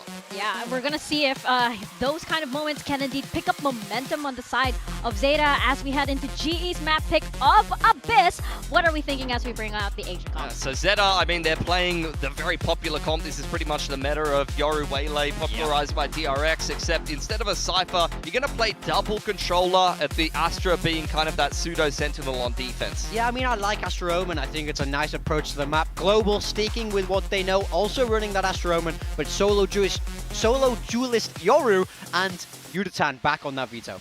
Yep, it's going to get really interesting. As we mentioned in the map Veto earlier, the latter half seems to favor GE. I think you know, we went into Haven and we saw ZETA, you know, scrap together a few rounds, but it didn't seem that convincing. Now we go into Global's map pick, potentially into Split, and you don't want to go there. You need to be able to bring this back. So we are going to step into Abyss with Achilles and Paperpin. All right, map 2.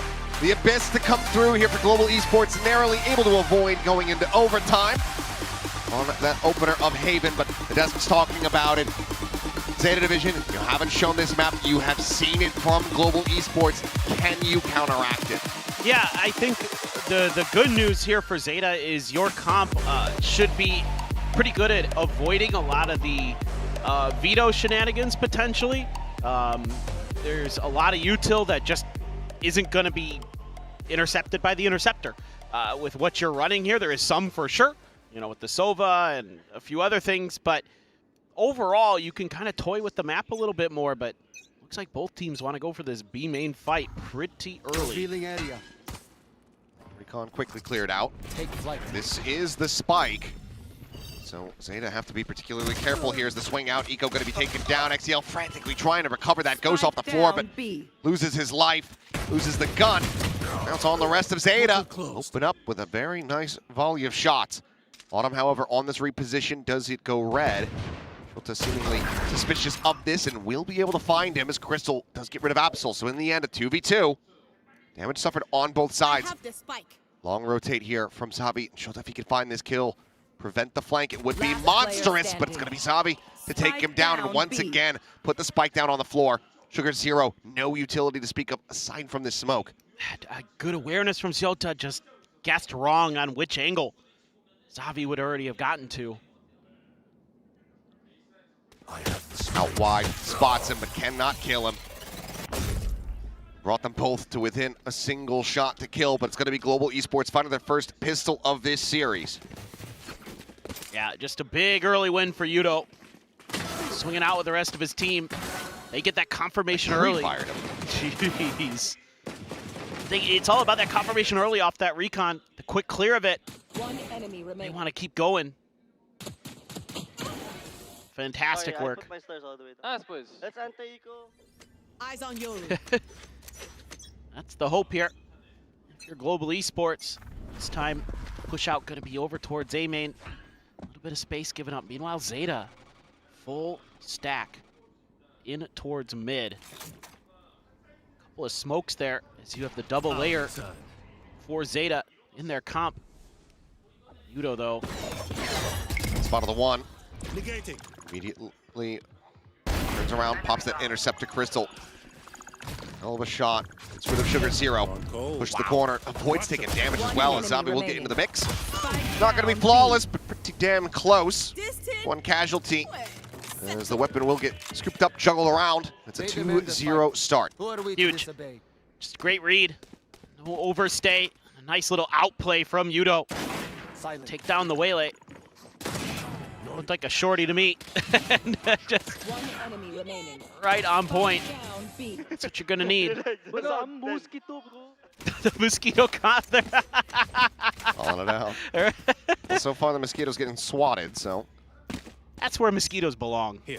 That is true. But let's see if this one's gonna actually get a bite. As it is a very scary bonus. Global Esports have a ton of firepower. Interesting call here for Global to just go down mid themselves. Set up for these extra angles. Shota gonna have to go big here on the backside. Needs to keep this flank under control, and he can't. Oh, Yudotan. Planted. Seemingly just in his element when he's playing this Veto. Continuing to put up numbers. Finds another Crystal. Doing the quick hops here around the back of sight. Trying to just get a wider angle, get some damage through. Staved off as the Saturate flies. Drone, however, going to be his demise. Absol push the corner. Crystal falls to the wayside. TP forward, Sugar Zero flush against the walls. Spam out from XDL to try to draw the attention. Now Sugar Zero striking here in main. Cleans up 3, but gets spotted right before the smoke blooms. Patman able to collect a headshot. Dart finding damage, the spray coming in. Now looking to just try to hold this 1.5. Shock Dart, however, not going to kill, but the follow-up shots will do the trick. Bonus not going to be converted, but still only XDL walking away from this one. Yeah, it's a really costly bonus. And Sugar Zero bails his team out big time. Again, I love the presence that Global Esports is showing on the map. I do also really like the way that Absol's playing today. Getting aggressive early in the post plants, trying to keep Global Esports off guard. We saw it on Haven a couple times. This time he's doing it when Crystal just is not ready. Drone is out. Already though, Yudo has his ult. So that's a scary prospect. Pops it as soon as he feels any pressure. Drone not getting the scalp. They know his position though. Eco trying to scale forward and will be able to flush him out. Absol going to get caught at the same time as Navi up on high. Mo's down 4. Spike down B. Taking Eco just so very long to be able to get back onto the angle after the refract. Loses out on all of his teammates. Refracts back away once again, but now the double pinch is coming through. It's going to be Autumn on the low ground, sweeping the corner. deliver the final blow. Jeez. Just love Zavi, man. He is so sweet. He is so smooth. Look at this. Watches the Waylay go away. Oh, better deal with these other guys by my smoke. Oh. Wow, that last one. But yeah, I love the way Yudo's playing. He's just trying to buy time for those reinforcements to get there. I ain't ulting that. So clean. Well, now kicked back onto the thrifty attempt. And what a brutal way to have it begin. Patman considered going for something even more aggressive. It's just going to be quick up and over the top peak there from Eco, but immediately refracts out to safety. No chance for the Bucky to really get any value here. Yeah, I was just hoping with that early aggression that Global Esports showed that he was going to be able to at least find one. Got in there quick, but Global Esports just fanned out. Now they know pretty darn well Patman so far forward that they can overstack the B area. Watch the mid, double check it, but I mean, Autumn's here to back it up, but I don't think Zabi really even needs the help. They try to chip away at it. Sugar Zero does manage to TP up and over as Eco dropped. Crystal joining on this angle. Concuss a little bit wide, unable to get the stun there on TXTLL, and Sugar Zero. They passed over the Bucky, and suddenly he's looking to make a go of this one. Gets the spot on the Yudotan, shoves him back with a paranoia. Patman dropping down, noise made. Sugar Zero will be contained for now. But Shota catching him off guard. Yudotan, dropping down, but doesn't find the punish. It's going to be Shota with a recovered Vandal to go ahead and lock up a Thrifty for Zeta Division. I mean, they have a great read here. Does Global Esports? The macro's immaculate. I mean, a 4v5 Thrifty. Yeah. But he TP's behind him. Oh my goodness. Just a great little outplay there from Sugar Zero. Cheeky as all hell. Look at all these ults, I can hear Frost yelling. Yeah, yep, I can hear it too. With Sugar Zero, they're right back to it. Contending here in mid. Finds Patman. Let's have the smokes now dropped. Still trying to find a punish, but they're already well through the wall. Not much that Autumn can do just with that classic in hand. There. Yeah, this is gonna have to be explosive for GE. Do you invest the Cosmic Divide here? You're so far out. Just starting to get pieces into place. Okay. There's an extra layer though. But yeah, Shota on this timing. Has to tuck back. Thank you very much, and gets the turnaround as well. Great punish. It's playing off the audio gorgeously. As Crystal try to break their way forward. Finds Absol, but nothing more. Zeta Division tie it up at 3-3. Yeah, great little read here from Shota. And the call to set him up, the ultimate.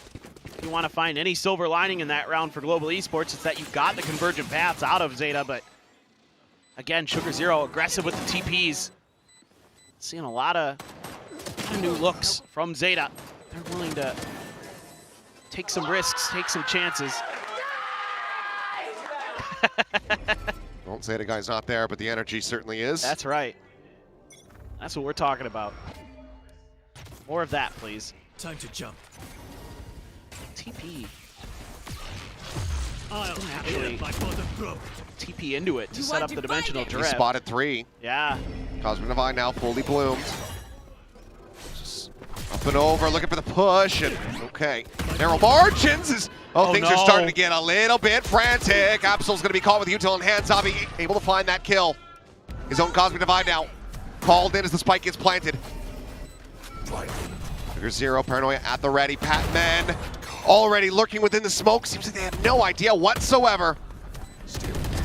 Paranoia going to be sent. Eco cannot find the transfer. Only takes out Autumn. Shota, however, up on high once again. Backstabbing 2. Tries to get the drop down into the kill. Cannot find it. The wall's now collapsing. 2 shock darts available. XTL Having to cut back over to this coast side, looking for the spam, finds it! It's held to half, but he doesn't have Patman low, so Patman just holds the defuse. Gets the kill in the end, makes it maximum pain for him, but cannot get the round win, so the lead is reestablished by GE. Things starting to get a little bit scrappy in this match. Absol there, just not quite on point with the timing. This time, Patman starting to figure out that Sugar0 wanting to do his best Mako impersonation, TPing into these smokes, trying to find value out of it. It worked a couple times for Sugar0, but some of those aggressive TPs, this time Pat's ready for it. Smiles and I5s. Global Esports up by 1. A little bit of info on that mid push, but that's just going to allow GE to take a little bit more space on both sides of the map. Oh, Sugar0. ADS's finds value. The economy, though, a little bit off for Global Esports, even with the wins. They're on Sheriffs and a Bandit. Do have some ults. Oh, Shota, the fadeaway. Clean on it. Does he have a second? No.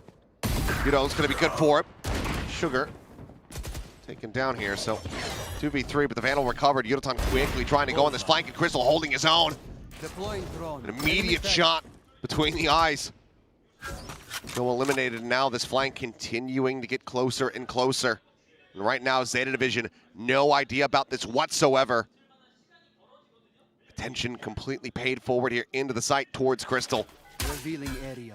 Gives away his position, but it's all about disguising Yudotans as much as they possibly can. Spike planted. Backside plant, however, very wise from them, and it seems like Zeta have sussed this out. Oh, the timing here. Crystal should have a pretty good idea, yeah. Double ring around the Rosie, he's got a pretty damn good shot. So into the corner, the dink is found, and Crystal gets it done. The 6-shooter ringing out true. 4K for him, a thrifty of their own. Global Esports stretch the lead. And fit well in the Wild West. That was some fancy shooting. That's a great read, though, to take down Absol, trying to come up around. After that backside plant, he goes, oh, you're not on site anymore? I have a pretty good idea of where you might have gone. And he's so ready for it. So quite a bit of damage done to XDL from his teammate to finish up the 4th. That's all about him, playing his life so well. Never overstaying his welcome. Deploying drone. Close to a stack deck here for Global as well. As, grab the orb, has the evolution, so that's 4 ultimates for Zeta to try to contend with. There's Crystal stunned up there within the smoke, and will get flushed out. Autumn only going to be good for 1 before XDL takes him down. Patman looking for the TP, but gets spotted out and has to cancel it. Now is so very far away. Some damage dealt, so 2v4 certainly is possible for Xavi and Patman to make a go of this, but need to find those opening kills.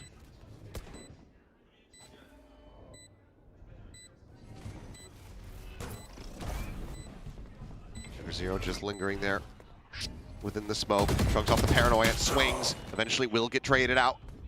Rather taken down. Xavi's able to find one. Patman just stomping around. Trying to get this diffuse started. Spam out. Patman down to 10 now. And there's another shock dart available, but won't be needed. XCL with 3, gets Zeta up to 4. Touching distance here for the Japanese squad. Yeah, and this is one of those rounds where Zeta just turns up the tempo, and this is the kind of calling that I've been really enjoying today, is when they just have a read. They're like, we could take some top mid, we can cut through the breakable doors real fast and catch GE a bit off guard. Just put him back on another eco. So they're looking much sharper today overall. Challenge of this angle has to be respected. No real ambiguity on the push-up here. Eco is making plenty of noise.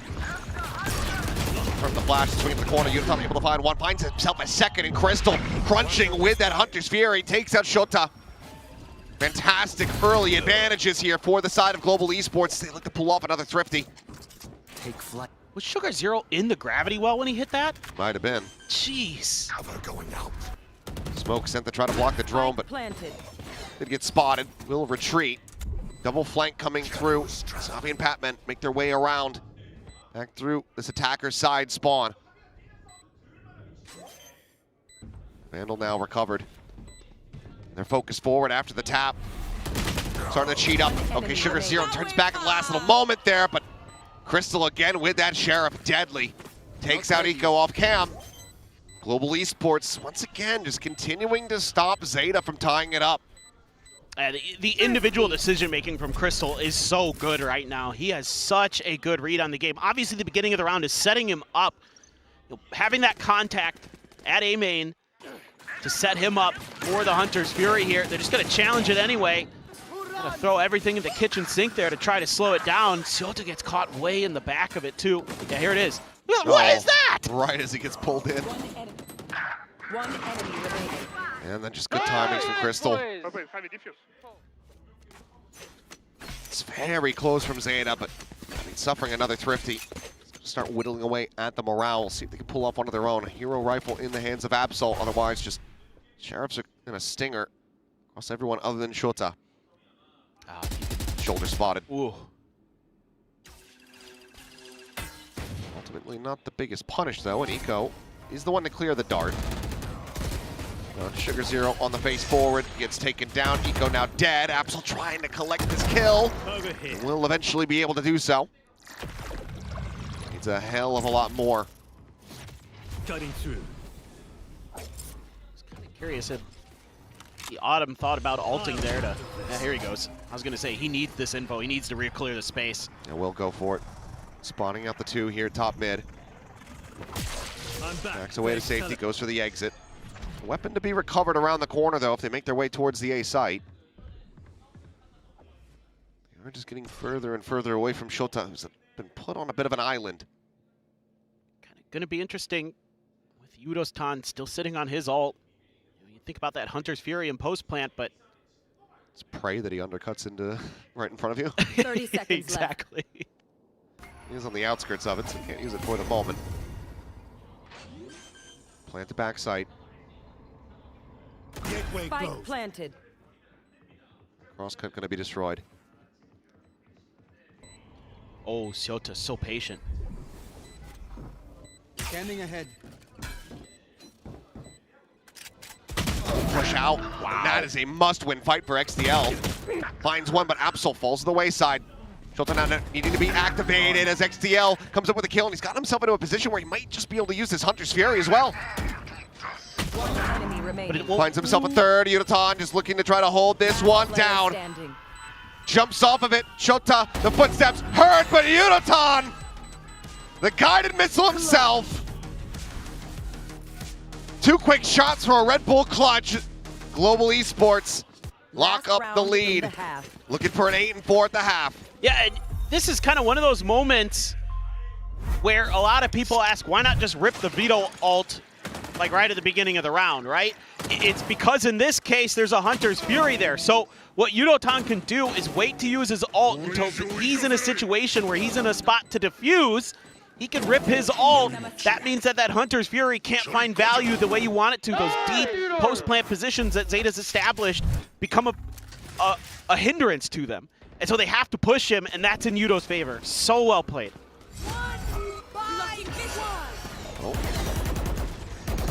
Convergent path rather forward here onto the B site. No one getting called by that one, but Autumn now lingering in around the back. Reads the re-clear there of a window.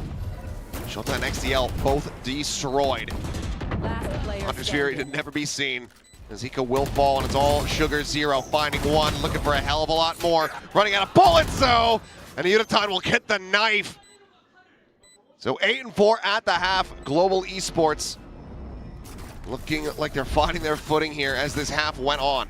Yeah, and this last round is the Global Esports that I saw against Varel in terms of their quick reactions, their ability to trade off of each other really quickly, the push and pull. Obviously, the first two kills, phenomenal, set up this round really nicely. Great decision here to finally kind of pull a maneuver that you haven't out yet to push into that window position.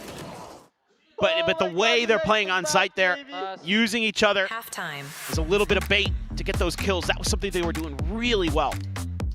It was the trading that was stellar for Global Esports in their first match of the year. A 4-round deficit for ZETA Division. Swapping now over onto the defending side. I mean, we saw some really good stuff from them, being able to almost look like this, this could have been a 6-6 scoreline. Just falling shy of it at the very end. And I mean, a big part of the early advantages for Global Esports had been Xavi. What a performance from him with this Astra. And he's just, yeah, it ain't no thing, ain't no big deal. I got this, boys. We're locked in. It's our map pick. Let's close this out. But, again, you're a ZETA fan, things looking better today in a lot of different ways. Oh, for sure. There's some fragging out there. There's some good macro again, like we saw in their first half of Corrode versus Full Sense. It's going to be a tough prospect up this Global Esports team on this defender side of Abyss. Well, that's not nice. It's true. It is a fact. It is a fact. A less fun fact, but it's a fact.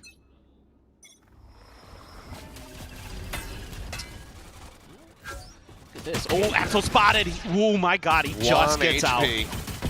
Unbelievable. Well, okay. XDL just fishing where that goes to eventually able to find a kill as Yudotan does get taken out. Absol going to be spotted here by the drone, waiting for them to face forward, and still is able to find some value. He's getting himself a second kill. Down A. For 1 HP, I mean, that is just absolutely miraculous. He has bought so much time, as well as put the spike down on the floor.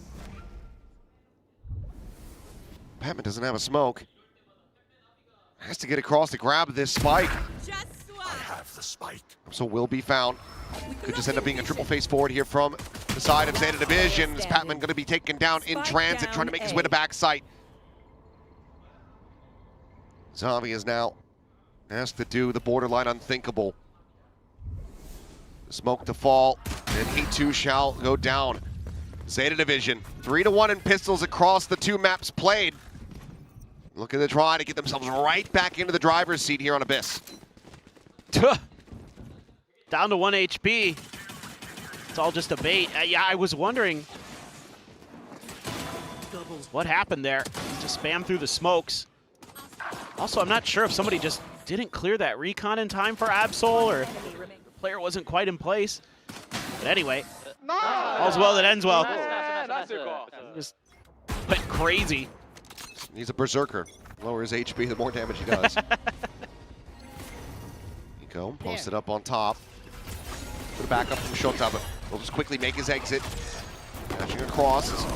Shota spamming, able to find one. Patman eliminated. Just getting lost up though in the maze of smokes, but kills will still ring out. Spike plants some money gained. Somehow okay, I was gonna say XTL not spotting out Crystal's head there, but we'll be able to take him down to the end. So a flawless anti-eco, despite the early chaos. ZETA Division, 2 rounds away from trying to tie it up. If they can get a bonus converted with the firepower they have, 4 Bulldogs, as well as this Outlaw, and who knows, they may just be setting us a split. Yeah, absolutely. Just try to pop out of the smokes. 1, 2, 3, everybody go, and it's slammed by ZETA. Like you said, you get a little extra cash out of the spike plant at least. So does everybody have that full armor they do for Global Esports? So able to get the full rifles. So nobody's going to be one-tapped without a headshot from the Outlaw. Flash there. Send Yudotan packing a little bit. Absol just going to give himself the escape valve right to the back of sight. And a good pullback here. There's a lot of attention generated on this side of the map. Now, depends on how quick Global Esports is to make this rotate. They want to go double check mid quick. Going up against a bonus. Blown out. But Absol far forward. He'll just go ahead and make his exit. Still there at backside. Like you said, pretty clear of mid here from Global Esports as ZETA just kind of continues to send out a good amount of their utility. Yeah, you want to make sure mid is dealt with, especially going up against a bonus, because a lot of teams might just go for that overstacked push. How do you re-clear from here? Okay, we'll just get the spot, get some shots coming out, so seems like ZETA now having the confirmation.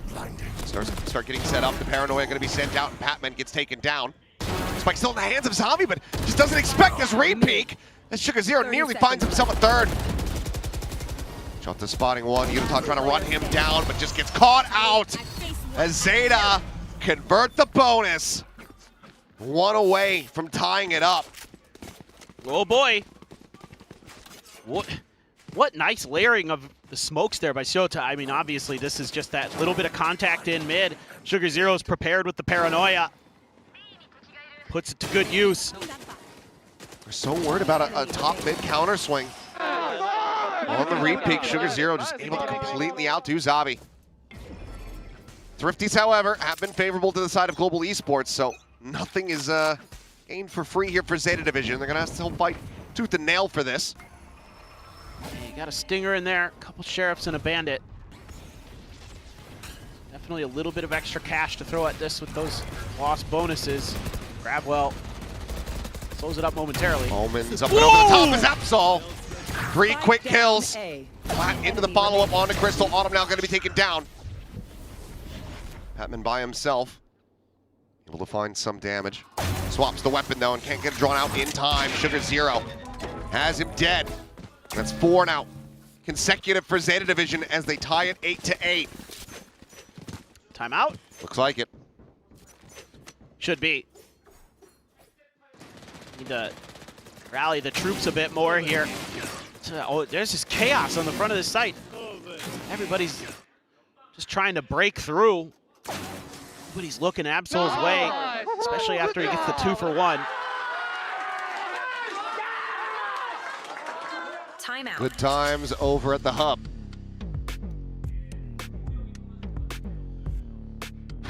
That kill to be there after that first series. Oh, yeah. For sure. Let's see what this call ends up looking like here from Global. I think this is the most frazzled we've seen them look, even versus Paper Rex. Oh, yeah. I mean, I think it's just the discipline that ZETA has been showing is probably frustrating because they're doing a really good job of like call and response. If somebody gets some pressure somewhere, they're not overextending, they're not overcommitting, saying, hey, got extra players here.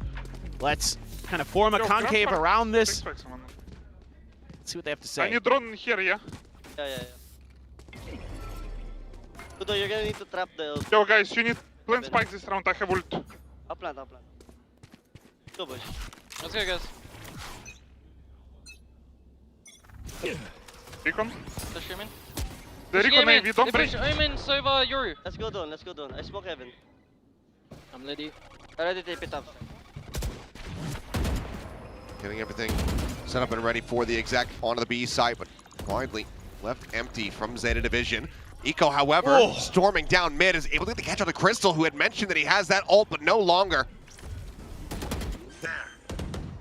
Picked apart is Autumn, finding a timing, swings the corner, Shota going to be taken down. Yuta now scaling forward as well into this connector. But Absol puts on the mask, has a dimensional drift, spots out 2 for the moment, now a 3rd. This could be a backside exit, will be the play. Star set up the clone. Not being believing, but Patman finds the timing. Completely destroys Absol.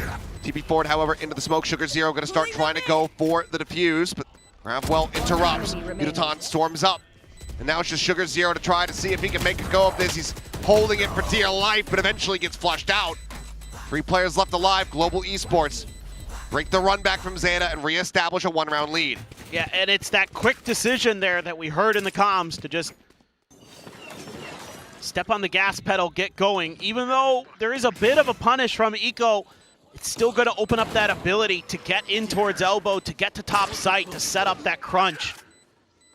And then Absol has to rip the drift because he knows he's going to get pressured by a bunch of different members of Global Esports, and he needs to keep himself alive. Try to buy time for his teammates to get there. Revealing area. By that point, Global's got their foot firmly held on that round. Operator now, more Absol TP into the back. Patman has to cancel it. Should tell them all they need to know about where Global is trying to end up on this round, however, but sends up the shot and has to just make his exit. Hunter's Fury sent in from Crystal, looking for a tag, gets one. Cannot confirm the kill, but Patman up in the tower, able to find one. The swing in the corner, Sugar Zero narrowly able to come out on top of that exchange. Barely survives with just 30 health remaining. A 4v4, but feels like Global Esports in such an advantageous position to get this one over the line. Cosmic Divide now invested. Eco set up for this one. Grab well, pulls him away. Tries to get right back into it. His knees sticking through, but that's the only little bit of exposure they have. Shock darts flying as he's just desperately trying to hold for this one. He might just be able to make it happen! Sugar Zero throws the cape back on. Cleans him up, the defuse is there, and ZETA tie it at 9-9. Oh my God! Just using the Divine against them. It's like he's got an anti-gravity field around him. I mean, obviously he gets pulled by the grab well, but the bullets just seem to be bending. And they just can't get him to go. And that just buys so much time, and yeah. I don't think really GE did too much wrong there. It's just the spams weren't there. Just maybe a slightly different placement of the Cosmic Divide. Yeah. It's just a little too far forward. Yeah, a little deeper. A bit too shallow.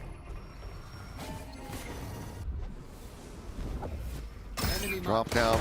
Batman able to find XDL before he can get off the drone. As Global Esports look for another Thrifty. Spotting out one at least, and now having to back away.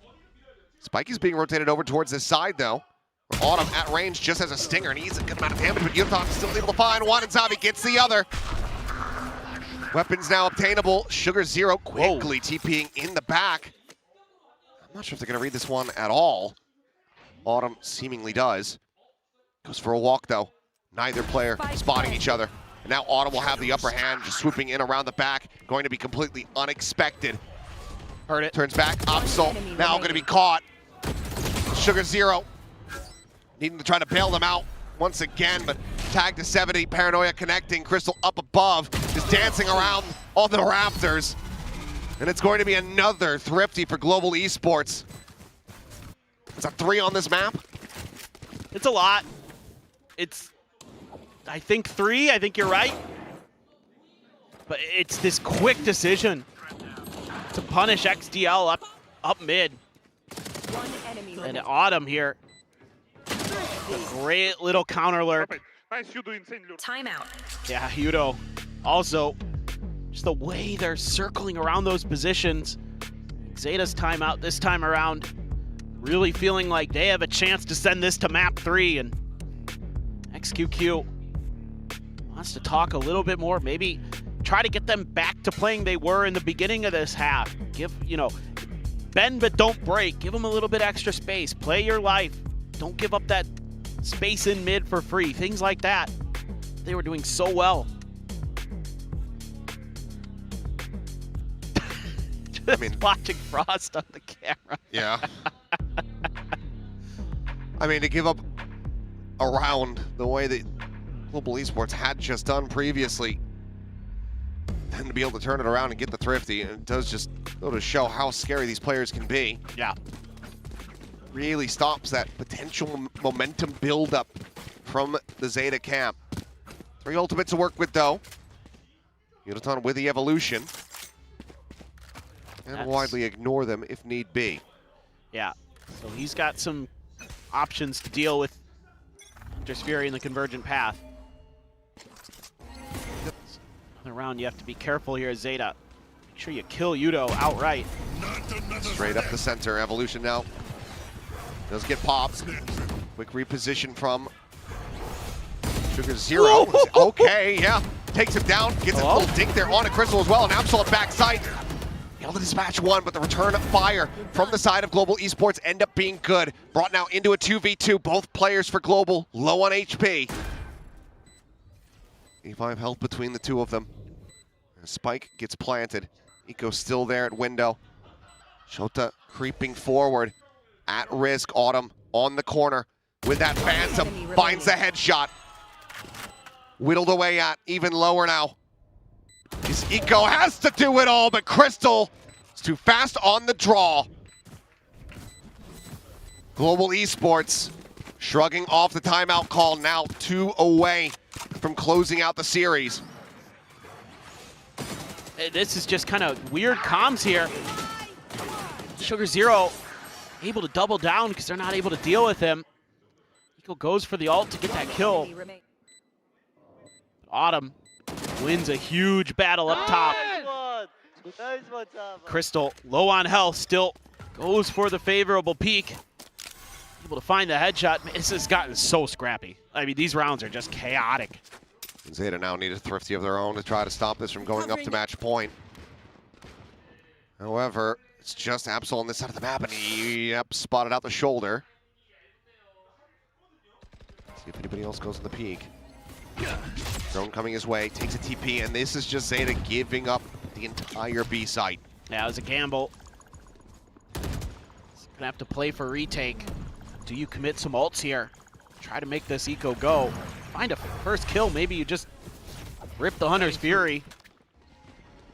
See what you can get done, but... It's a delay on the plant though, so Global have allowed for ZETA to get clustered up. Absol hits a very nice opening shot. XDL, however, with 2, and suddenly we're off to the races. Because yeah, that Hunter's Fury looks a hell of a lot more promising. Swing in, Crystal able to find the first. Shota going to be taken down, the drop into Saturate, and the crosshair is off. TP across from Sugar Zero, Zavi needing to do it all. Body block not to be, the grab well. Keeps him off of it for now, as he just dances around this smoke, frantically looking for a target, finding it, gets the diffuser, gets them all! Another Red Bull clutch! Zavi is indomitable! Match point. He has been so special on this map for Global Esports.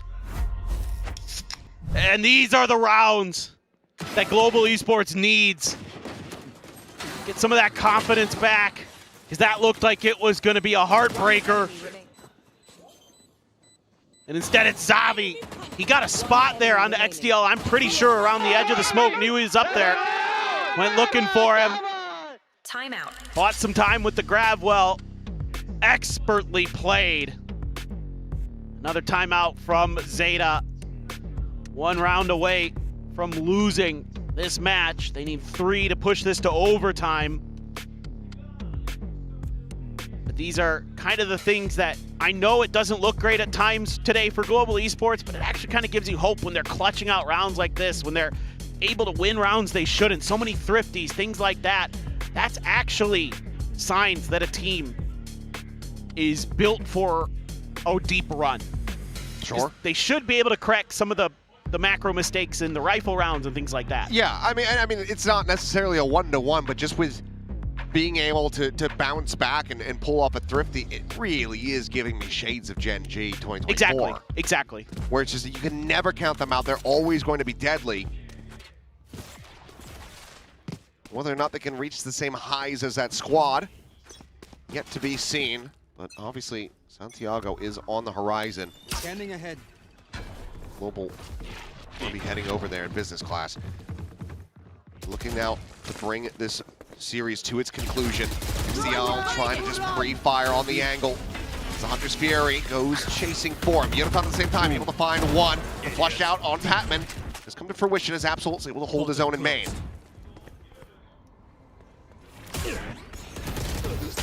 Rather, yeah. It's going to be Absol taking down as Autumn finds them both. And now a 2v4 to see if this map comes to a conclusion or if ZETA have another chance to try to push this into an overtime. This flank has to go first and foremost. Crystal has to be out-dueled. Sat around the corner. Eco creeping forward. Pushes him back into Shota. Able to collect the kill. 2v3 now as Eco needing to win that fight. Enemy remaining. As now he's the last one standing. Jumps up to the top of sight. The classic out, no hope. Xavi will put him down. 13-9 Global Esports take down Zeta Division in 2-0 fashion. But I do have to applaud the improvements, the heart that was put on display by Zeta here. Yeah, I mean, you could see that Zeta, once they started to get a feel for the game, they were happy to take these challenges, to take these fights against Global Esports, to get aggressive, to get down in the mud, because they saw that that kind of worked a bit for Paper X. Might as well give it a go ourselves, and if it weren't for a few heroics from Global Esports players, could be a very different story. Might have been some OTs in there at the very least. Yeah, I think between the two squads, if you assess the balance of emotions coming off the back of this one, Zeta probably ends up winning out. Yeah. A lot less expectations on them comparatively, and they played a very close, very good game overall. Certainly plenty to still improve upon, but I mean, Absol, Sugar Zero in particular, good God. Yeah. What performances from those guys. But for Global Esports, continuing to trend up. Yeah, and it can't be overstated how great of a job Javi is doing. Not only as the IGL, but in his individual fragging. Like that IGL who can lead from the front, who you can rely on to clutch those rounds out for you like he did here on Abyss. Those are great signs that this team is destined for big things this year. Just have to see if they can realize it. Yeah, I mean, that first playoffs very much on the horizon and looking all but guaranteed for Global Esports. A sigh of relief breathed there by Frost. We'll send it down to the stage here in a moment and hear from one of our winners in the interview. Hi guys, it's Bella. Congrats to GE. I'm going to grab... Oh, they're still taking their pictures. Yay, Global Esports, take a win. Photobomb. Hello, congratulations guys. Autumn, you've been selected for a post-match interview. You have a headache? Yeah. But you still took the win today. GG. Alright, come join me on stage. 글로벌 e스포츠의 어텀 선수 인터뷰 만나보겠습니다. 승리 축하드립니다. That means congrats on your win, Autumn. Yeah, thank you. Alright, 오늘 두 맵 다 접전을 보였습니다. 제타의 추격세가 매서웠던 순간들이 많았는데 글로벌 e스포츠 분위기를 다시 가져오고 역전을 막기 위해서 좀 어떤 이야기를 나누며 경기에 임했는지 들어보도록 하겠습니다. Well, there was a lot of back and forth on both maps. I feel like Zeta tried to make a comeback, but you guys managed to shut them out. What was the comm like? What you guys do and talk about to regain control? It's just just play our own game, just play more together, stuff like this. Yeah. 오늘 아무래도 경기를 하면서 같이 해내야지 경기를 이길 수 있다는 이야기를 많이 나눴다고 얘기를 했습니다. 그리고 또 팬분들도 그렇고 많이 저희도 중계를 보면서 좀 헤이븐에서 스카이가 나온 게 정말 오랜만이거든요. 그 이유와 뒷이야기에 대해서 한번 직접 물어보고 싶습니다. And we also saw Sky on Haven, and we haven't seen her in a while, so we wanted to get a little bit of a backstory on your decision. What was it like? It's mainly from Vlad and Frost, like Vladcore, Frost, and Balax. Like they make most of our compositions on maps, so it's mainly to do with them. And I think in the current meta, it's good. And yeah, it works. 네, 글로벌 e스포츠의 감코진의 그런 선택이었다고 이야기를 해줬고요. 이번 메타에도 스카이가 그래도 잘 기용할 수 있는 요원이라고 판단을 했다고 말했습니다. 그리고 다음 오늘 이전 경기를 했던 DFM을 만나게 됩니다. 이전 인터뷰에서 메이 선수가 글로벌 e스포츠를 상대로 경기를 하고 싶다고 이야기를 했었는데 어텀 선수는 어떻게 느끼고 있는지 한마디 들어볼 수 있는지 한번 물어보도록 하겠습니다. Well, you will be facing DFM and May with our match one interview. He said he wanted to face you guys. Do you have anything you would like to say to May? See you on the server, bro. That's all. So chill. Alright, love that. 서버에서 봐, 메이야 라고 어텀 선수가 말해줬습니다. 글로벌 e스포츠의 어텀 선수 인터뷰 만나봤습니다. Thank you, Autumn, and congrats again. Thank you for having me. Bye.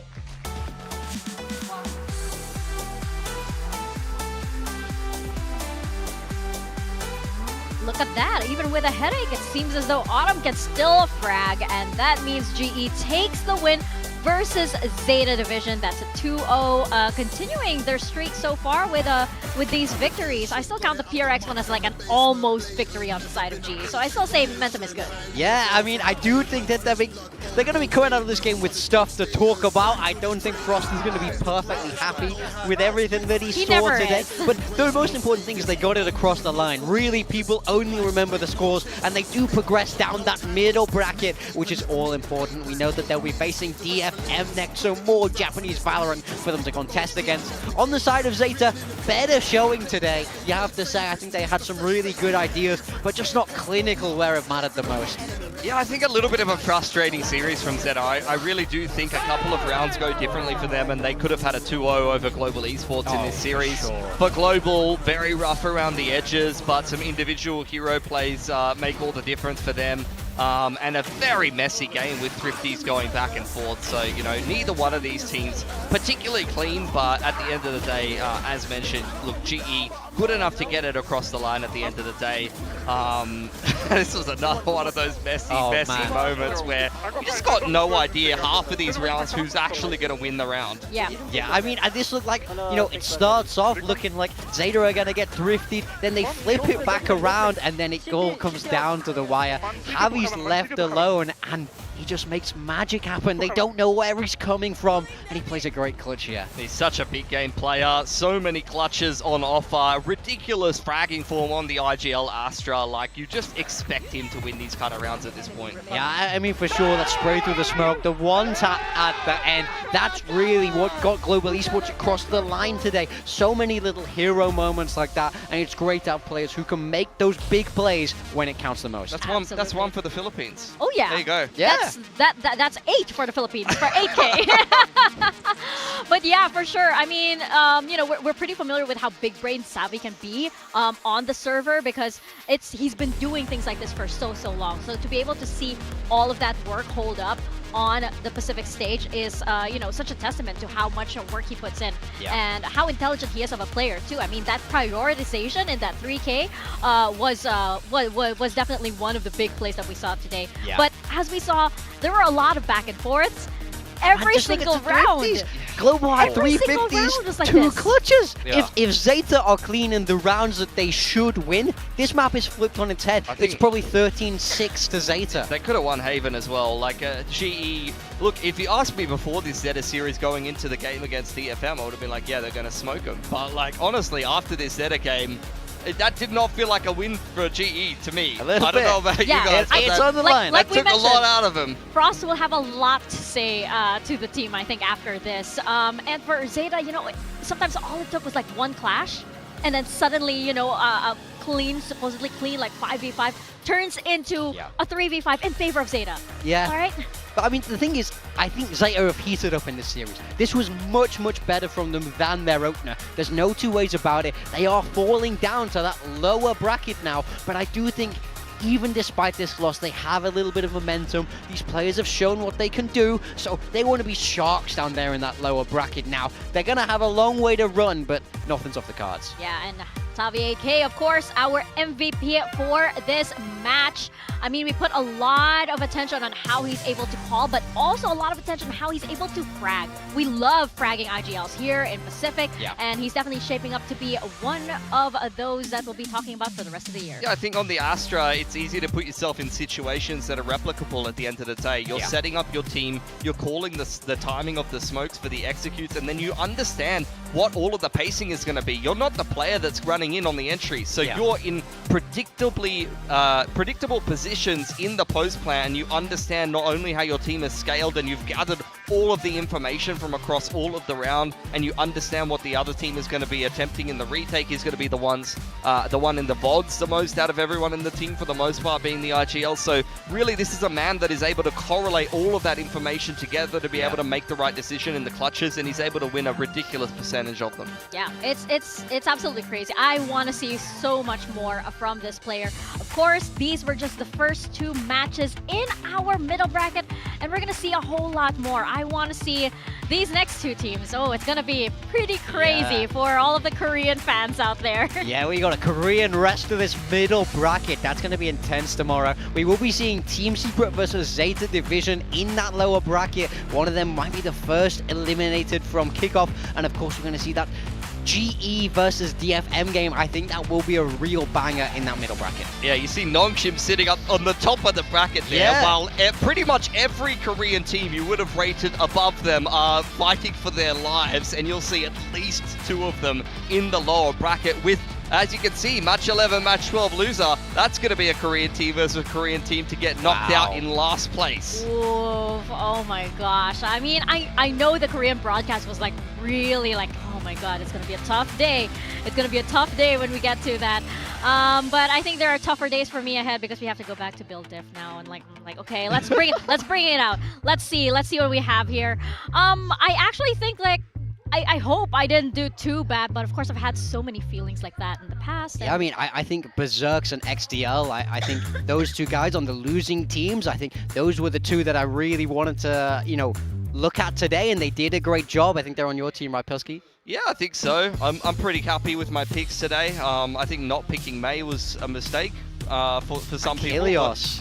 Okay, there you go, Achilles up the top. I'm not that bad. I'm not that bad. I'm There you go, I didn't even do that well. I'm 75. Okay. I kind of got cooked here. 77. So I went out of the desk today at least, but Yeah. you know, we're way down. Achilles at the top, followed by Ewok and Paper Thin. Okay, all right, big brains. I'll I'll take that. I'll take that as day 1. We've got to see how Komodo and Quack come in tomorrow to perform the cast, being the 2 lowest rated players in Build Diff. That might be a tough pill to swallow. That would really affect my confidence as a caster coming into the series. Definitely. These weigh so heavily on us and our performances here. I mean, you keep talking about it, Mika. I definitely didn't bring it up first. It haunts me in my sleep to this day. I wake up at night thinking, I'm like, oh no, I'm last. But of course, we look at tomorrow's matches, and that's definitely going to give me nightmares tonight. I think I'm going to be thinking about this. It's really tough, and I can't believe that 2 of these teams are going to go to the lower bracket. I mean, these teams all had high expectations from them, especially when you look at the more established 3. They've always had good finishers in Kickoff. So now for them to be starting their year, now they're in this middle bracket. 2 of those will be dropping to the lower bracket tomorrow. Those are games you do not want to miss. Yeah, I'm pretty sure Kickoff last year was DRX, Genji, T1, those all were in the top 3. 4. Yep. Yeah, they were the top 3 teams. Now we're sitting here in the middle bracket with the newcomer.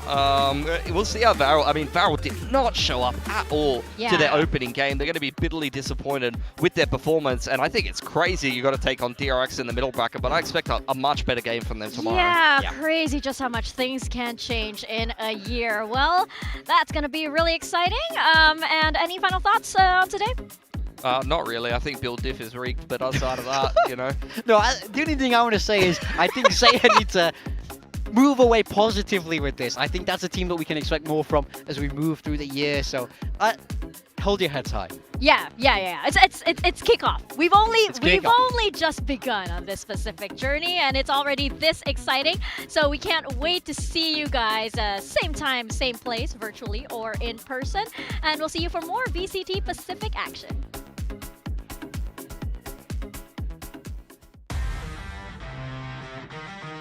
This is VCT Pacific 2026. Hold on here. Berserk's being able to get Earn everything.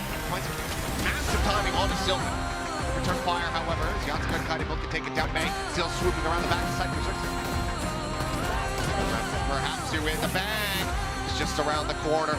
Lobs it in, and there it is. The 4K in the dead. 13-2.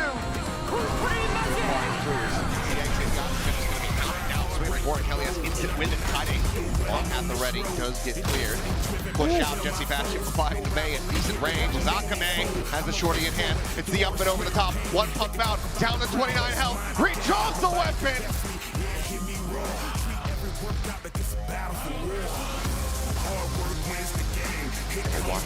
That would be a shocker.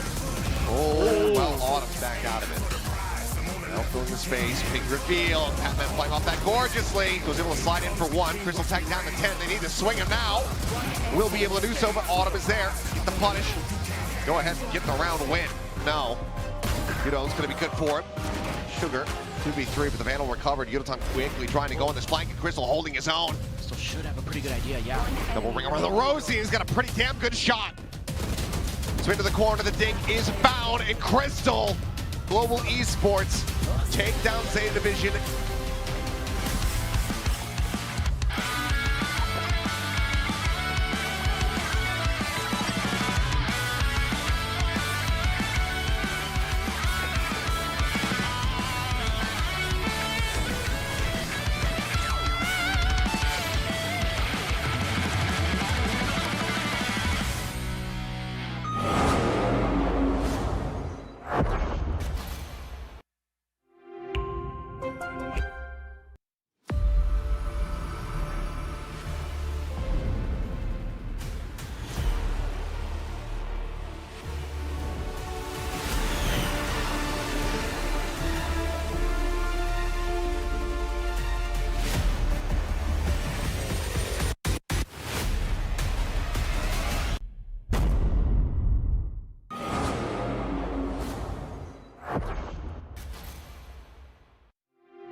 We've got two esports endemic brands coming together to create a series of products for esports for the biggest stages. 퍼포먼스랑 컴페티션이 주요 키워드다 보니까 레이싱이라는 테마를 잡고 거기서 이제 영감받은 그래픽 요소들이나 다이내믹하고 날렵한 그런 실루엣 같은 것들을 저희 FS1 마우스에 적용을 해봤고요. 我们希望可以协助 POSA 成为电竞圈的顶尖品牌，而 VOXY 是其中一个助力。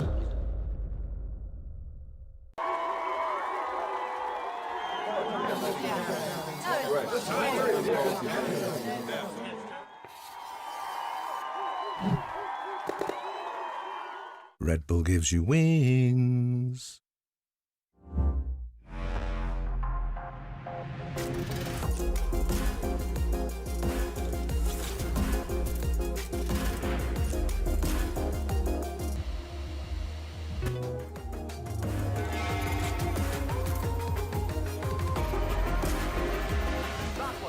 Push, push, push.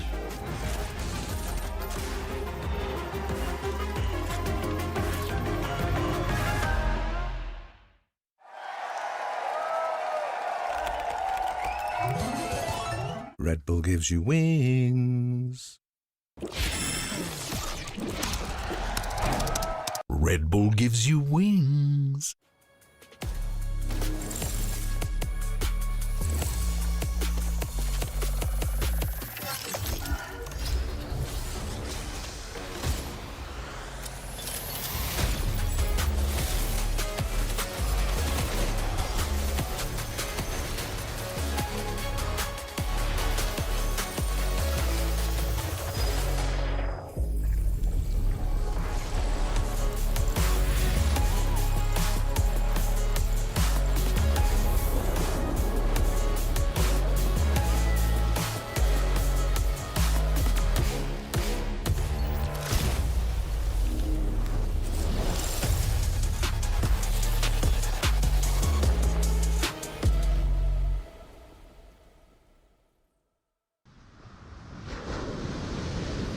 This is VCT Pacific 2026.